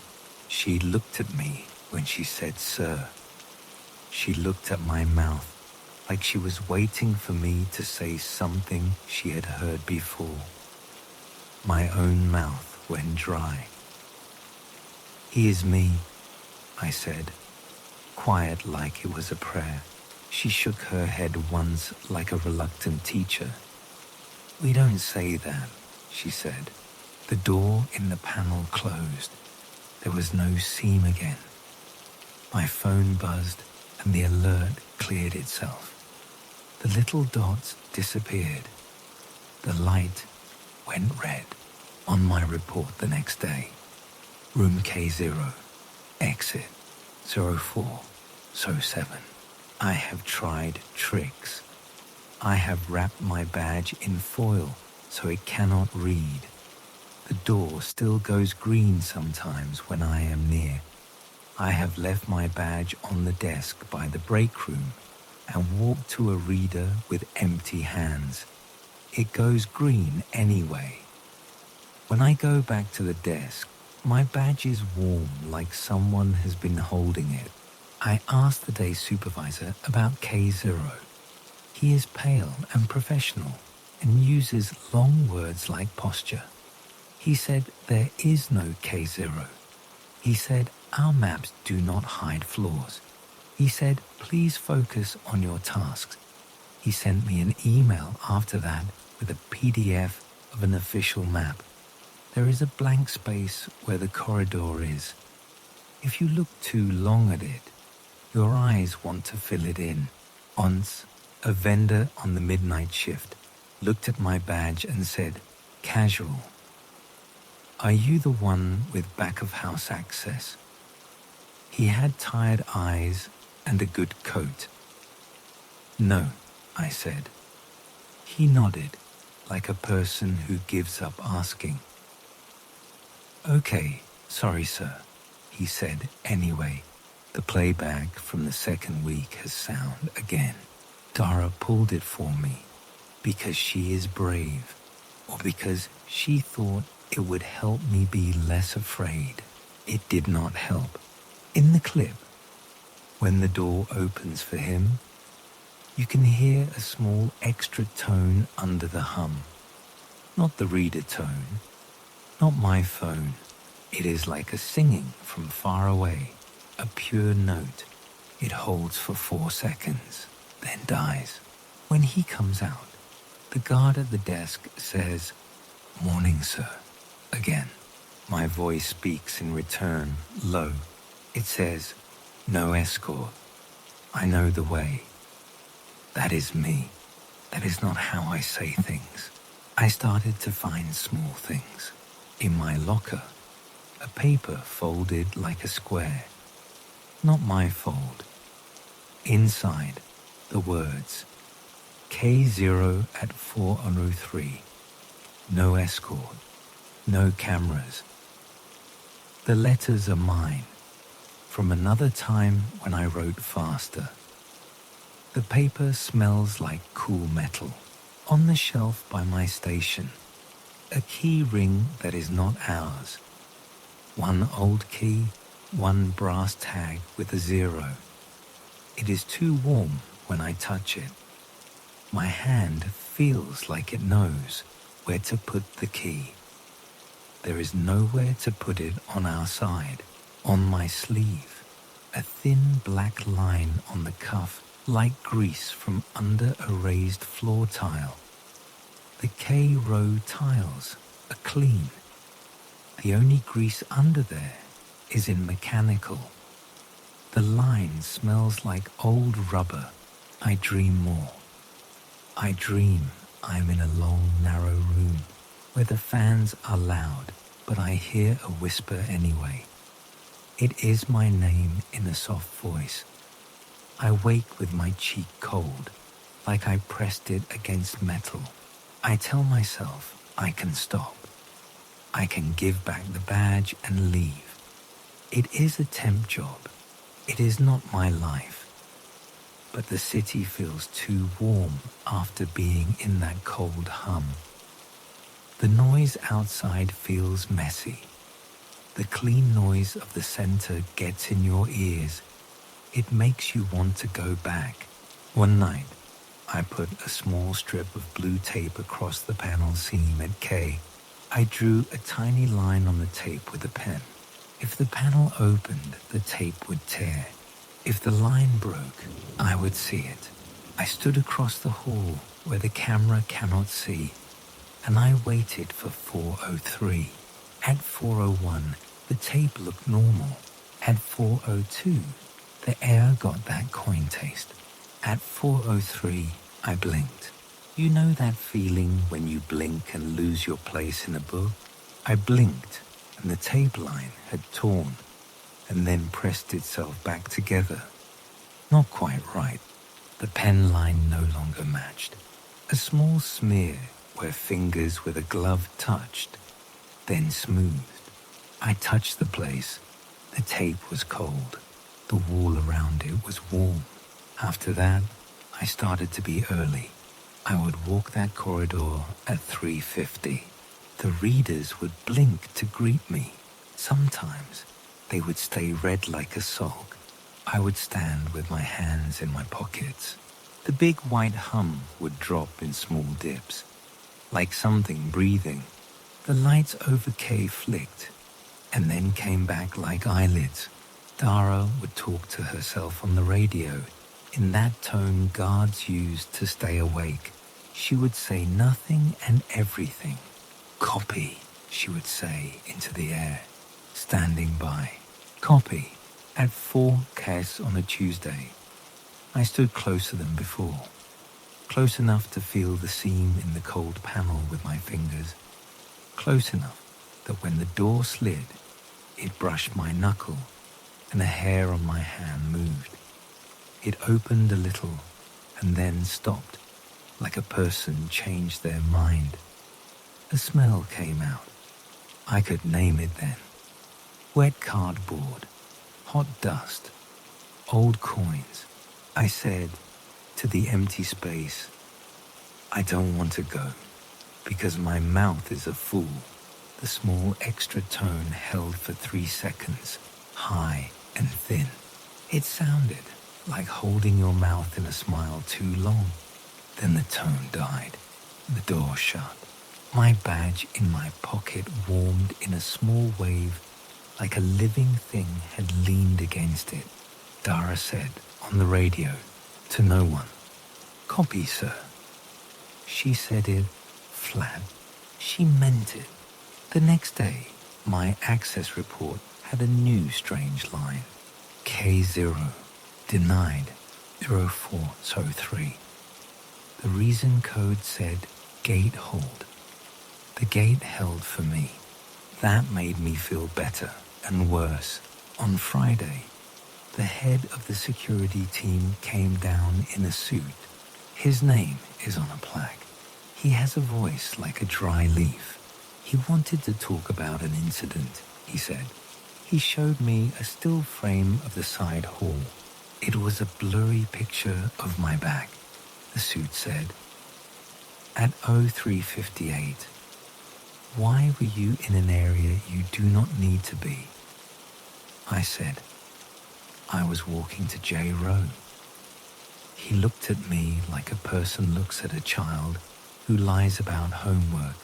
At 0403, we show a non-standard access. He said, "I need you to keep to your route." He kept saying route like we were trucks. "We'll take care of K," he said.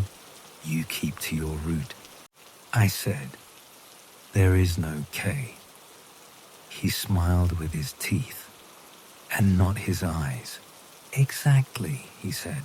That night, I told myself it would be my last. I said I would give the badge back in the morning. I wrote a text to my agency saying something came up. I stood in the K corridor like a person stands on a beach at dark and knows it is time to go home. The scene was a straight line. The little glass square was dead red. At 3:58, the lights up the corridor went in a soft wave. Bright, dim, bright again. The floor under my feet had a small tremble, like something heavy far away had moved, and the building told me in its bones. At 4 Sol, the humming in the walls got smoother, as if someone turned a knob. I smelled the soap from the bathroom. I felt the cold on my face. At 4:01, a guard down the hall, not Dara, a new guy with a beard and nervous hands, said into his radio, "Sir, inbound," to no one. At 4:02, the man-trap doors down by the entrance opened for no one. The outer door closed. The inner door opened. The turnstile clicked. I heard footsteps I could not place. They were not loud. They were not soft. They had that same bad polite sound I know from my own shoes. At 4:03, the panel light went green. The tape seam I had redrawn trembled and then split. The panel drew back and there was that thin little tunnel. I saw a hot line of data lights at the end. They looked like a city across water. Someone stood between me and that line, just out of the light. A shape like a person colder than the hall. The shape looked like me if you look only at the edges. Not clear. If you stare, it slides. He lifted his hand. I recognized the way my fingers hold a badge. He did not touch the reader. The reader beeped anyway. He said, in my voice, but low, "You're late." He stepped. I stepped. For a moment, we shared the doorway like people in a kitchen move around each other. He smelled like air from a server. He looked at my face and did not make a face. He did not blink. Behind me, the new guard said, "Morning, sir," in a voice like a habit slapped awake. His radio hissed, Dara, far away, said, "Flat. Copy." I wanted to put my arm across the opening and say no. My arm did not belong to me then. It belongs to the access. It belongs to the beep. My hand lifted. The reader's light pulsed like a patient heart. I did not press the badge. It went green. He leaned close. For 1 second, his mouth was next to my ear. He said, "Soft. The kind of soft you use in a church. We borrow it. We return it." "What is it?" I said. I wanted to ask what he was. My mouth chose it instead. It, badge, hand, name, time, authority, he said, so soft the word was almost a breath. 4 minutes. From inside the door, that thin, pure tone rose and held. The cold wrapped my fingers. The smell of metal got deep into my mouth. The light at the end of the tunnel blinked in a way that reminded me of being a kid when the street light told me to go home. The line of tape on the panel slid on the floor like a tongue. I don't remember the next 4 minutes. I know you think this is where I make something up. I don't remember them. My next memory is standing too close to the panel, with my forehead almost touching the cold. The panel was closed. Someone down the hall laughed a dry laugh. The new guard was biting his nail and looking at the desk like it was wild. My access report the next day. K0, granted, 0403. K0, exit, 04.07. The reason code said, owner present. Under it, escort, NA. Dara did not meet my eyes all morning. When she finally did, she put a paper on the desk. It was folded in a neat square. She did not touch it as she slid it. Inside, 2 words in small letters.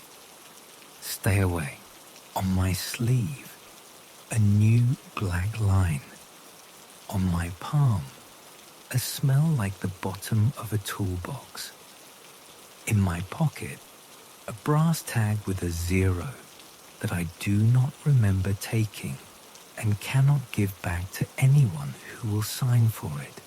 I'm writing this at a workstation with the fans singing around me like sea in a shell. It is 3:56. I told my agency I am done. I told myself I am done. The man trap just let someone through with no one there. The light by the panel is red. The tape has a little bubble now, like it wants to breathe. The new guard is humming to himself and doesn't know it. Dara is on her radio, saying nothing 2 floors away. The readers on J Row just blinked green, as if to greet someone who did not walk there. The cold is waking up under the tiles like a cat. My badge is on the desk by my hand. It is warm, as if it has its own blood. When I lift it, it hums against my fingers. Or it is the air. Or it is me. The camera in the corner shows our little hall like a small river you can step into and be carried away you did not plan. It is 4:01 now. The white noise went down a little, like a whisper in a church. The light by the panel flicked once. Out in the lobby, a voice said, "Morning, sir," to no one. It is 4:02.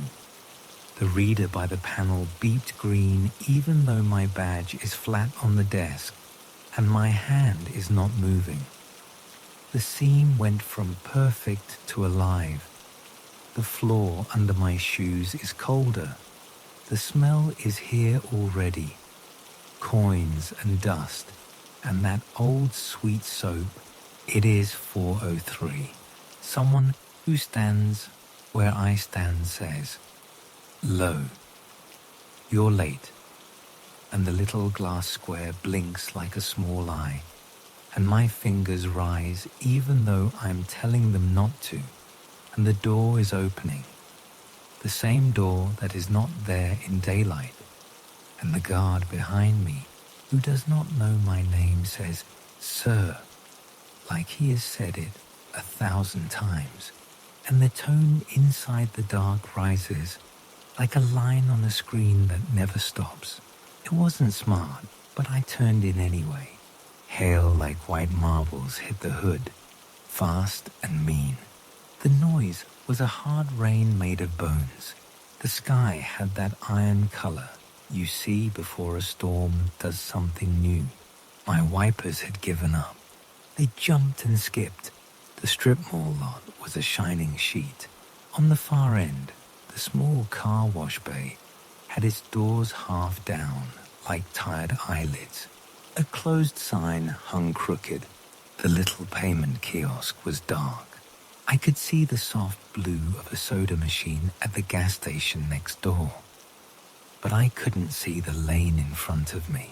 Hail bounced off the glass, and my shoulders rose all by themselves. I pulled under the wash bay like a dog crawls under a table. Not deep, not smart, just enough to get the windshield out of the beating.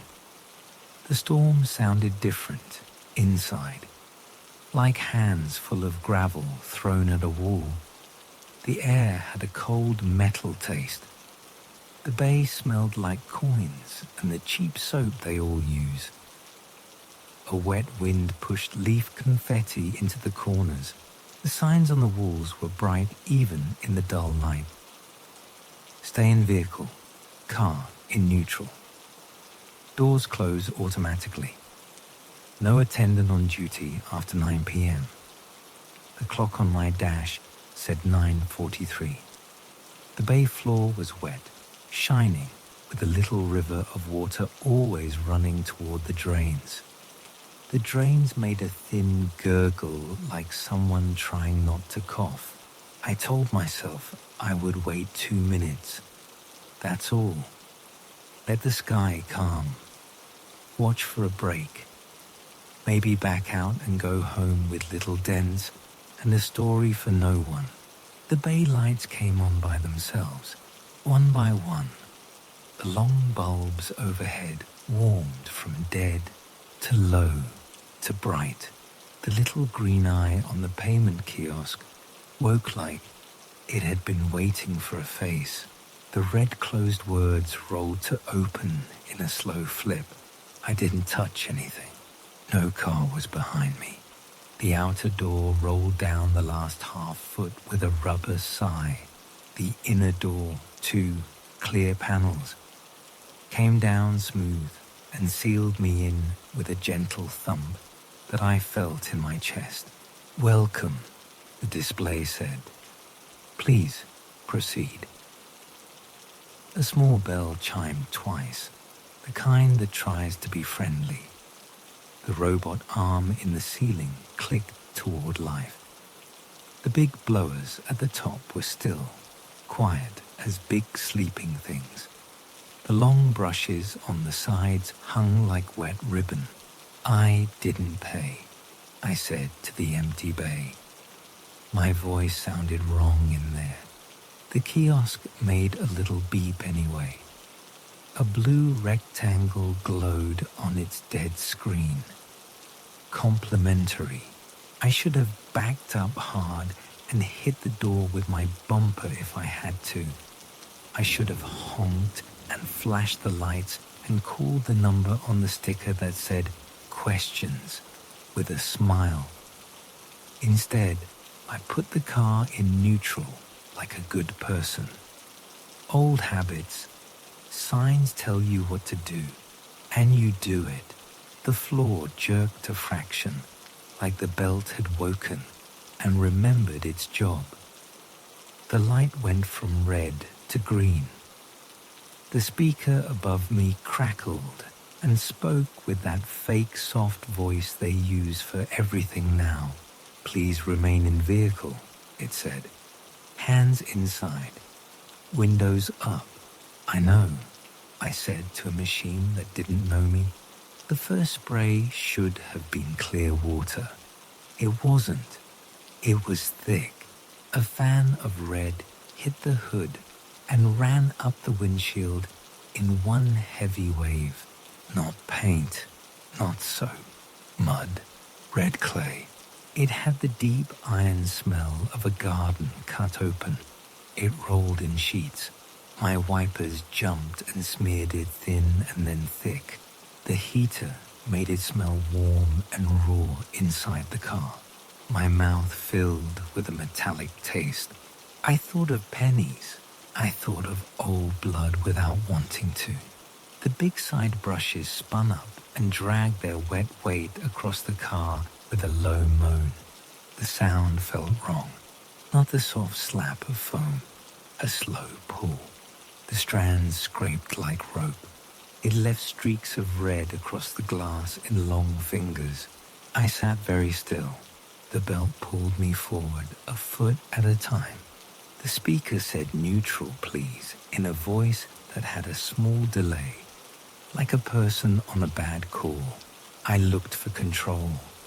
The kiosk had no buttons out for me to push. The red pull chain box on the wall said, "Emergency shut off," in white letters. It was locked behind cloudy plastic. The room around me had that feeling an elevator has just as it closes. That sense that you chose the box you're in, and the box chose you back. The brushes reached across the roof.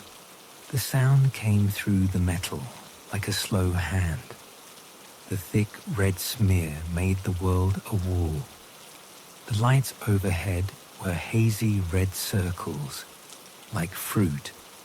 The speaker said, "Please remain," and then nothing. Something soft dragged across the driver's side window with the brush. Not bristle, not foam, softer. I backed my head away on reflex. A dark strand slipped across the glass, stuck by the clay. It was hair, a long piece. It clung left and right, and then trailed off, and then more, as if someone behind the glass had shaken their head underwater. The drains sucked harder. I could hear them fight with the flow. That small gurgle became a sound like a throat. Through the red, I saw clumps gather and spin at the grates. Leaves and hair moved the same way in water soft, slow, to alive. This was not fall. It was not leaf season. The piles were big enough that the water had to go around them and find another way. The overhead arm lowered, and the high-pressure jets hit with a new sound, like metal torn. The clay came off in strips. The water was not clear.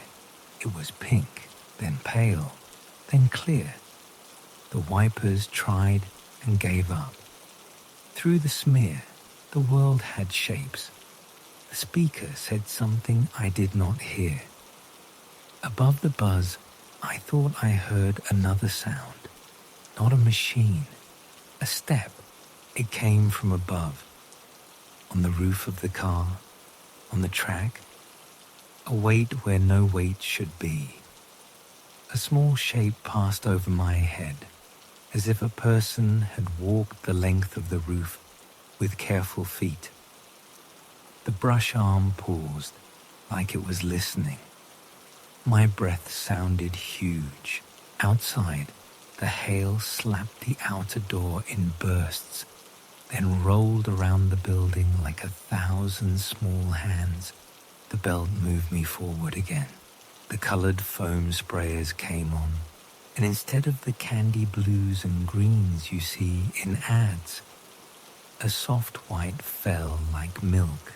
It smelled like old soap from a drawer in a house that no one lives in. Perfume that learned the wrong fruit. Across the bay, against the far wall, red handprints appeared in drip marks where no hands had been. It looked like a trick of light. I blinked and told myself patiently that it was only the wash water finding old dirt runs and making art. My stomach did not believe me. Air blew from the big dryers. It shook the car. My chest felt it. For a long minute, it went on, longer than any dryer in any bay has ever blown. The door panel by the dash rattled the way it does on highways when wind finds the wrong path. The air had a smell in it like hot plastic and old leaves. "Please remain," the speaker said again. And for the first time the words sounded less like a command and more like a request. Then suddenly it all stopped. The blowers cut. The arm lifted to its rest. The lights above went steady. The belt shuddered and went dead under my wheels. The inner door lifted in a slow roll with that same soft rush. The outer door stayed down. The hail had stopped. The air outside was green in that bad way storms leave behind when they are not done. The car was spotless. The windshield was clearer than I think it has ever been. The paint looked like a new thing. The clay had left me. The water beads sat perfect, like someone set each one by hand. I opened the door and felt that small rush car air letting go. Warm inside, cold out. The bay sounded like a room after an argument. The drains gurgled low, like a tired person. I stepped onto the wet floor and smelled coin and earth, and something sweet from a long time ago. The drain nearest the front tire was clogged. I don't mean needs a maintenance man. I mean choked. I mean a nest. The grate was a dark circle of slick hair matted with leaves, and the little things leaves bring with them. Twigs, dirt, a lost blue straw, a pale plastic comb. The hair did that thing hair does, in clumps, moved in the water like an animal. I crouched without wanting to. My hand hovered. I wanted to see if it was only the top. If I brushed the surface aside, would clean grate shine? I told myself no. I told myself, go home. I stayed. A long strand had caught on my front plate. It was dark, and not the kind of dark that belongs to a car wash brush. I reached and pulled it, like a weed.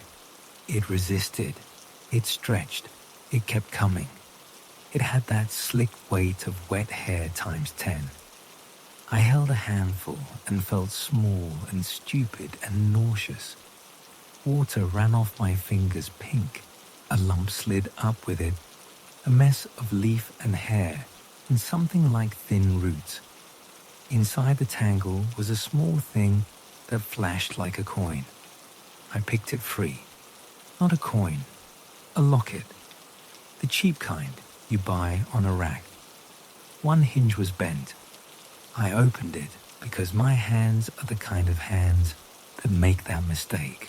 Inside the locket, a slip of paper had been pressed in place of a photo. It had gone soft. The writing was tiny, too tidy. A single word. Wash. That was all. The ink had bled, like someone had written with a pen held too long in one spot. I put it down on the concrete and stood too fast and saw stars. My heartbeat had found my throat. I wiped my hand on my jeans, and the stain made a slow rust flower. The grate gurgled deep, and a bubble rose and popped and let out a smell like old pipes after a long time away. I leaned in without meaning to and looked down into the throat of the drain. A shape moved in the dark below the grate. Not a hand, not a rat. A soft bunch like more hair giving way, turning in a slow swirl. The swirl made a pattern that looked like a face for 1 second, and then nothing. If you asked me to draw it, I could not. But when I closed my eyes later, I could. Sir, a voice said behind me, soft and wrong in the empty. I turned, and no one stood there. The speaker in the corner had no light. The small bell chimed once. The open sign flipped to closed. I threw the hair back into the drain like a person throws a snake, and it made a small slap and disappeared an inch at a time, sucked like a ribbon back into a throat. I got in the car. My fingers left faint red ghosts on the steering wheel that I wiped at and made worse. The dryer smell clung to the seat, that heated plastic smell that makes you think of a warm vacuum. The vents breathed out a new smell, leaves, old wet leaves, warm from a car's lungs. The doors rolled back up. The kiosk went dark. The bay went dim. I drove out into broken clouds and puddles and the sound of a storm walking away to bother someone else. The gas station next door had a person behind the glass on a stool. He watched me with that open-mouthed, tired look people get at the end of long shifts. I parked in front of him and walked in with my hands on my sides, like a man who does not want to touch his own pockets. You know the car wash is closed, he said before I could ask. He pointed to a little printed sign taped up askew. Car wash, closed after 9 p.m. He tapped the sign. His nail was chewed to the quick. It was open, I said. It turned on. He looked out at the bay. The doors were down. The place looked like a stage between sets. No one's on tonight, he said. Manager lost the keys or something. Been 2 months. I told him about the lights and the voice and the clay and how my car is clean enough to eat off. I told him about the drain without the hair part. He made a face that said the story was too long, and then the kind face people make when they decide to be sorry for you. We don't run it, he said. Corporate does. I just sell chips. Who do I talk to? I asked. He shrugged and pointed at a number under the closed sign. I called while I walked back to the car. The phone rang and rang, and then a voice told me hours and a website, and to press 3 for a human who was not there. At home, I parked and turned the engine off and sat. The garage thinned the world. I could still smell the dryer smell. I could still smell the iron mud. I opened the glove box for a napkin, and a small trickle of leaves fell out like a joke. Not my leaves, not anything I know. They were the small, thin kind, from a tree I don't have on my block, wet and flat and stuck together like pages. I wiped my hands. The napkin turned pink, then brown. The locket I had put in the cup holder slid and ticked. I picked it up, and the little paper inside wanted to come with it. I put it back and told myself, leave it, leave it, leave it alone. That night, I watched the dash cam footage, because there is always one moment when people in stories could have looked at the recording and didn't. I am not better than them, but I wanted to be.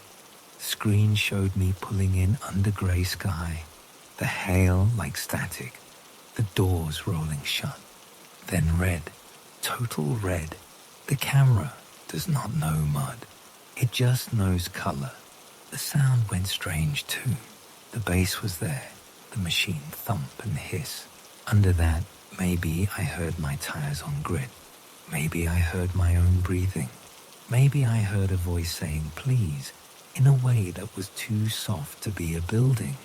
When the dryer kicked on, the camera's mic clipped and ticked.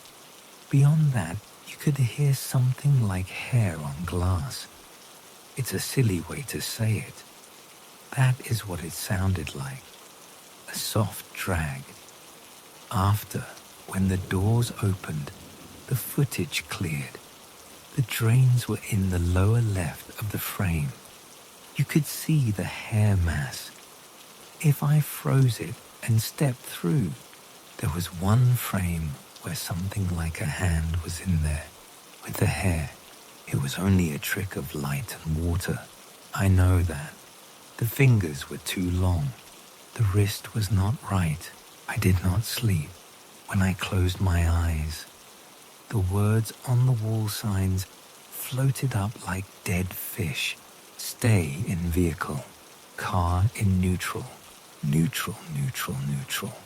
The voice in the speaker said, please remain. And then, in another voice said, please. The please sounded like a person who'd been polite too long. In the morning, the car was still spotless. The smell was worse. A sweet rot that had warmed up overnight. I opened the trunk to make sure no old grocery had rolled back there and died. 2 leaves sat in the felt lining, stuck like hands. I picked one, and it left a brown stain. In the spare tire well, a long hair lay in a curve that matched the tire's circle. It was not mine. I went back to the car wash, with light and common sense on my side. The doors were down. The floor inside looked like a clean kitchen. No hair, no leaves. The drains looked like drains. For a second, I thought maybe I had dreamed. The locket in my pocket said no. I walked around the outside. On the back wall, past the window where the brush arms live when they rest, there was a small locked door with a simple sign, staff. It was the size of a closet. I knocked.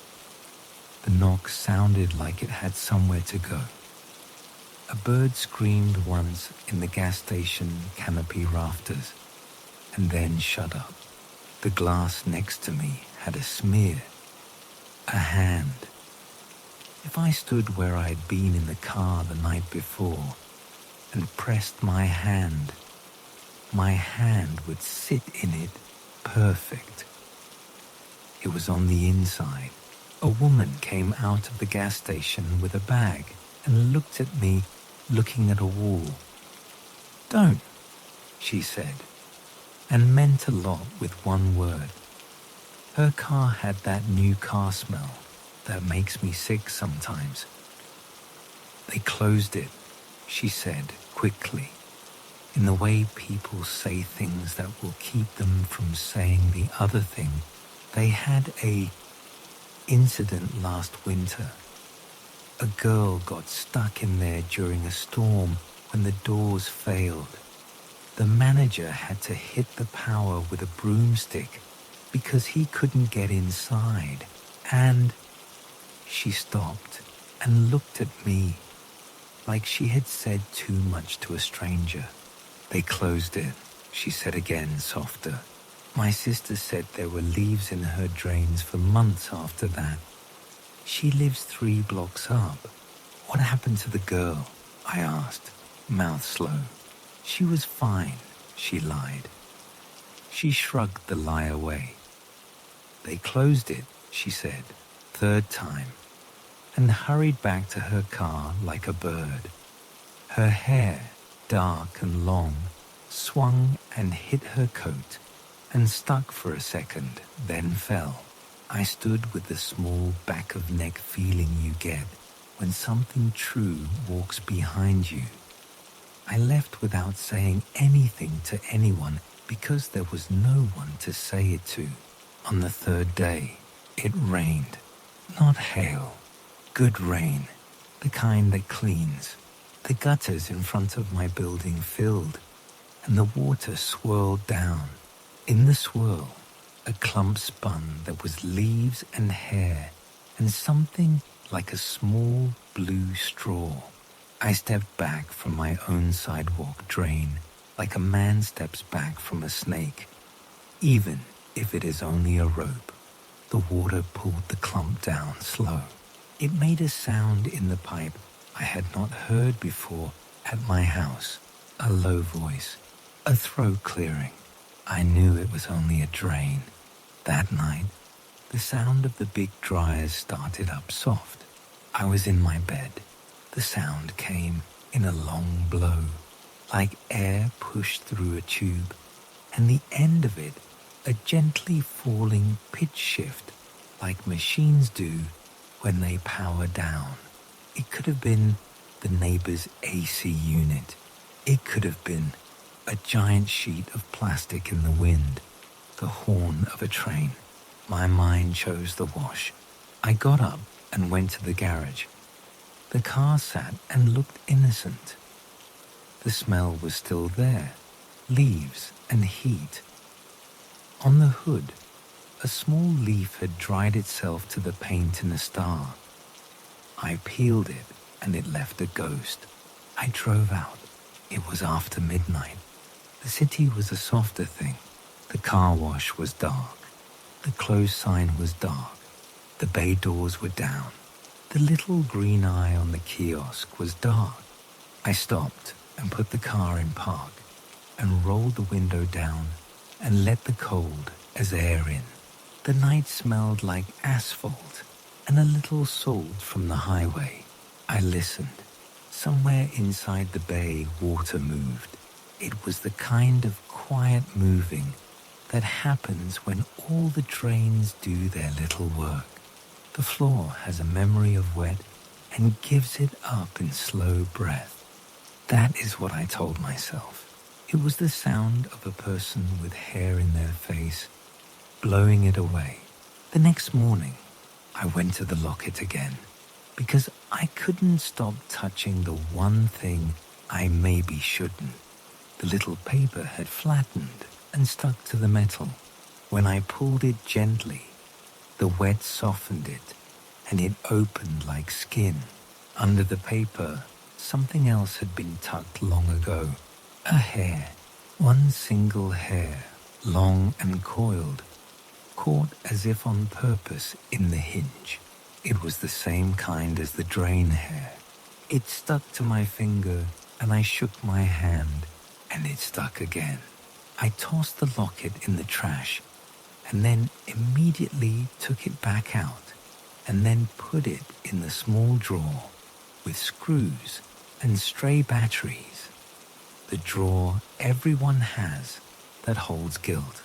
I closed the drawer like a person putting a lid on a pan to keep the smell in. I stopped going that way. I took the long route to work, so I didn't see the bay. I told myself my car was clean now. I told myself I hate car washes anyway. The little voice that lives under the words kept saying a very simple thing. It turned on for you. 2 weeks passed. The smell faded. The hair did not return. My drains at home swallowed water with the sound of work and no edge of throat. I began to see the world in lines again, not in square signs and soft voices. After this kind of quiet, the other thing always happens. Another storm came low and mean, rolling from nowhere like a truck over a hill. I was on that side of town without wanting to be. The first hail hit the hood with that same bone sound. The car wash sat there like a thing that does not care what weather is. The doors were down. The signs were quiet. The sky told me to make decisions fast. I pulled under the canopy where the vacuums are, not into the bay. That was my line. The hail was not as bad. It cut sideways. Through the glass, I could see the bay interior, where the panels were clear. Or maybe it was only the reflection of a light behind me. A glow rose inside and fell. Up, down, up, down. In that slow breath, the old lights made when they woke, I left the car in drive. My foot was a hard thing on the brake. The small green eye on the kiosk came on and off. The light above the inner door flicked red-green, like a person trying to get my attention without making a scene. The speaker inside the bay said something soft. Not the voice, the smaller word. Please, it said. Maybe. It could have been the wind. I put my hand on the shifter. I pulled it into drive and I did not move. I put it back in park. The rain changed. The hail stopped. The sky went from iron to a lighter bad metal. The little green eye went dead. The inner light went steady red. The speaker said nothing.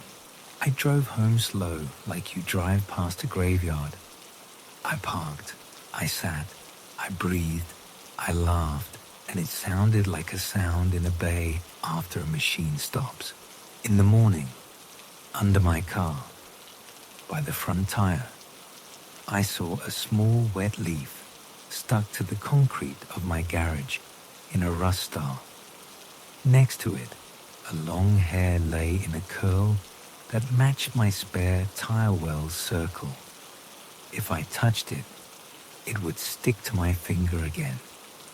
I did not touch it.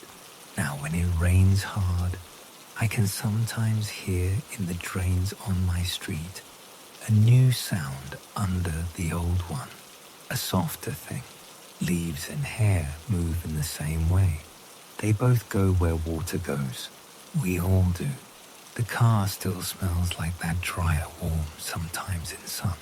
If I drive past a car wash, any car wash, the green eye on the kiosk seems to blink faster, as if it knows me. My shoulder tightens before the door ever opens. Last week a storm dropped big hail at 2 a.m. and I woke with the sound of plastic and glass being hit. We all know that sound now. The world is full of video of it. I sat up in bed and thought of that bay and the voice. Please remain, it said, polite to the point of cruel. Please. It is a word that is simple and heavy all at once. I sat and did nothing, and listened for a dryer in the distance. The house breathed. The drains worked. If I drive that way again, the doors might roll up for me. The signs might tell me to put my hands in and my car in neutral, and I might listen. Or I might sit under the vacuums with the engine running and wait for the hail to pass and say no to nothing. Either way, I think the drains remember. Either way, the little green eye on a dead kiosk is very patient. It can see me even when I pretend I can't see it. Sometimes I find a leaf where it should not be, and I rub the stain it leaves, and it does not come off. Sometimes I hear the small pure tone of a machine coming to life from far away in a quiet house, just for a second, and then it is gone.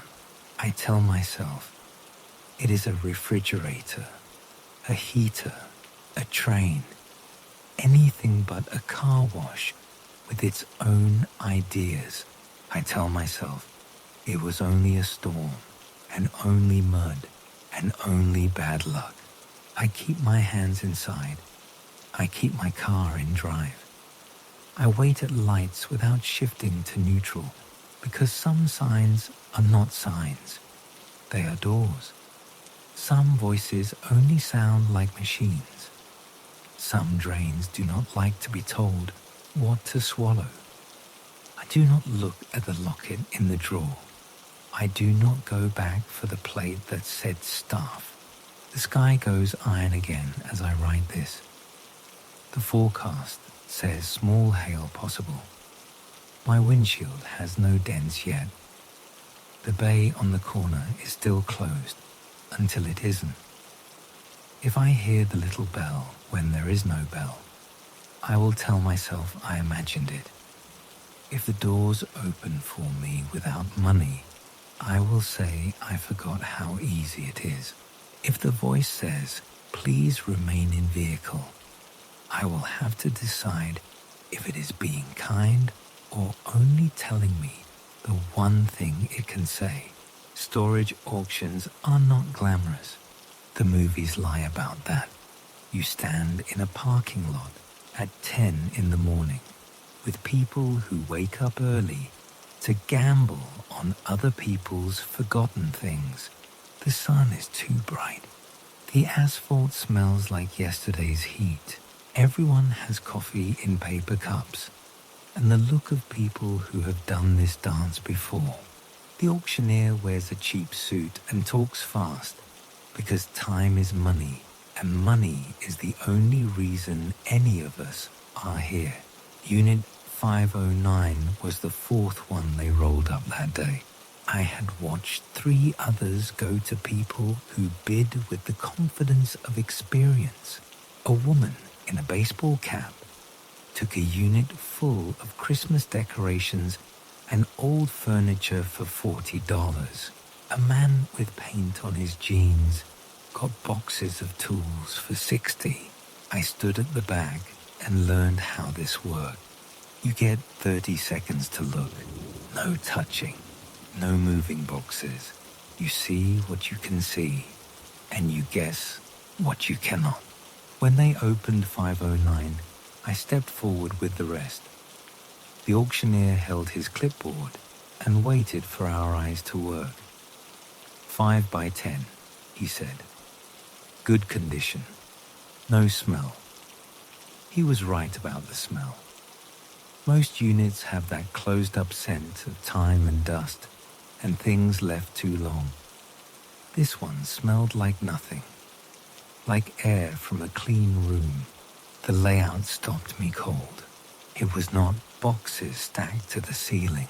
It was not the garage sale chaos of a life packed in a hurry. Someone had arranged it like a room, a living room. There was a couch against the back wall, brown leather with a crack in the left cushion. A coffee table in front of it with a magazine folded open, a floor lamp in the corner with a yellow shade, an end table with a black cordless phone, a small bookshelf, a TV on a wooden stand. The other people looked and saw furniture they could flip or use. I looked and saw my living room, not similar, not the same style. Exactly my living room, reflected like in a mirror. The couch sat on the right instead of the left. The lamp stood in the opposite corner. The end table was by the couch's right arm instead of the left. But every piece matched. The crack in the leather was in the same spot, just reversed. The magazine on the coffee table was folded to the same page. The yellow lampshade had the same small stain near the switch. My throat went dry. The coffee in my hand tasted like metal. Any questions? The auctioneer asked the group. A man in overalls raised his hand. How long has it been closed? 18 months, the auctioneer said, checking his sheet. Renters stopped paying. We sent notices. No response. Standard process. 18 months ago, I had bought my couch. I remembered the day, the furniture store, the argument with the delivery guy about which corner the lamp should go in. I remembered setting up the TV and putting my first magazine on the coffee table in that exact fold, because I am the kind of person who does not know how to make a room look lived in. Do we know who rented it? Someone asked. The auctioneer shrugged. That information is private. Unit goes as is. Cash only. You move it. You own it. The 30 seconds were up. The auctioneer stepped back and started the bid at $10. The woman in the baseball cap bid $15. The man with paint on his jeans bid $20. I heard my own voice say $30, then $40, then $60. Other voices dropped away. At $80, I was the only one still talking. Sold to bidder 7, the auctioneer said, marking his sheet. You have until 5 o'clock to clear it out.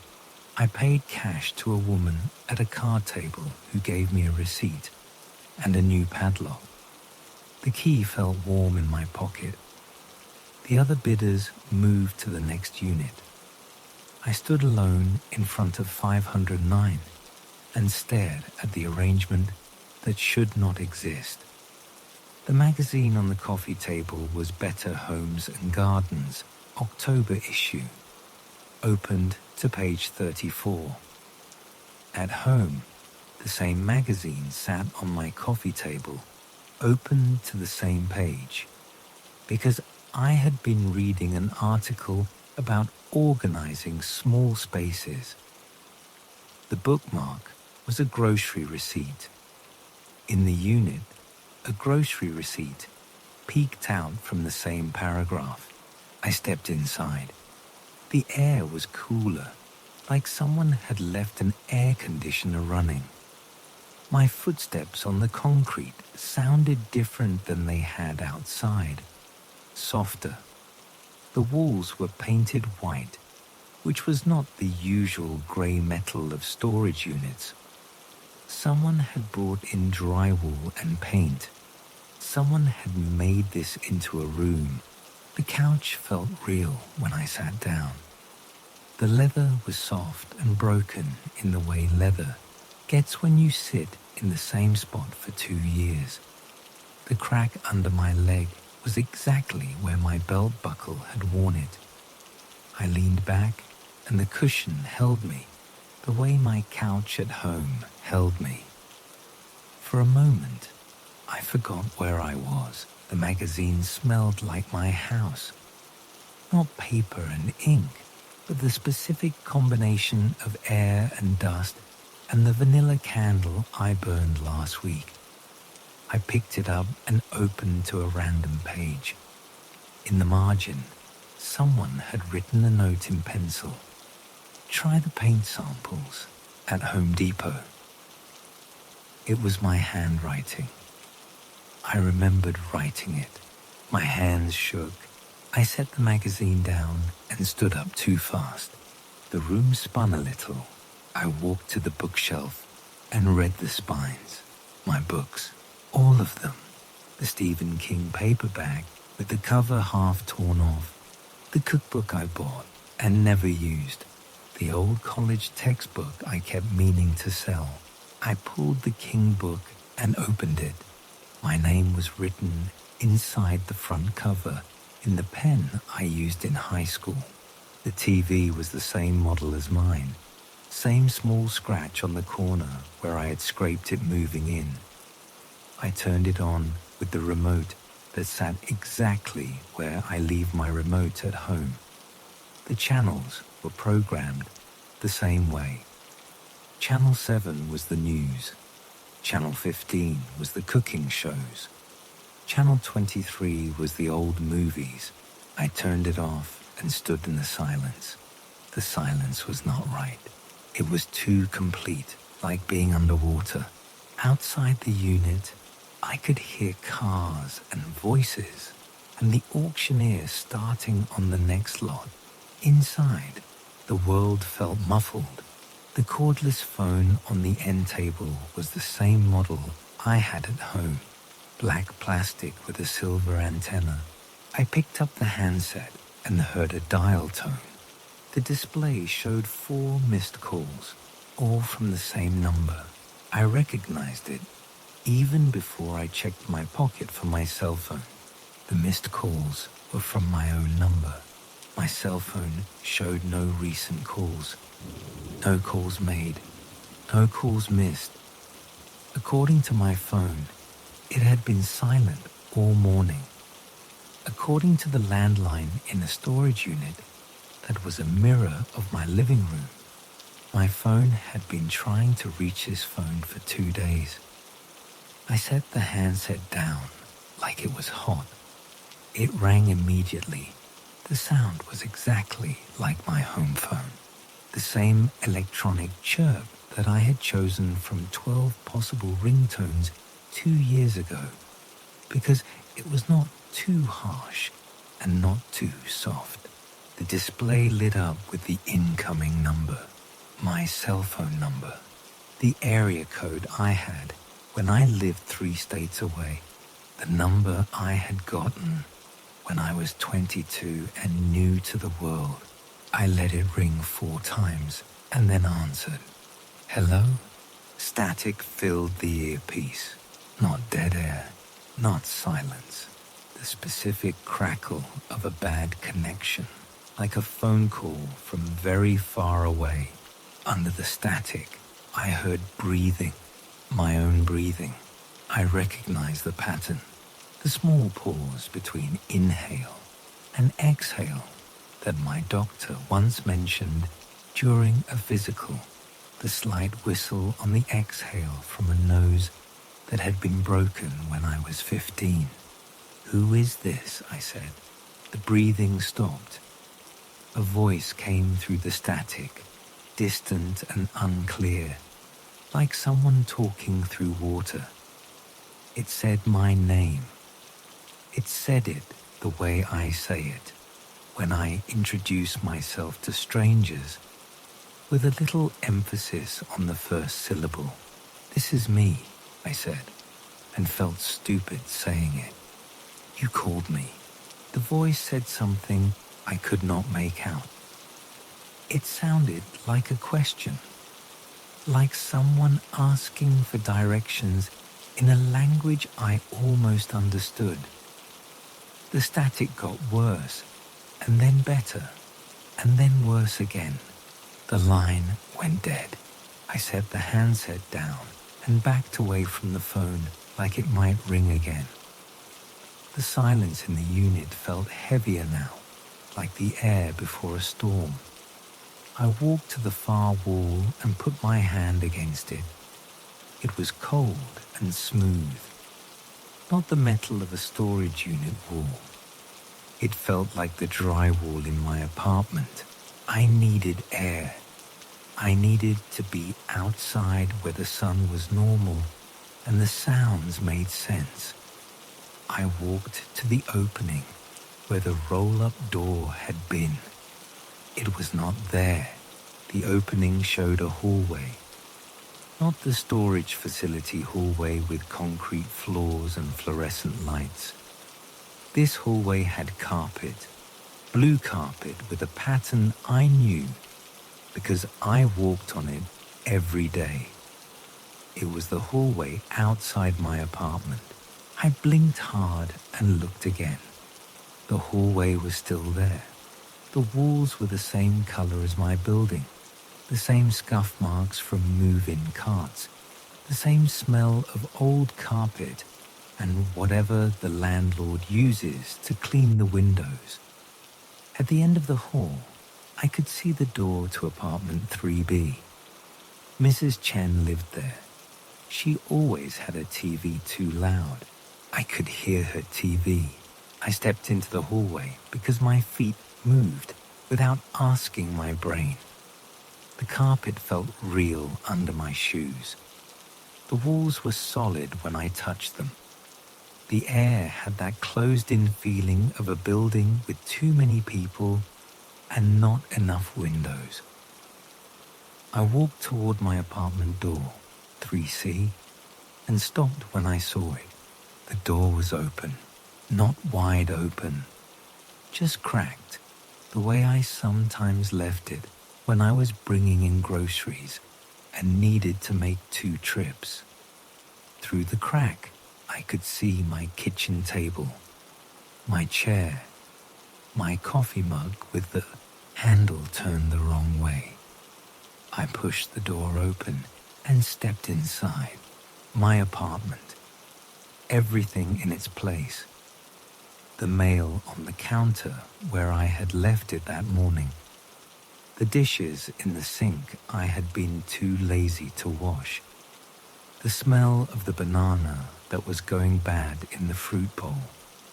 Even the specific quality of light from my windows, filtered through blinds that needed cleaning. But something was wrong with the light. It came from the right instead of the left. The kitchen was on the wrong side.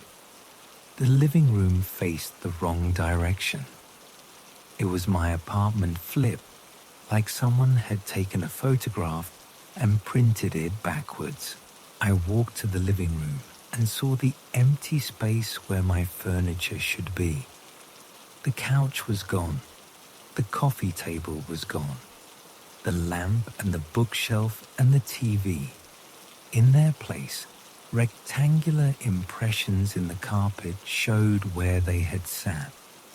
The end table was missing, leaving a small square of carpet that was a shade darker than the rest.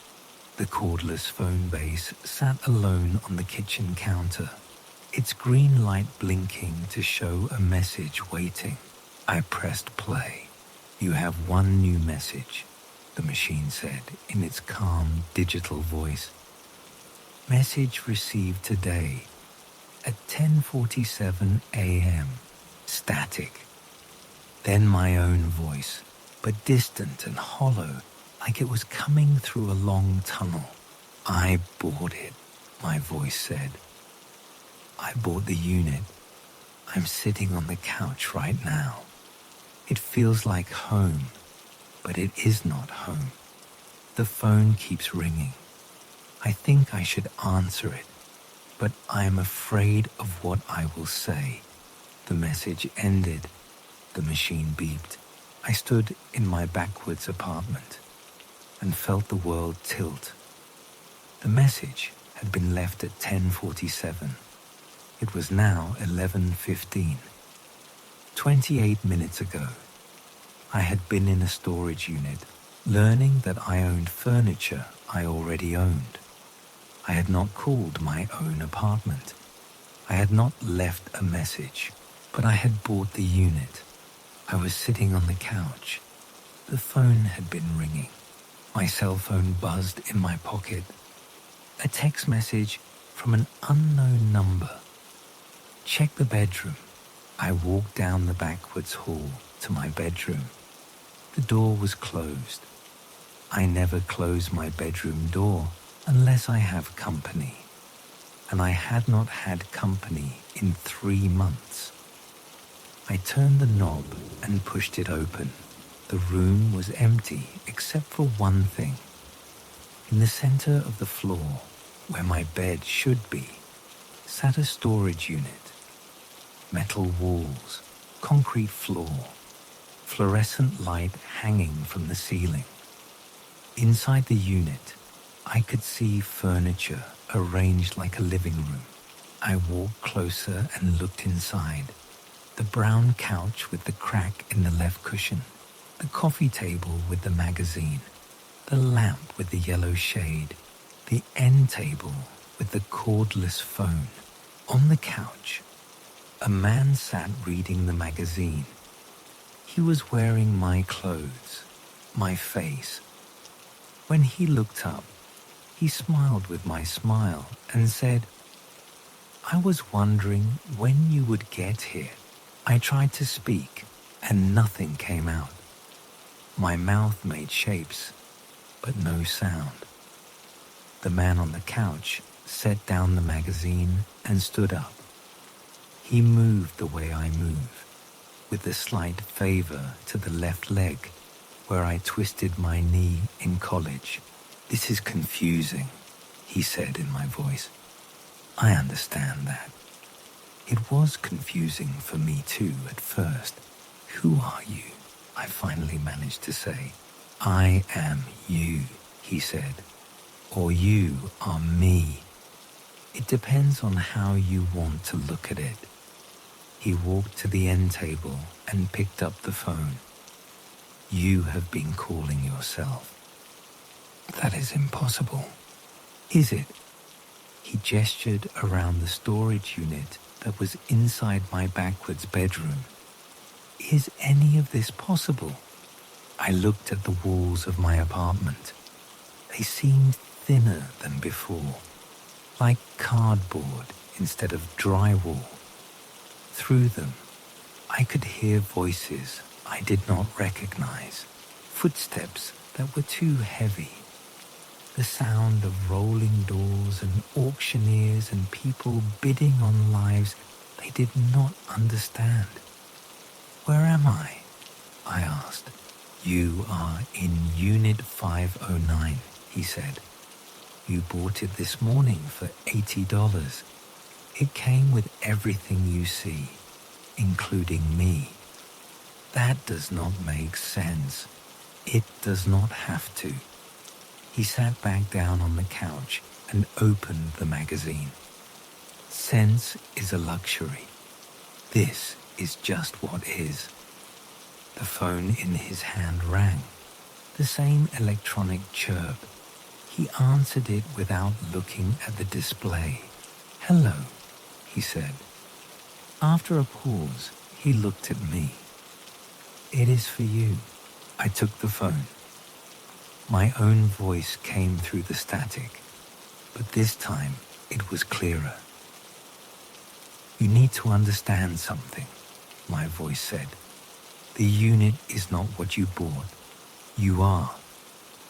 "I do not understand." "Someone put you in storage," my voice continued. 18 months ago. They arranged everything to look right, to make you comfortable. They paid the rent until they could not anymore. Today, you bought yourself back. That is crazy. Is it crazier than a storage unit that mirrors your living room? Is it crazier than talking to yourself on a phone that should not work? I looked at the man on the couch. He was reading the magazine with the same expression I make when I read, slightly squinting, mouth barely open. He looked completely real. He looked exactly like me. "Who put me in storage?" I asked the phone. "You did," my voice said. "You needed somewhere to go when the world got too small. You needed somewhere safe.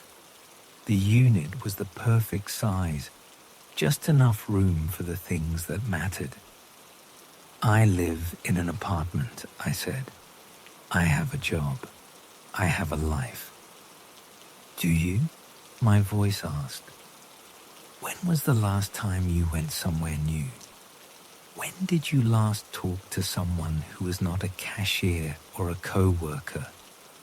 When did you last feel like the world was bigger than your living room?" I tried to remember and could not. My days had become small. Work, home, sleep. The same route, the same conversations, the same chair on the same couch, watching the same channels. I had been living in a 5x10 space for longer than 18 months. I had just never seen the walls. The auction was a way out. My voice continued. A chance to buy back the parts of yourself you had put away. But you have to choose. You can take the furniture and leave the unit. Go back to the apartment that is not really yours, to the life that is not really a life. Or you can stay. Stay where? In the space you made for yourself. In the room that is exactly the right size. With the man who understands you because he is you. I looked around the storage unit that was inside my bedroom, that was inside the storage unit I had bought. The geometry did not work, but geometry was not the point. The point was that I felt comfortable here. The couch knew my body. The books on the shelf were books I wanted to read. The phone connected me to the only person I really needed to talk to. What happens if I stay? I asked. You live, my voice said. You live in a space that is exactly your size, with exactly the things you need, talking to the only person who really knows you. That sounds lonely. Is it lonelier than the life you are living? The man on the couch looked up from the magazine. You do not have to decide now, he said. You can sit down, read a little, see how it feels. I sat down next to him. The couch held me the way it always had. The cushions knew the exact amount of give my back needed. The arm was the perfect height for my elbow. The magazine in his hands was open to an article about organizing small spaces. I had been reading that article this morning, in another room, in another life. The phone will ring again, he said. It always does. You can answer it or not. You can talk to yourself or sit in the quiet. You can read the same books over and over. You can watch the same shows. You can live in the exact space you need without worrying about the spaces you do not. Outside the unit, I could hear the auctioneer moving to the next lot. People walking around, looking at other people's abandoned things, trying to guess what was valuable. In here, everything was valuable because it was exactly what I had chosen to keep. How long have you been here? I asked him. 18 months, he said. It feels like no time at all. It feels like forever. Time is different when you are not waiting for it to pass. My cell phone buzzed. A text from my boss. Where are you? Meeting in 10 minutes. I looked at the text and felt nothing. The meeting was about numbers I did not care about. The job was a way to pay for an apartment I did not like so I could buy things I did not need. I put the phone back in my pocket without answering. You can turn it off, the man said, if you want. I turned off my cell phone and set it on the coffee table. The silence that followed was not empty. It was full of the small sounds that mattered. The hum of the fluorescent light, the soft tick of the clock on the end table, my own breathing, and his in rhythm. What is out there? I asked, nodding toward the opening where the door had been. The world, he said. Cars and buildings and people who do not see you when you pass them on the street.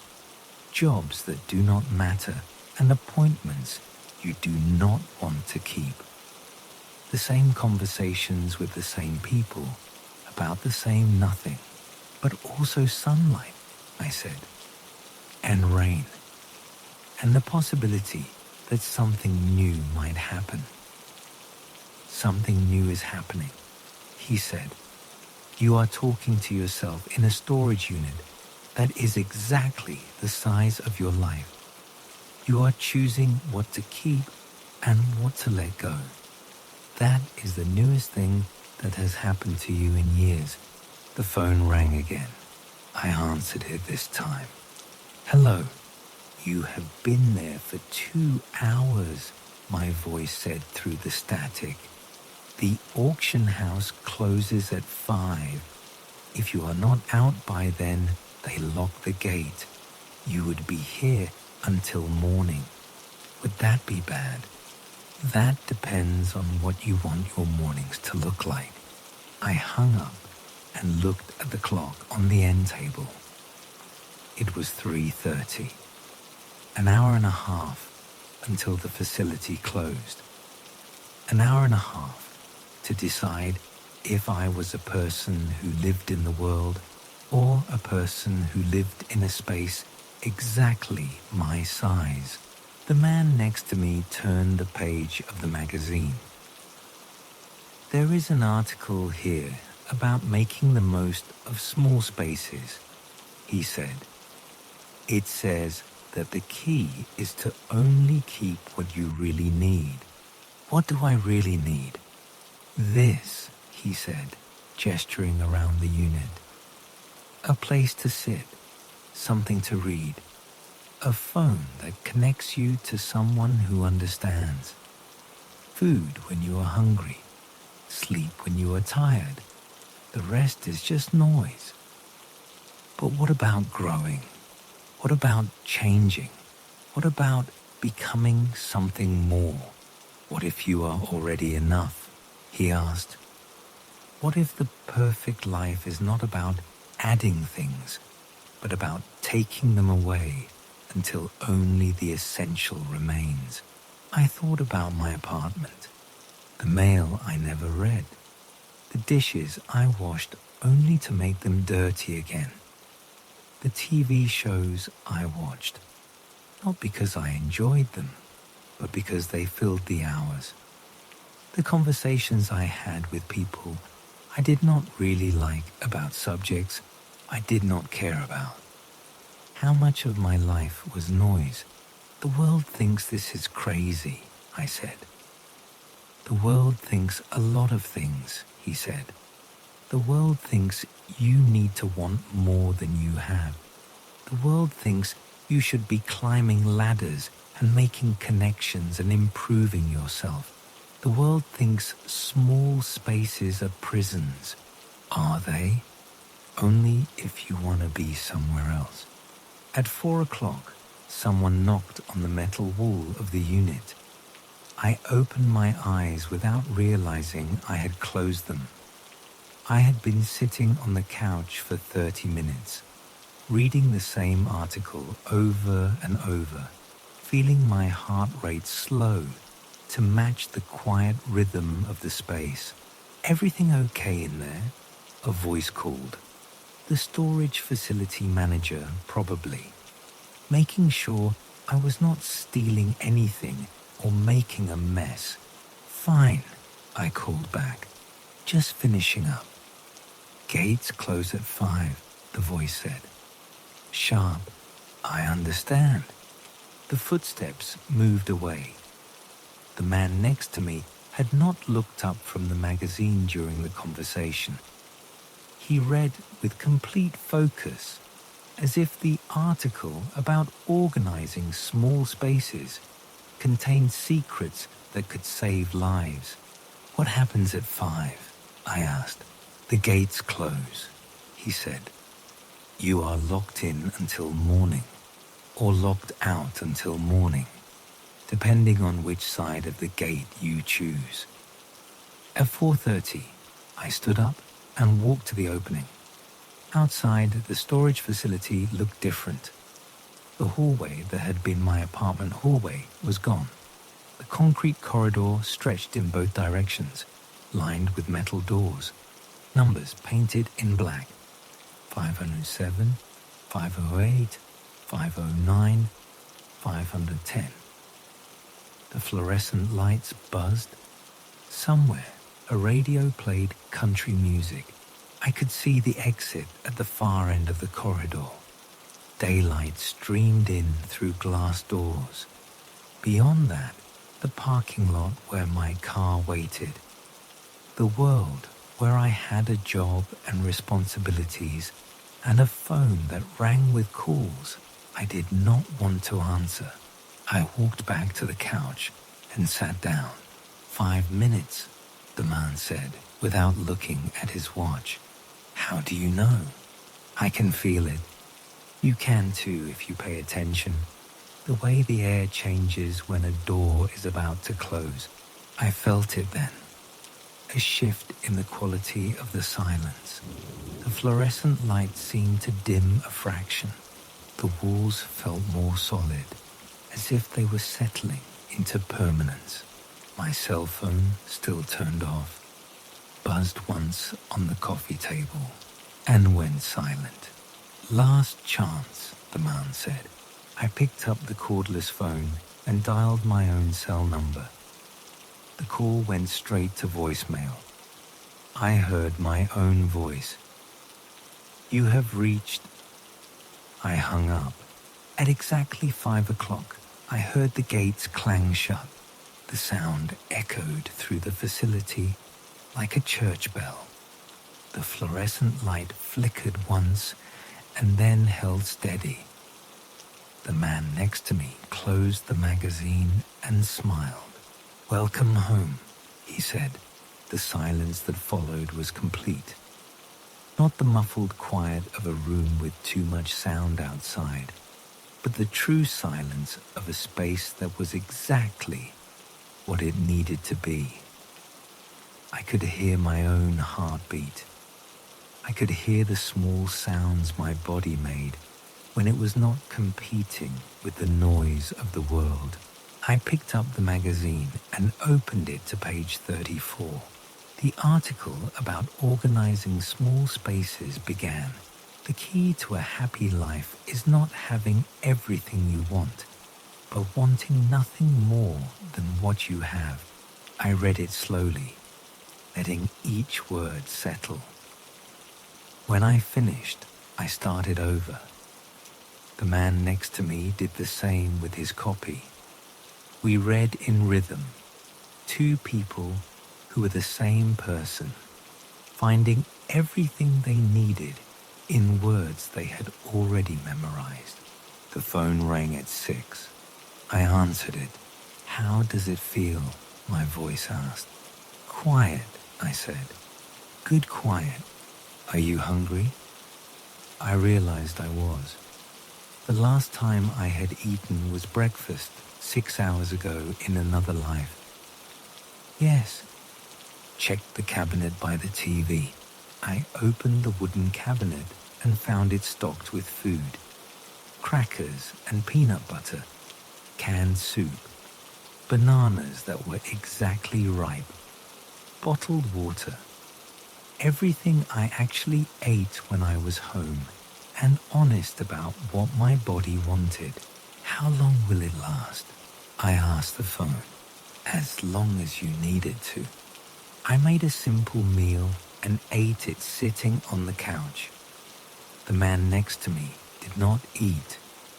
He did not seem to need food, or if he did, he satisfied his hunger in a way I could not see.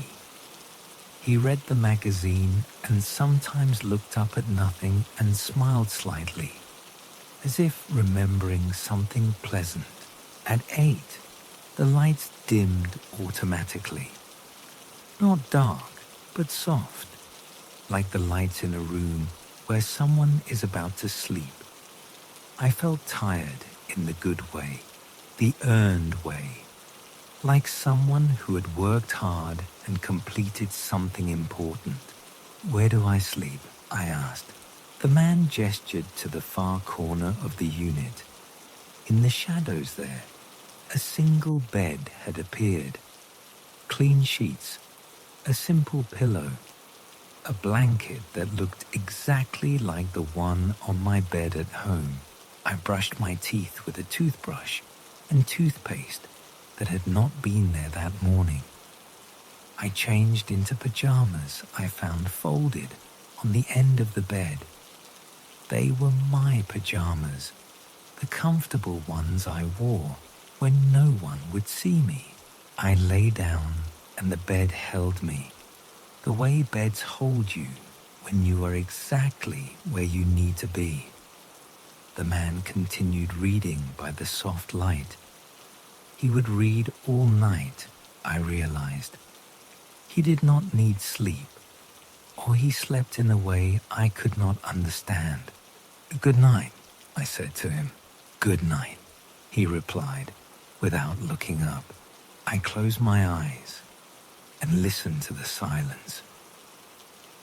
Outside the unit, the storage facility settled into its nighttime rhythm. Security lights came on. A guard walked the corridors with soft footsteps. Somewhere far away, a door closed. Inside the unit, I was exactly where I belonged. The space was exactly my size. The silence was exactly as deep as I needed it to be. The bed held me with the precise amount of softness my body required. For the first time in months, I fell asleep without wanting to be somewhere else. I woke to the sound of the phone ringing. The lights had come up automatically, not bright, but enough to read by. The man was still on the couch with the magazine. He might have been reading all night, or he might have put the magazine down and picked it up again just as I was waking. Time moved differently here. I answered the phone. "Good morning," my voice said. "Good morning. What time is it?" "It is the time you need it to be. Are you ready for the day?" I sat up in bed and took inventory of my body and mind. I felt rested in a way I had not felt in years. My shoulders were not tight. My head did not ache. My chest did not have that small knot of anxiety that usually woke up before I did. "I think so," I said. "The gates will open at 9. You can leave if you want to. Your car is still in the parking lot. Your job still exists, at least for today. Your apartment will let you back in. And if I stay, you stay. You read. You eat simple food. You sleep well. You talk to the only person who really understands you. You live in a space that is exactly your size. For how long? As long as you want. As long as you need." I hung up and walked to the opening of the unit. The corridor was empty and quiet. At the far end, I could see daylight through the glass doors. I could hear cars starting in the parking lot, people beginning their days, driving to jobs, filling their hours with the noise of the world. I walked back to the couch and sat down next to the man who was me. "What do you think?" I asked him. "I think," he said, closing the magazine and looking at me with my own eyes, "that you already know." The phone rang. I let it ring 4 times, then answered. "I am staying," I told my voice. "I know," my voice replied, and the line went quiet. I hung up the phone and picked up the magazine. The article about organizing small spaces was still there, waiting to be read again. Each time I read it, I found something new, some detail I had missed, some truth I had not been ready to understand. Outside, the world continued its loud, complicated dance. People drove to jobs they did not love, bought things they did not need, filled their lives with noise to avoid the sound of their own thoughts. They lived in spaces too big for their actual needs and wondered why they felt empty.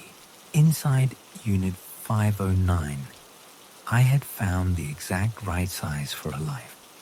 The couch, the lamp, the bookshelf, the phone that connected me to myself, the magazine with its endless wisdom about making the most of small spaces, the man who understood me because he was me, who never asked for more than I was willing to give. I opened the magazine to page 34 and began to read.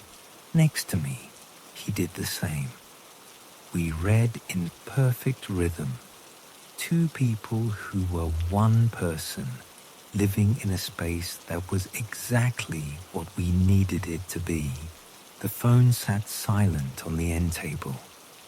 It would ring again when I needed to talk to myself, when I had questions that only I could answer. Until then, I had everything I required: a place to sit, something to read, and the perfect amount of quiet. At 9 o'clock, I heard the gates open with their metal song. People arrived to clean out the units they had bought, to sort through the abandoned pieces of other people's lives. They would find treasures and trash, memories and mysteries. In Unit 509, they would find exactly what was supposed to be there: furniture arranged like a living room, a man reading a magazine, a space that was exactly the right size for the life it contained. If they looked closely, they might notice that the man looked like the person who had bought the unit.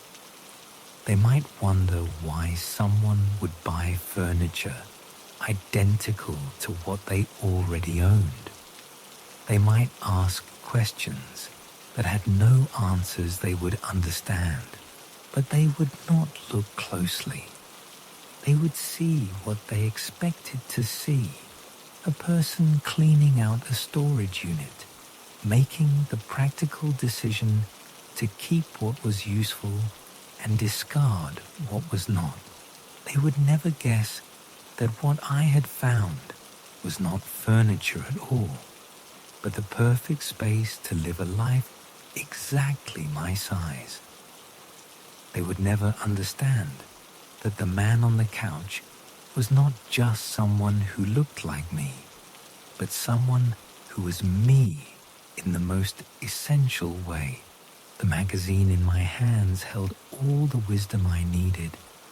The key to happiness was not having everything I wanted, but wanting nothing more than what I had. And what I had in Unit 509 was exactly enough.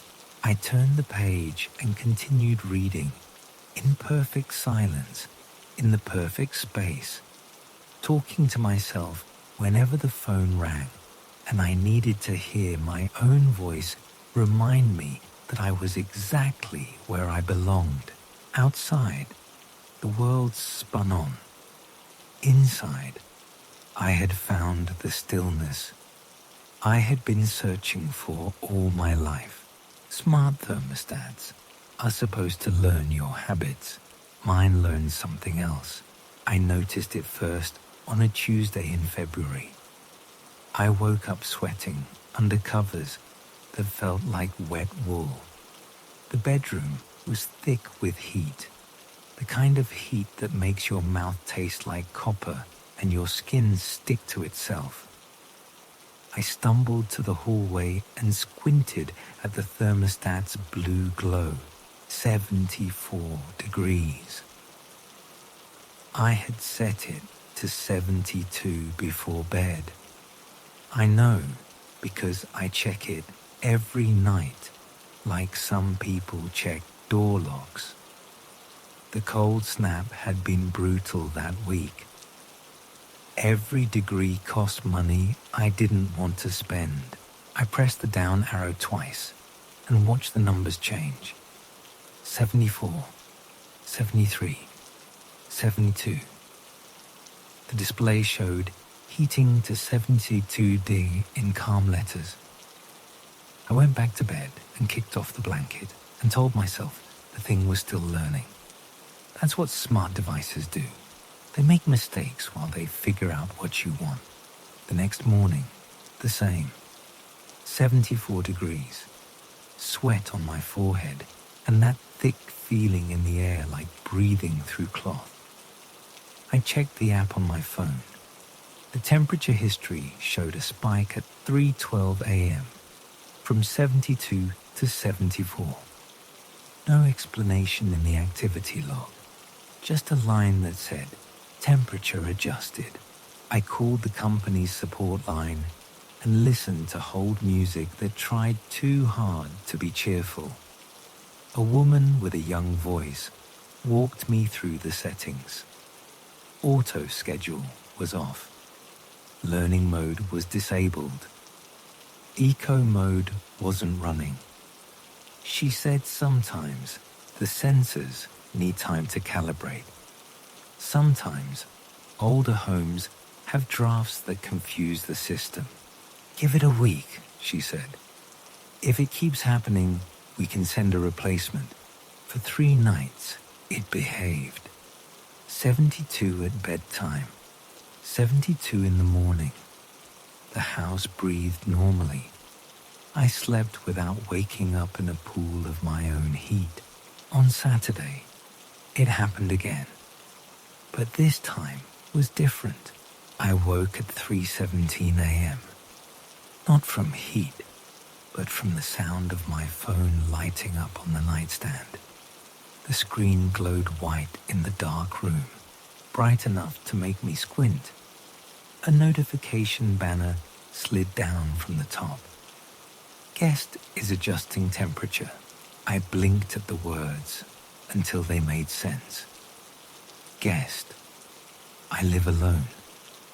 I had not programmed any guest profiles.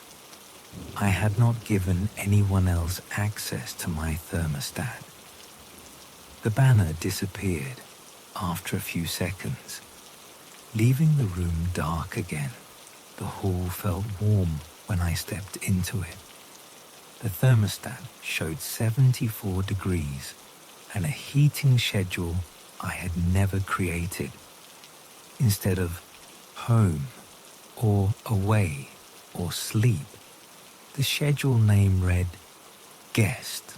I touched the screen and scrolled through the settings. There it was, a guest profile with its own temperature preferences. 74 degrees from 3:12 a.m. to 6 a.m. Every night. I had never created it. I deleted the profile. The screen asked if I was sure. I confirmed. The schedule disappeared, leaving only my normal settings. Home, away, sleep, all set to 72 degrees. The rest of the night passed quietly. I woke up at 7 to a house that felt normal, 72 degrees. No mysterious profiles. No notifications about guests who didn't exist. But Sunday night, the profile was back. Same name, same schedule, same temperature bump at exactly 3:12 a.m. My phone lit up with the same notification. Guest is adjusting temperature. The banner lingered longer this time, almost 5 seconds before fading. I deleted the profile again. This time, I took screenshots first. Evidence that I wasn't imagining things. The guest profile with its overnight schedule. The temperature history showing the automatic adjustment. The activity log with no record of who created the profile or when. I changed the password on my account. I checked the list of connected devices. Only my phone had access. I ran a security scan on my network. Everything looked normal. Monday morning, I called support again. A different voice, older, with the patience of someone who had heard every possible complaint. I explained about the guest profile appearing and disappearing, about the temperature changes at 3:12 a.m., about the notifications on my phone. That's unusual, he said, which was not what I wanted to hear. Unusual meant they had no script for this problem. Let me check your account remotely. I heard typing. A long pause. More typing. I'm not seeing any guest profiles, he said. Just your standard home settings. Temperature is set to 72. I deleted it this morning, I said, but it keeps coming back. Another pause. It's possible someone else has access to your account. Family member, roommate. Sometimes people forget they've shared access. I explained again that I live alone, that no one else had my password, that I had already changed it anyway. Well, he said, if it happens again, try doing a factory reset. That will clear all profiles and schedules. You'll have to set it up from scratch, but it should solve the problem. That night, I stayed awake. I wanted to see what happened at 3:12 a.m. I sat in the living room with my phone in my hand, watching the thermostats glow from the hallway. At 3:11, nothing. The house was quiet except for the hum of the refrigerator and the distant sound of late traffic. At 3:12, my phone screen lit up by itself. No sound, just the sudden white glow. The notification banner slid down. Guest is adjusting temperature. I walked to the thermostat. The screen showed the guest profile loading, like watching a computer start up, but in reverse. The settings appeared line by line. Guest, overnight schedule, temperature, 74 degrees. I stood there and watched the numbers change. 70 degrees became 73 degrees in became 74 green. The heating system clicked on with a soft whoosh. Warm air began flowing from the vents. I touched the screen and navigated to the profile settings. The guest profile was there, complete with a created date of 6 months ago, before I had even bought this thermostat, before I had moved into this house. I scrolled through the other details. The profile had a time zone setting, Mountain Time. I live in Eastern Time. It had weather preferences enabled for Denver, Colorado. I have never been to Denver.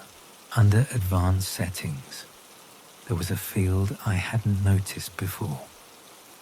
Profile, created by, followed by a username that was just numbers.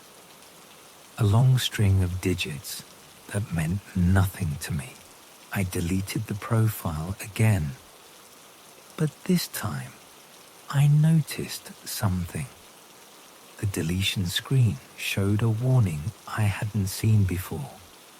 This will remove guests' personal settings and comfort preferences. Guest will need to set up their profile again upon return. As if the guest was temporarily away but expected back, I confirmed the deletion anyway. The profile disappeared. The temperature began dropping back to 72. The heating system cycled off. I went back to bed but didn't sleep. I lay there thinking about return dates and Denver time zones and usernames made of numbers. At some point near dawn, exhaustion won. I woke up Tuesday to a house that felt normal. The thermostat showed 72 degrees. No guest profiles in the settings. For a moment, I thought maybe the deletion had worked this time. That afternoon, I got a text message from an unknown number. Just 4 words. Is the room comfortable? I stared at the message. The number had a Denver area code. I didn't reply. I blocked the number and went on with my day. But the text stayed in my mind, like a song you can't stop humming. Is the room comfortable? What room? Comfortable for whom? Wednesday night, I tried something different. Instead of deleting the guest profile when it appeared, I edited it. I changed the temperature to 70 degrees. Changed the time zone to Eastern. Changed the location to my city instead of Denver.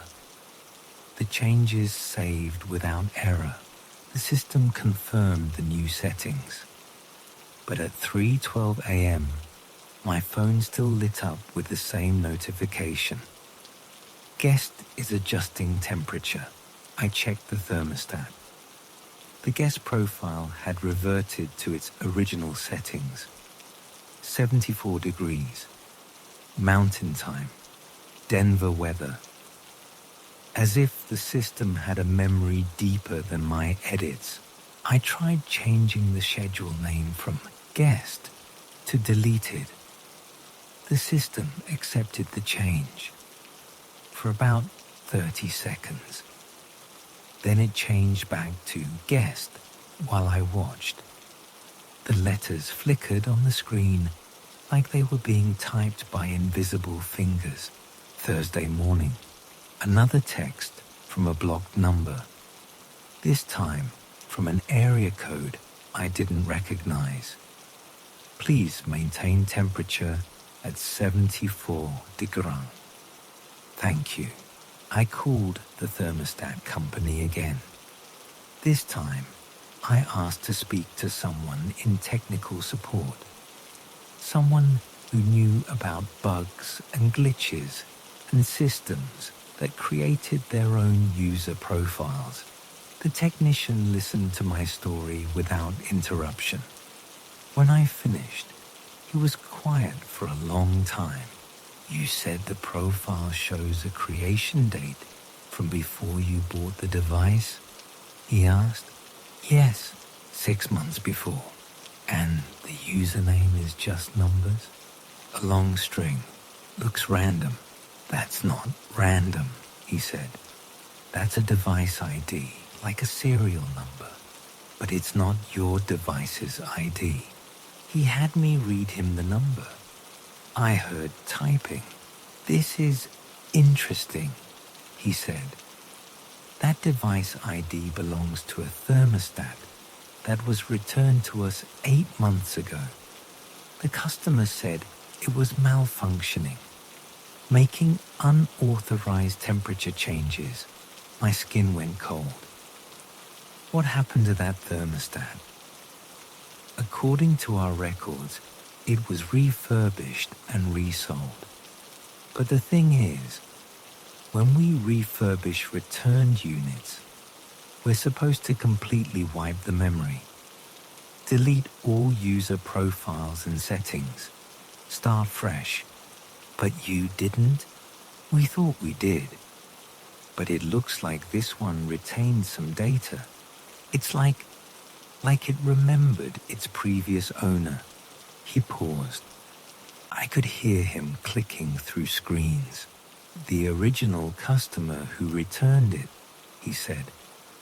They lived in Denver, and they complained specifically about a guest profile that kept appearing at 3:12 a.m. every night. Temperature would jump to 74 degrees. They couldn't delete it permanently. What did you tell them? Same thing I'm going to tell you. Factory reset. Wipe everything clean and start over. That night, I did the factory reset. I held down the buttons until the screen went black, then white, then showed the setup wizard. I created a new account with a different email address. I set new passwords. I configured only the basic settings. Home temperature, 72 degrees. No schedules, no learning mode, no guest access. The thermostat accepted everything. It connected to my network. It synchronized with the new account. The app on my phone showed only my settings. Clean and simple. At 3:12 a.m., my phone lit up. Guest is adjusting temperature. The guest profile was back, complete with Denver settings and the numbered username, as if the factory reset had been nothing more than closing a book and opening it again to the same page. I got dressed and drove to the 24-hour hardware store across town. I bought a basic programmable thermostat, the old kind with buttons and a simple LCD screen. No internet connection, no smartphone app, no ability to learn or create profiles or remember guests who didn't exist. I installed it myself, following the wiring diagram taped inside the old thermostat's case. Red wire to R, white to W, green to G. It took an hour, but when I was done, the new thermostat glowed with simple orange numbers. 72 degree, heat, auto. I threw the smart thermostat in the trash and went to bed. At 3:12 a.m., my phone lit up. The smart thermostat was gone, but the app was still on my phone. And the app still showed a guest profile, still showed temperature adjustments happening at 3:12 a.m., still sent notifications about a guest adjusting settings on a device that was sitting in a landfill somewhere. I deleted the app. I removed my account from the company's website. I changed my phone settings to block all notifications from thermostat-related apps. Friday morning, I woke up to a house that felt normal. The new thermostat showed exactly what I had set it to show. 72 degrees. No profiles. No schedules. No memory of anything beyond what I explicitly programmed. I thought it was over. Friday evening, I got a phone call. The number showed up as unknown. I almost didn't answer, but something made me pick up. Hello, I said. Static. The sound of a distant connection, like someone calling from very far away. Then a voice, soft and unclear. The room is too cold now, the voice said. Who is this? I asked. You removed my thermostat, the voice continued. It sounded like someone talking through water. I can't adjust the temperature anymore. There is no guest, I said. I live alone. The room was comfortable at 74 degrees, the voice said. Can you please put it back to 74 degrees? The line went dead. I stood in my kitchen holding the phone, listening to the dial tone. Outside, the sun was setting behind winter clouds. Inside, my house felt exactly the right temperature. 72 degrees maintained by a simple thermostat that could not learn, could not remember, could not create profiles for people who did not exist. But the call, it sounded so tired, so polite, like someone asking a small favor from a friend. I walked to the new thermostat and looked at its simple display. 3 buttons, up, down, and mode. I pressed the up button twice. The numbers changed from 72 to 74. The heating system clicked on. The house began to warm. That night, I slept deeply for the first time in weeks. No phone lighting up at 3:12. No notifications about ghost adjustments. Just the quiet hum of heat flowing through vents and the sound of a house settling into comfortable warmth. Saturday morning, I woke up refreshed. The simple thermostat still showed 74 degrees. The house felt good. Not too warm, not too cold. Maybe I had been keeping it too cool all along. Maybe 74 was the right temperature after all. I left it at 74 all weekend. The house felt more welcoming somehow, like a home instead of just a place I slept. I cooked more. I read books I had been meaning to finish. I felt relaxed in a way I hadn't in months.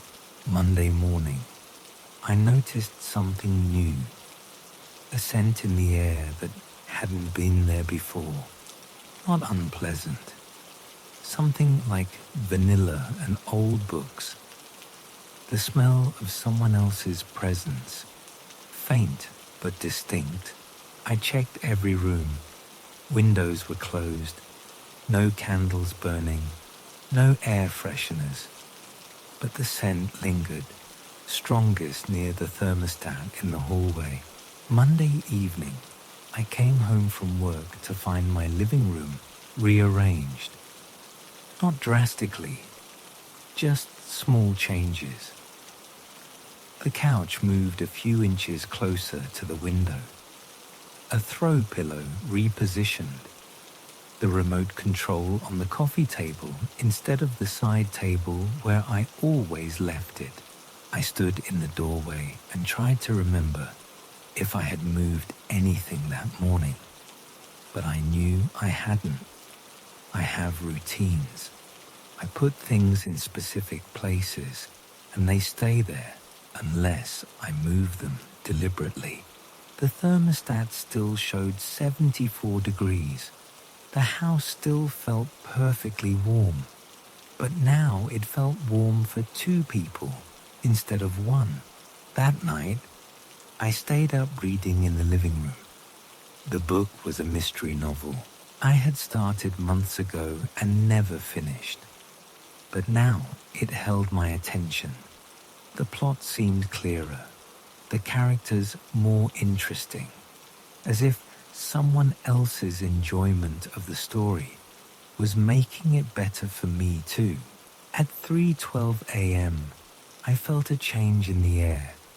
Not temperature, something subtler, like the moment when you realize you're not alone in a room you thought was empty. I looked up from my book. The room looked the same. Couch, coffee table, lamp, bookshelves. But the shadows seemed softer, the corners less sharp, as if the space was being shared with someone who knew how to make a room feel lived in. I said quietly, "Is someone here?" No answer. But the vanilla scent grew a little stronger. "Are you the guest?" I asked the empty air. The lamp next to me flickered once, so briefly I might have imagined it. "Are you comfortable now?" I asked. "Is 74 degrees okay?" The thermostat in the hallway made a soft click. Not the mechanical click of the heating system cycling. A gentler sound, like someone tapping glass with a fingernail to say, "Thank you. I went to bed and slept better than I had in years." Tuesday morning brought a text message from an unknown number. "Thank you for the warmth. The room is perfect now." This time, I didn't block the number. I wrote back, You're welcome. What's your name? The reply came immediately. I don't remember my name. I only remember being cold. How long have you been here? I typed. Since winter started. Maybe longer. Time moves differently when you're cold. I looked at the simple thermostat in the hallway. Its orange numbers glowed steadily. 74 degrees. Heat. Auto. It couldn't create profiles or send notifications or remember previous settings, but somehow it was maintaining exactly the right temperature for both of us. Were you in my old smart thermostat? I texted. Yes, but that one hurt. Too many lights, too many buttons. This one is gentler. I thought about the smart thermostat in the landfill. All its sensors and circuits and artificial intelligence trying to learn human preferences and failing to understand what humans actually need. Warmth, comfort, the simple knowledge that someone cares if you're cold. Why 312? I asked. That's when the cold is worst. In the deep night when heat escapes through walls and windows and the spaces between things. That's when I need help the most. I understood then. Not a malfunction or a glitch or a bug in the software. Just someone who was cold reaching for the only source of warmth they could find. A thermostat, a temperature setting. A few degrees of difference between comfortable and miserable. You can stay, I texted. Keep the temperature wherever you need it. Thank you. I'll try not to move your things too much. I just like the room to feel more like home. Over the next few days, I noticed more small changes. Books arranged by color instead of author. Plants watered when I forgot to do it myself. The smell of coffee in the morning, even when I hadn't made any yet. The house began to feel like a place where two people lived in quiet harmony. The thermostat stayed at 74 degrees. Sometimes it would adjust itself up or down a degree, but always returning to 74, the perfect temperature for both of us. I started talking to the empty air sometimes, about my day at work, about movies I was watching, about books I was reading. I never got verbal answers, but I got responses. Lights that flickered at funny moments. The sound of pages turning when I paused in my reading. The scent of vanilla when I said something particularly interesting. After 2 weeks, I realized I was less lonely than I had been in years. Not because I had found someone to talk to, but because I had found someone to share space with. Someone who appreciated warmth and comfort and the simple pleasure of a room that felt like home. The text messages continued, usually late at night. Simple communications. Thank you for leaving the lamp on. I like the new book you're reading. Could you turn up the heat just a little tomorrow? It's supposed to snow. I always complied. Not because I was afraid, but because sharing warmth costs nothing and means everything to someone who is cold. One evening in March, when the weather had started to warm and I had begun thinking about adjusting the thermostat down for spring, I got a different kind of message. I think I can leave now, it read. The cold season is ending.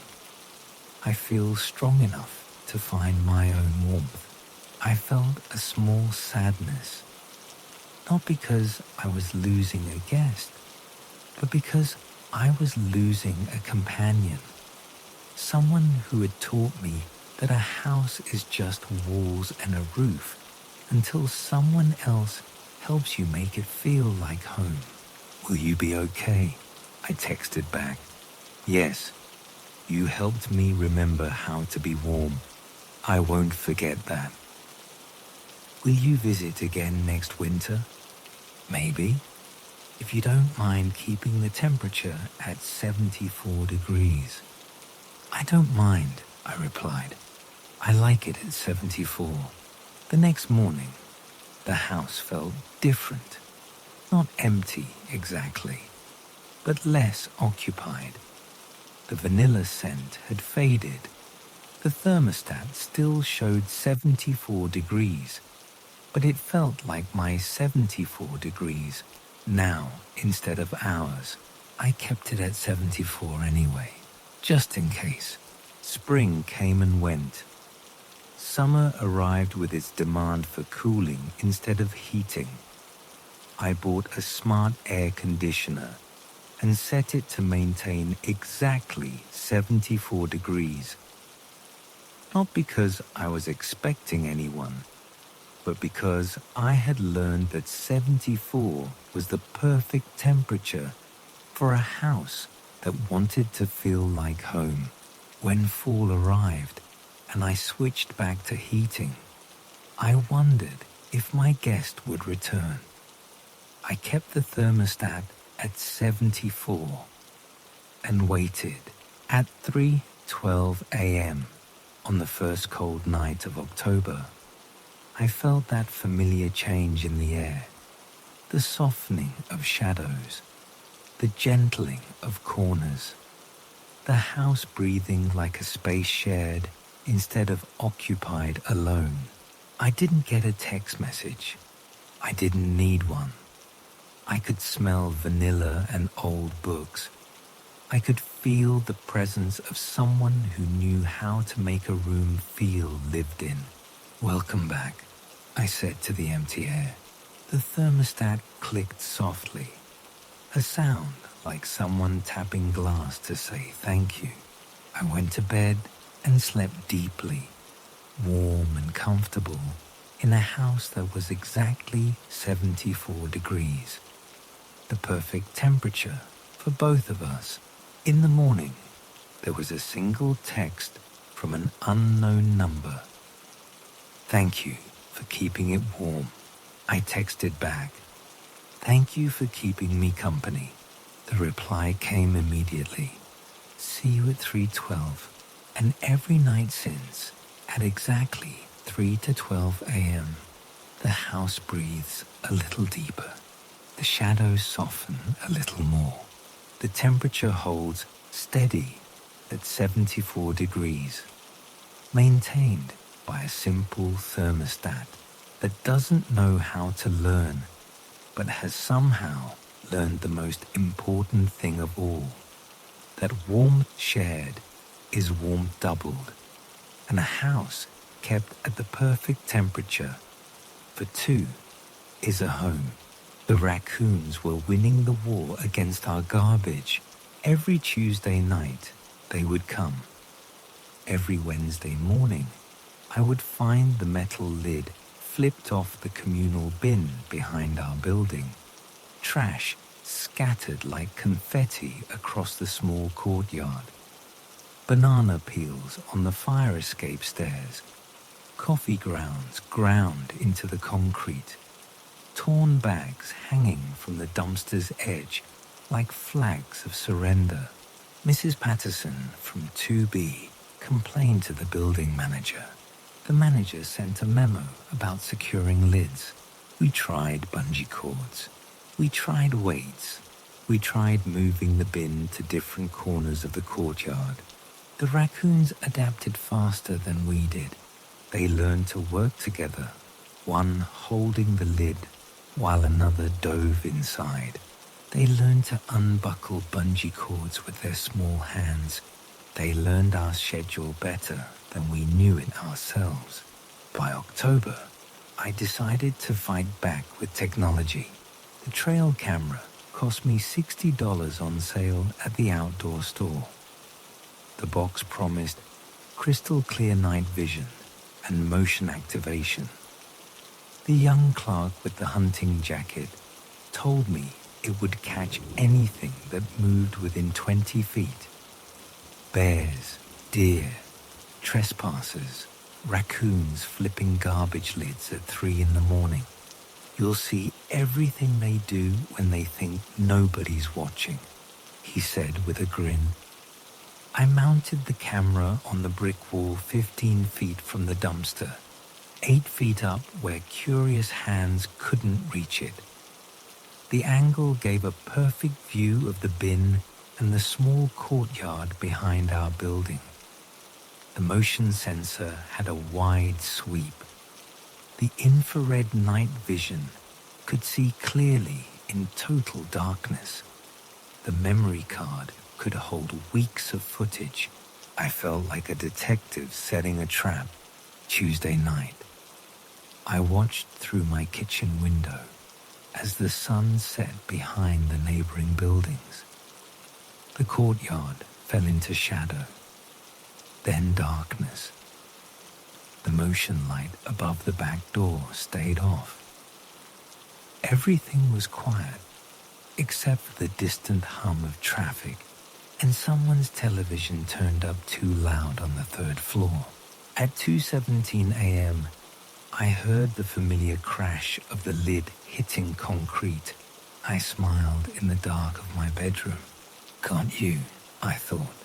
Wednesday morning, I climbed down to retrieve the memory card while my coffee was still hot. The dumpster lid sat on the ground next to scattered garbage, exactly as I expected. But I had evidence now, video proof of their late-night crime spree. Maybe I could even post it online. Join the thousands of people who shared funny trail cam footage of wildlife being wildlife. I slotted the memory card into my laptop and opened the first video file. The timestamp showed 02:16:47. The infrared footage was crisp and clear, black and white, but detailed enough to see individual whiskers. A large raccoon approached the dumpster from the left side of the frame. It moved with the confidence of experience, wadding up to the bin like it owned the place. 2 smaller raccoons followed, probably juveniles learning the family business. The large one stood on its hind legs and pushed the lid. The 2 smaller ones circled, waiting for their cue. When the lid hit the ground with its metallic crash, all 3 dove in like shoppers at a sale. For 4 minutes, I watched them work. They had a system. The large one would toss bags out to the smaller ones, who would tear them open and sort through the contents. They ate what they wanted and scattered the rest with the casual disregard of creatures who don't have to clean up after themselves. At 02:21:33, they finished and wandered off camera. The courtyard was left looking like a hurricane had passed through. I expected that to be the end of it.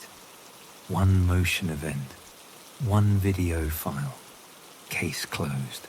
But there were 6 more files. The second video started at 02:47:12.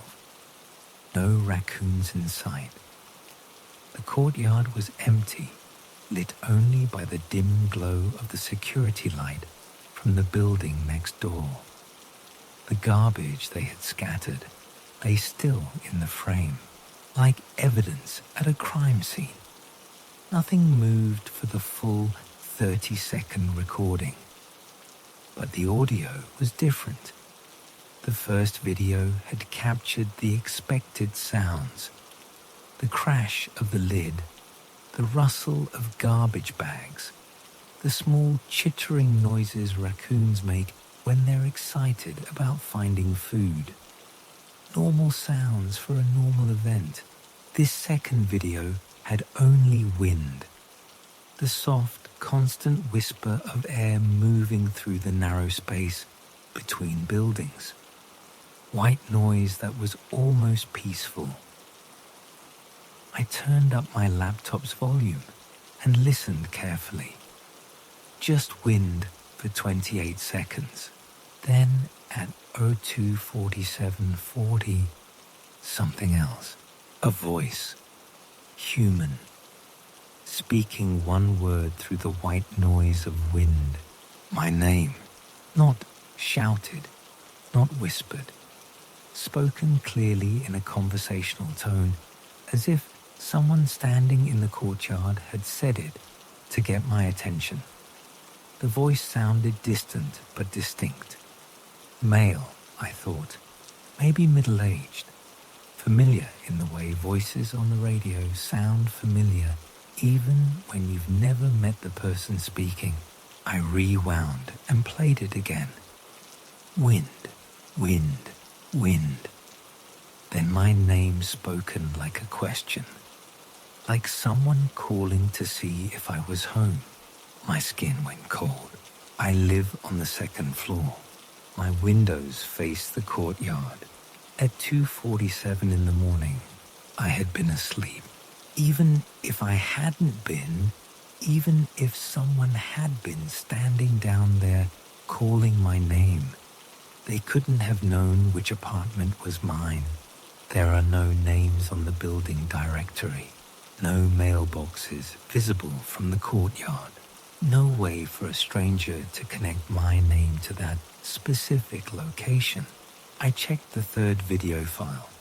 Same timestamp, same empty courtyard, same 30 seconds of wind. This time, the voice spoke my name differently. Lower in pitch, more hesitant. Like someone trying out a pronunciation they weren't sure about. The fourth file. My name again. This time with a slight questioning lift at the end. Like David instead of David. 3 different attempts. 3 different tones.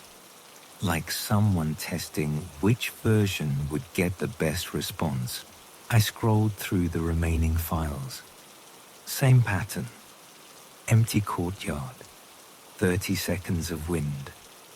My name spoken once, in a different tone each time.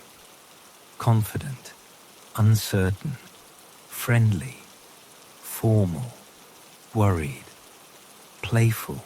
6 variations on the same word. 6 different ways of calling my name to see which one I would answer. I pulled the memory card out of my laptop and held it like it was radioactive. My hands shook slightly. Coffee and adrenaline, I told myself. Low blood sugar. The stress of a long work week catching up with me. But I knew what I had heard. I put the memory card back in and played all 6 files again, one after another. Each time the voice was clearer, more distinct. By the 6th file, it sounded like someone I should recognize. Someone whose voice I had heard before, but couldn't place. I saved all the audio files to my desktop and ran them through audio editing software. I isolated the voice segments and amplified them. I filtered out the background wind. I slowed them down and sped them up and played them through different speakers. No matter what I did, the result was the same. A human voice saying my name in 6 different ways, recorded by a motion-activated camera in an empty courtyard behind my building at 3 in the morning. I called the camera manufacturer's support line and listened to hold music for 20 minutes. When a technician finally picked up, I explained about the audio recordings, about voices being captured, when no one was visible in the frame. Sometimes the microphones pick up sounds from pretty far away, he said. TV through an open window. People talking in another building. Sound carries weird at night. But it's my name, I said. Specifically my name. 6 times. Could be a coincidence. Could be someone calling for a pet with the same name. Could be audio from a TV show. There's a lot of variables with outdoor recording. What about the different tones?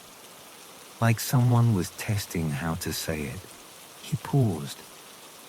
That is unusual, but microphones sometimes create artifacts. Digital compression can make normal sounds seem weird. You want to send us the files? We can analyze them. I said I'd think about it and hung up.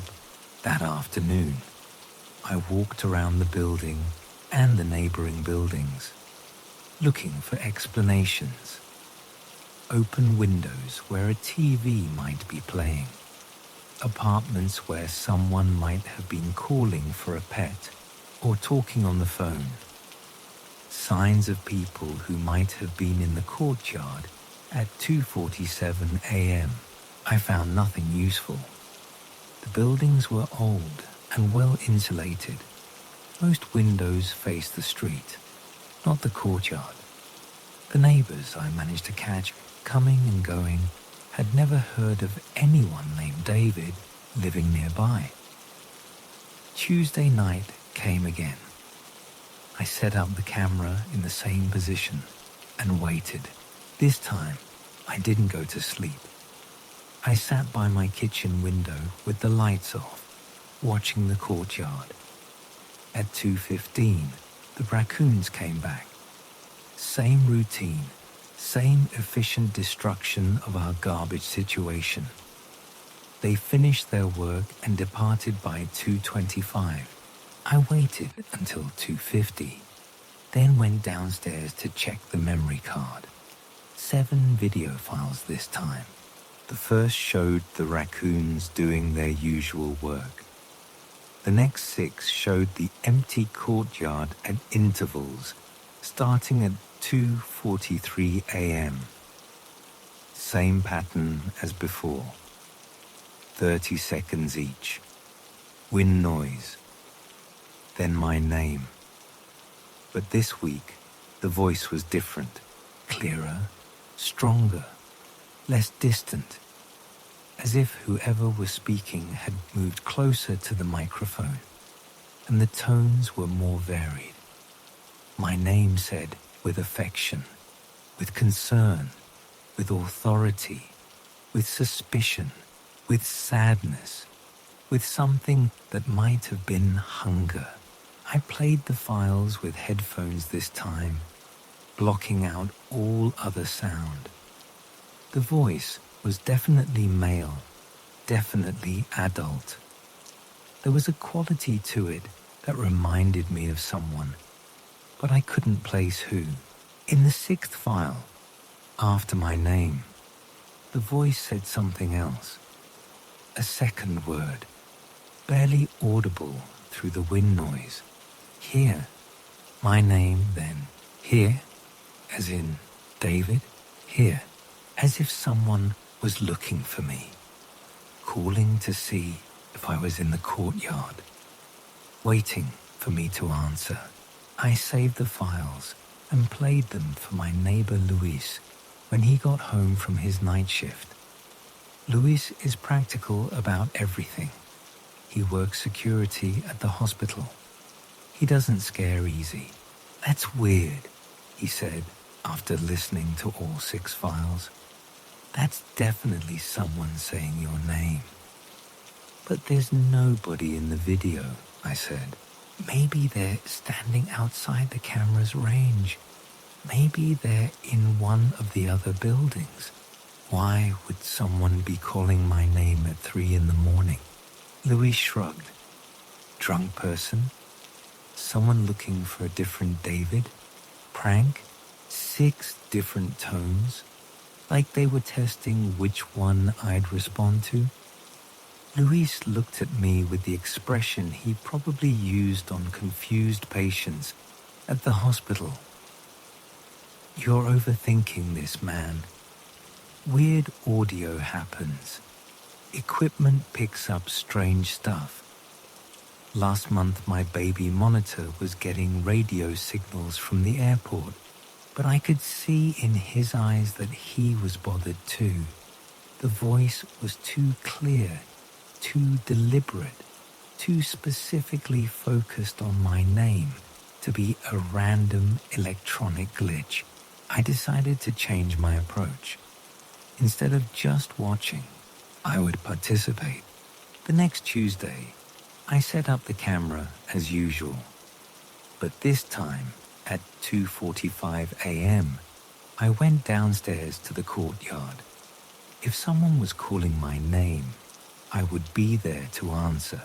The courtyard felt different at night, smaller and larger at the same time. The shadows were deeper than they looked from my window.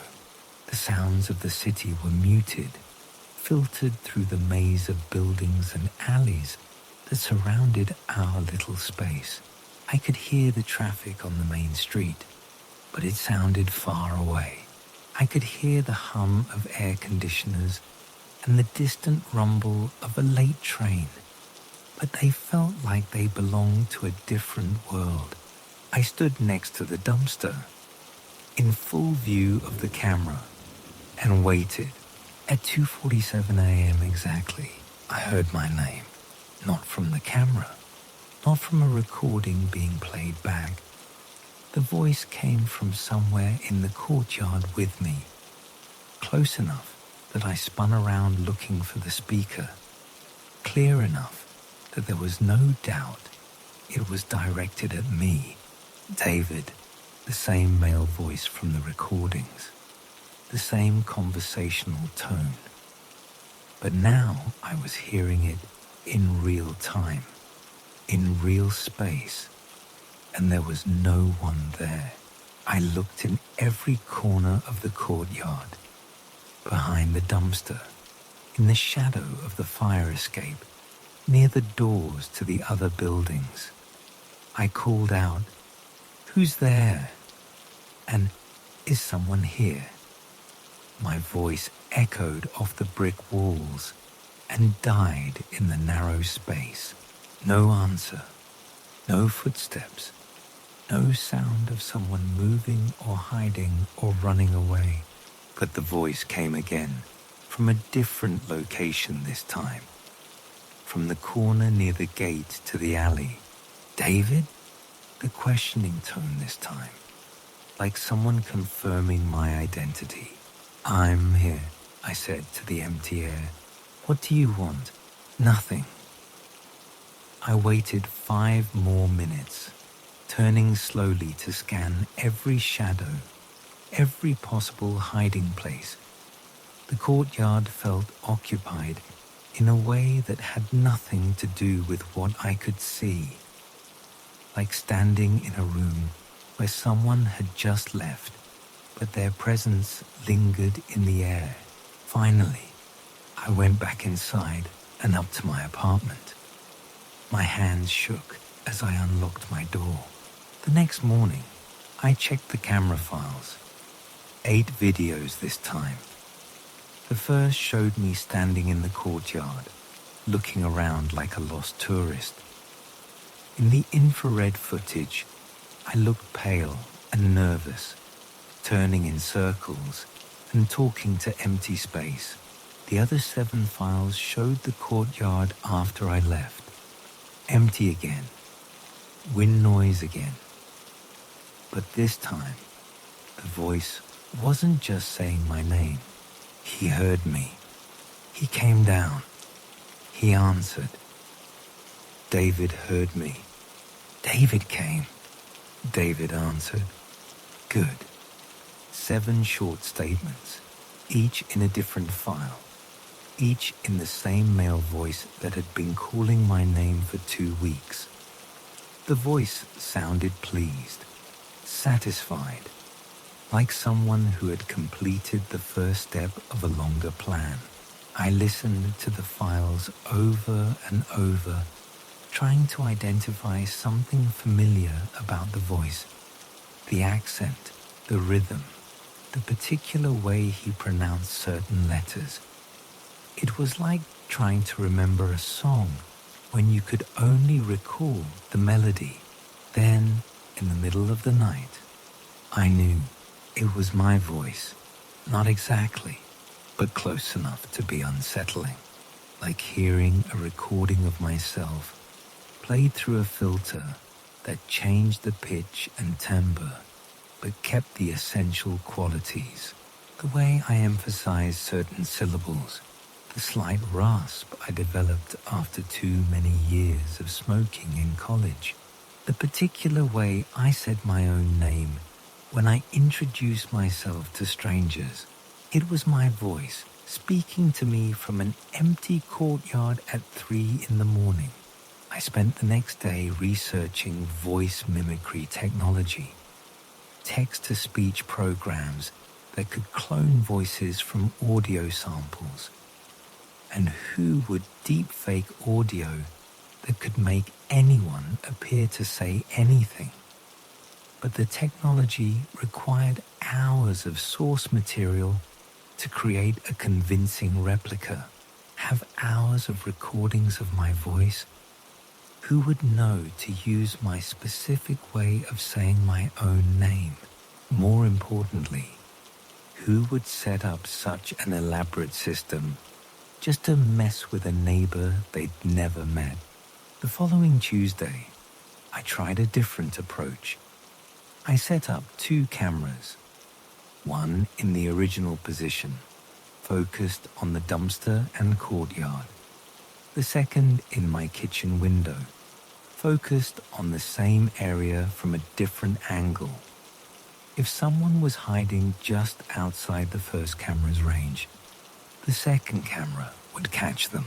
I also set up an audio recorder on the fire escape landing, positioned to capture sounds from multiple directions. If the voice was coming from a specific location, I would be able to triangulate it. This time, I watched from my window instead of going down to the courtyard. If my presence was changing the behavior, I would observe from a distance. The raccoons came and went as usual. At 2:43 a.m., I started recording everything. My laptop screen showed the feed from both cameras. The audio recorder's LED indicated it was capturing sound. At 2:47 a.m., both cameras showed the same empty courtyard. No figures hiding in the shadows. No one speaking from just outside the frame. But the audio recorder caught the voice clearly.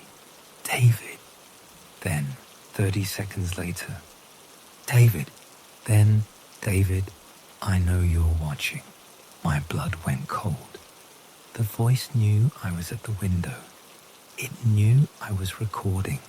I checked the feeds from both cameras again, frame by frame through the 30-second clips when the voice was speaking. Empty courtyard in both angles. No heat signatures in the infrared. No shadows moving. No indication that anyone was present.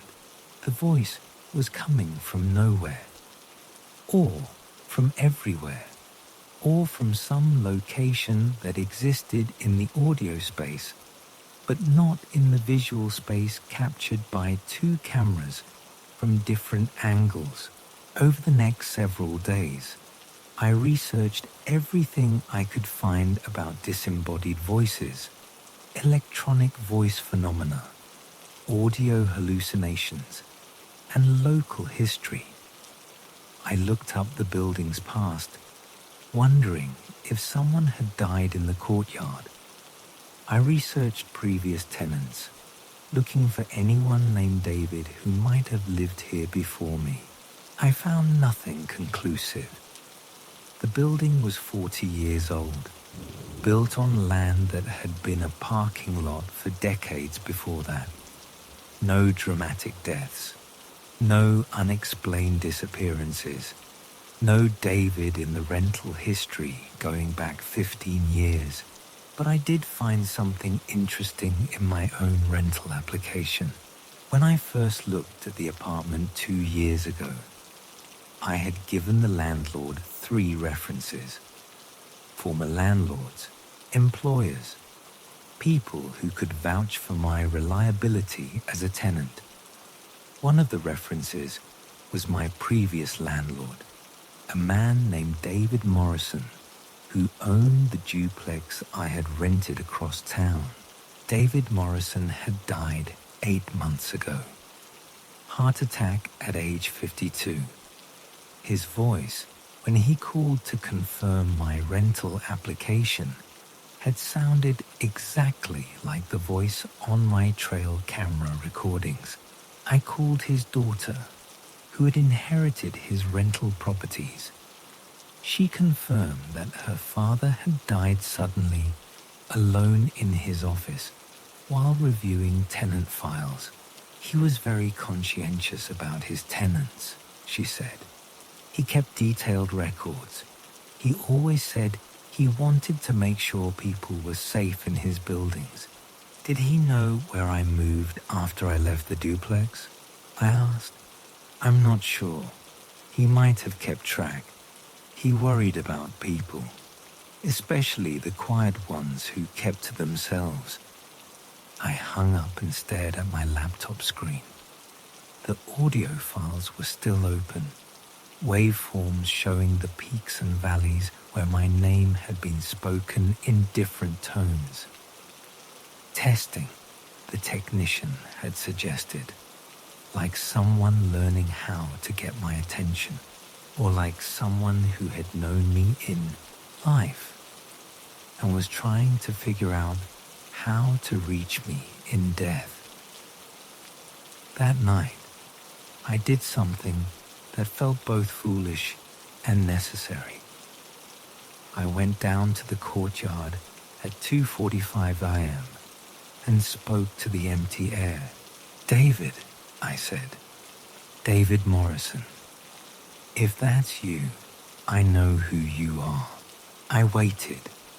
The courtyard was quiet, except for the ambient city noise and the whisper of wind between buildings.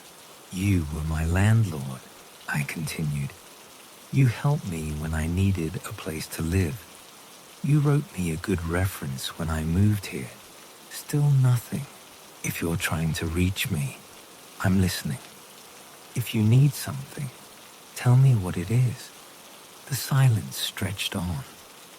I was about to go back inside when the voice came, clearer than it had ever been on the recordings. Are you safe here, David? The question was asked with genuine concern. The tone was exactly right for David Morrison, who had always treated his tenants like family members he was worried about. Yes, I said to the darkness. I'm safe. The building is good. The neighbors are good. Yes, everything is fine. A pause. Then, the raccoons are a problem. Despite everything, I smiled. Even in death, David Morrison was concerned about practical matters, property maintenance, tenant comfort, the small details that made a place feel like home. They're just raccoons, I said. They flip the garbage lid, but it's not a big problem. I can help, the voice said. I know about raccoons. How? Ammonia. Spray bottle with ammonia. They don't like the smell. Spray the lid before garbage night. It was exactly the kind of advice David Morrison would have given when he was alive. Practical, specific, based on years of experience managing rental properties. Thank you, I said. You're a good tenant, David. You deserve a good place. Thank you for checking on me. I check on all my people, even when they move away. The voice faded after that. Not suddenly, but gradually, like someone walking away while still talking. I stood in the courtyard for another 10 minutes, but there was no more conversation. The next morning, I bought a spray bottle and a jug of ammonia. Tuesday night, I sprayed the dumpster lid thoroughly before going to bed. Wednesday morning, the lid was still in place. No scattered garbage. No evidence that the raccoons had even approached the bin. The trail camera had recorded one video file. 30 seconds of empty courtyard, wind noise, and then David Morrison's voice saying, "Good night, David. Sleep well." I kept the camera running for another 2 weeks. The raccoons never returned to our dumpster. They found easier targets in other courtyards, other buildings with landlords who didn't know about ammonia spray bottles. The voice came less frequently. Sometimes a week would pass with no recordings. When it did appear, it was usually just to ask how I was doing, if the building was treating me well, if I needed anything. I always answered out loud, speaking to the courtyard air at 2:47 a.m. I told David Morrison about work, about neighbors, about small problems and small victories. He listened without judgment and offered advice when I needed it. Practical advice always. How to deal with a leaky faucet, which local contractors were reliable. How to negotiate with the building manager about parking spaces. It became a routine, a strange but comforting routine, like calling an old friend to check in, except the friend was dead and the phone was a trail camera mounted on a brick wall. After a month, I tried something different. Instead of just talking about my own life, I asked David Morrison about his. "Are you okay?" I asked the empty courtyard. "I mean, where you are now." "I'm where I need to be," his voice replied, "checking on my people." "All your tenants? The ones who need checking, the ones who live alone, the ones who don't have family nearby." "How many of us are there?" 17. "You're the first one who heard me clearly." The thought of David Morrison making nightly rounds to 17 different apartments, checking on former tenants who had moved away, asking if they were safe and happy, made me feel both comforted and sad. Even in death, he was taking care of people. Even as a voice on a trail camera, he was being the kind of landlord who actually cared. "Do you ever get to rest?" I asked. "This is rest. This is what I wanted to do when I was alive. But I was too busy with paperwork and repairs and collecting rent. Now I can just check on people, make sure they're okay, help with small problems. What about big problems? I call 911, he said, and I could hear the smile in his voice.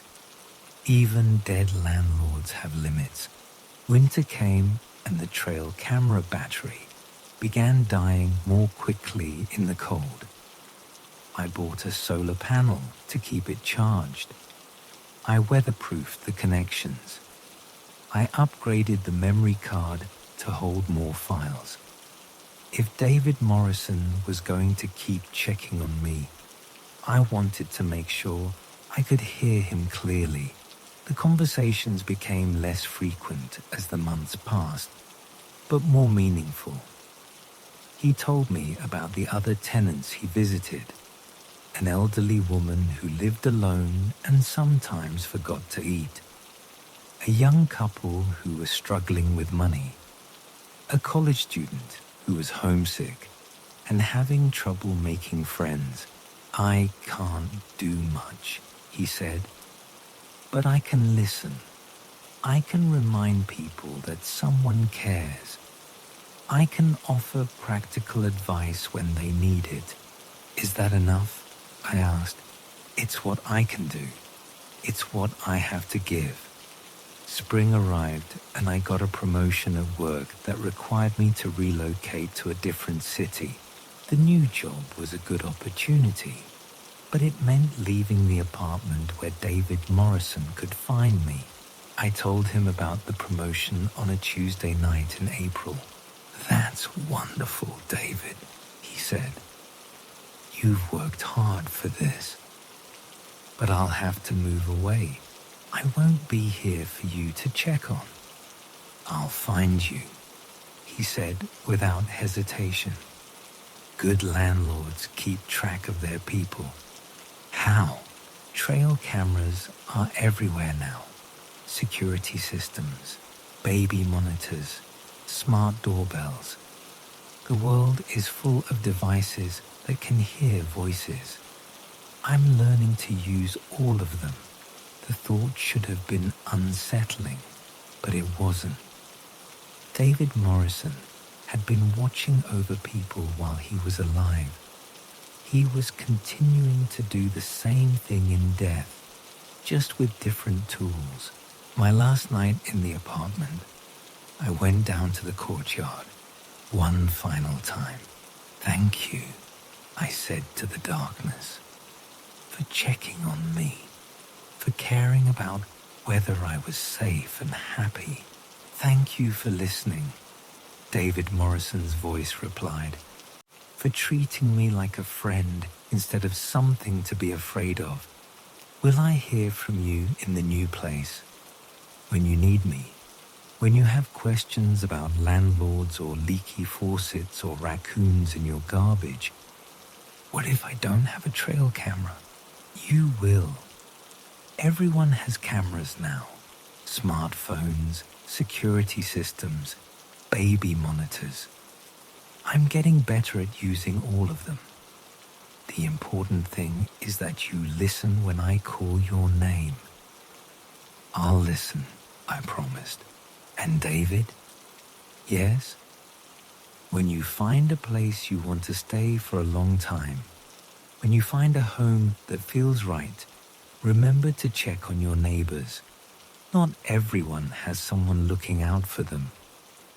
3 months later, in my new apartment in a different city, I was woken at 2:47 a.m. by my phone lighting up with a notification. The building's security app had detected motion in the hallway. I opened the app and played the recorded audio, wind noise from the air conditioning system. Then a familiar voice calling my name, testing different tones, making sure I would recognize it. David, David, David. I went to the hallway and spoke to the security camera mounted above the elevator. I hear you, I said. I'm safe. The building is good. The neighbors are nice. Any problems with raccoons? David Morrison's voice asked through the intercom speaker. Not yet, I said, but I'll remember about the ammonia. Good. Sleep well, David. I went back to bed with a smile on my face. Some people have guardian angels. I have a guardian landlord with access to every internet-connected device in the modern world, making sure his people are okay. One trail camera at a time. It's been 2 years now. David Morrison checks in every few months, always through some kind of recording device, security cameras, smart doorbells, baby monitors in neighboring apartments. His voice is always the same: concerned, practical, offering help with small problems, and asking if I'm safe and happy. I've started checking on my neighbors too, the way he taught me. Not with cameras and recording devices, but with simple human connection. Conversations in the hallway, offers to help with groceries, questions about how people are doing, asked with genuine concern. It's what living people can do for each other. It's what David Morrison did when he was alive, and what he continues to do now through trail cameras and security systems and any device that can carry a voice from one place to another. Sometimes, late at night when the building is quiet, I'll hear him checking on other people too. Voices carried through thin walls from apartments where former tenants live alone, and sometimes need to know that someone still cares. Margaret, Margaret, are you eating properly? James, James, you should call your mother. Sarah, Sarah, that boyfriend isn't treating you right. A landlord's work is never done, even after death. Especially if he was the kind of landlord who treated his tenants like family, who worried about their happiness and safety, who wanted to make sure everyone had a good place to call home. My trail camera is still running back at the old building, charged by its solar panel, recording 30-second clips whenever motion is detected. The new tenants probably wonder about the occasional voice recordings, the clear male voice calling out names in the darkness, checking on people who no longer live there. Maybe they'll learn to listen. Maybe they'll learn to answer. Maybe they'll discover what I discovered, that some voices carry more than sound, and some cameras capture more than images. And some kinds of caring don't end when life ends. David Morrison is still out there, making his rounds, using every connected device in the modern world to check on his people. 17 former tenants scattered across the city, all of them safer and happier because someone still cares enough to ask if they're okay. And if you hear your name called through a trail camera or a baby monitor or a smart doorbell, if you hear it said in different tones, like someone testing how you'd respond, don't be afraid. Answer. Listen. It might be the best landlord you ever had, still looking out for you, still making sure you're safe and happy in whatever place you now call home.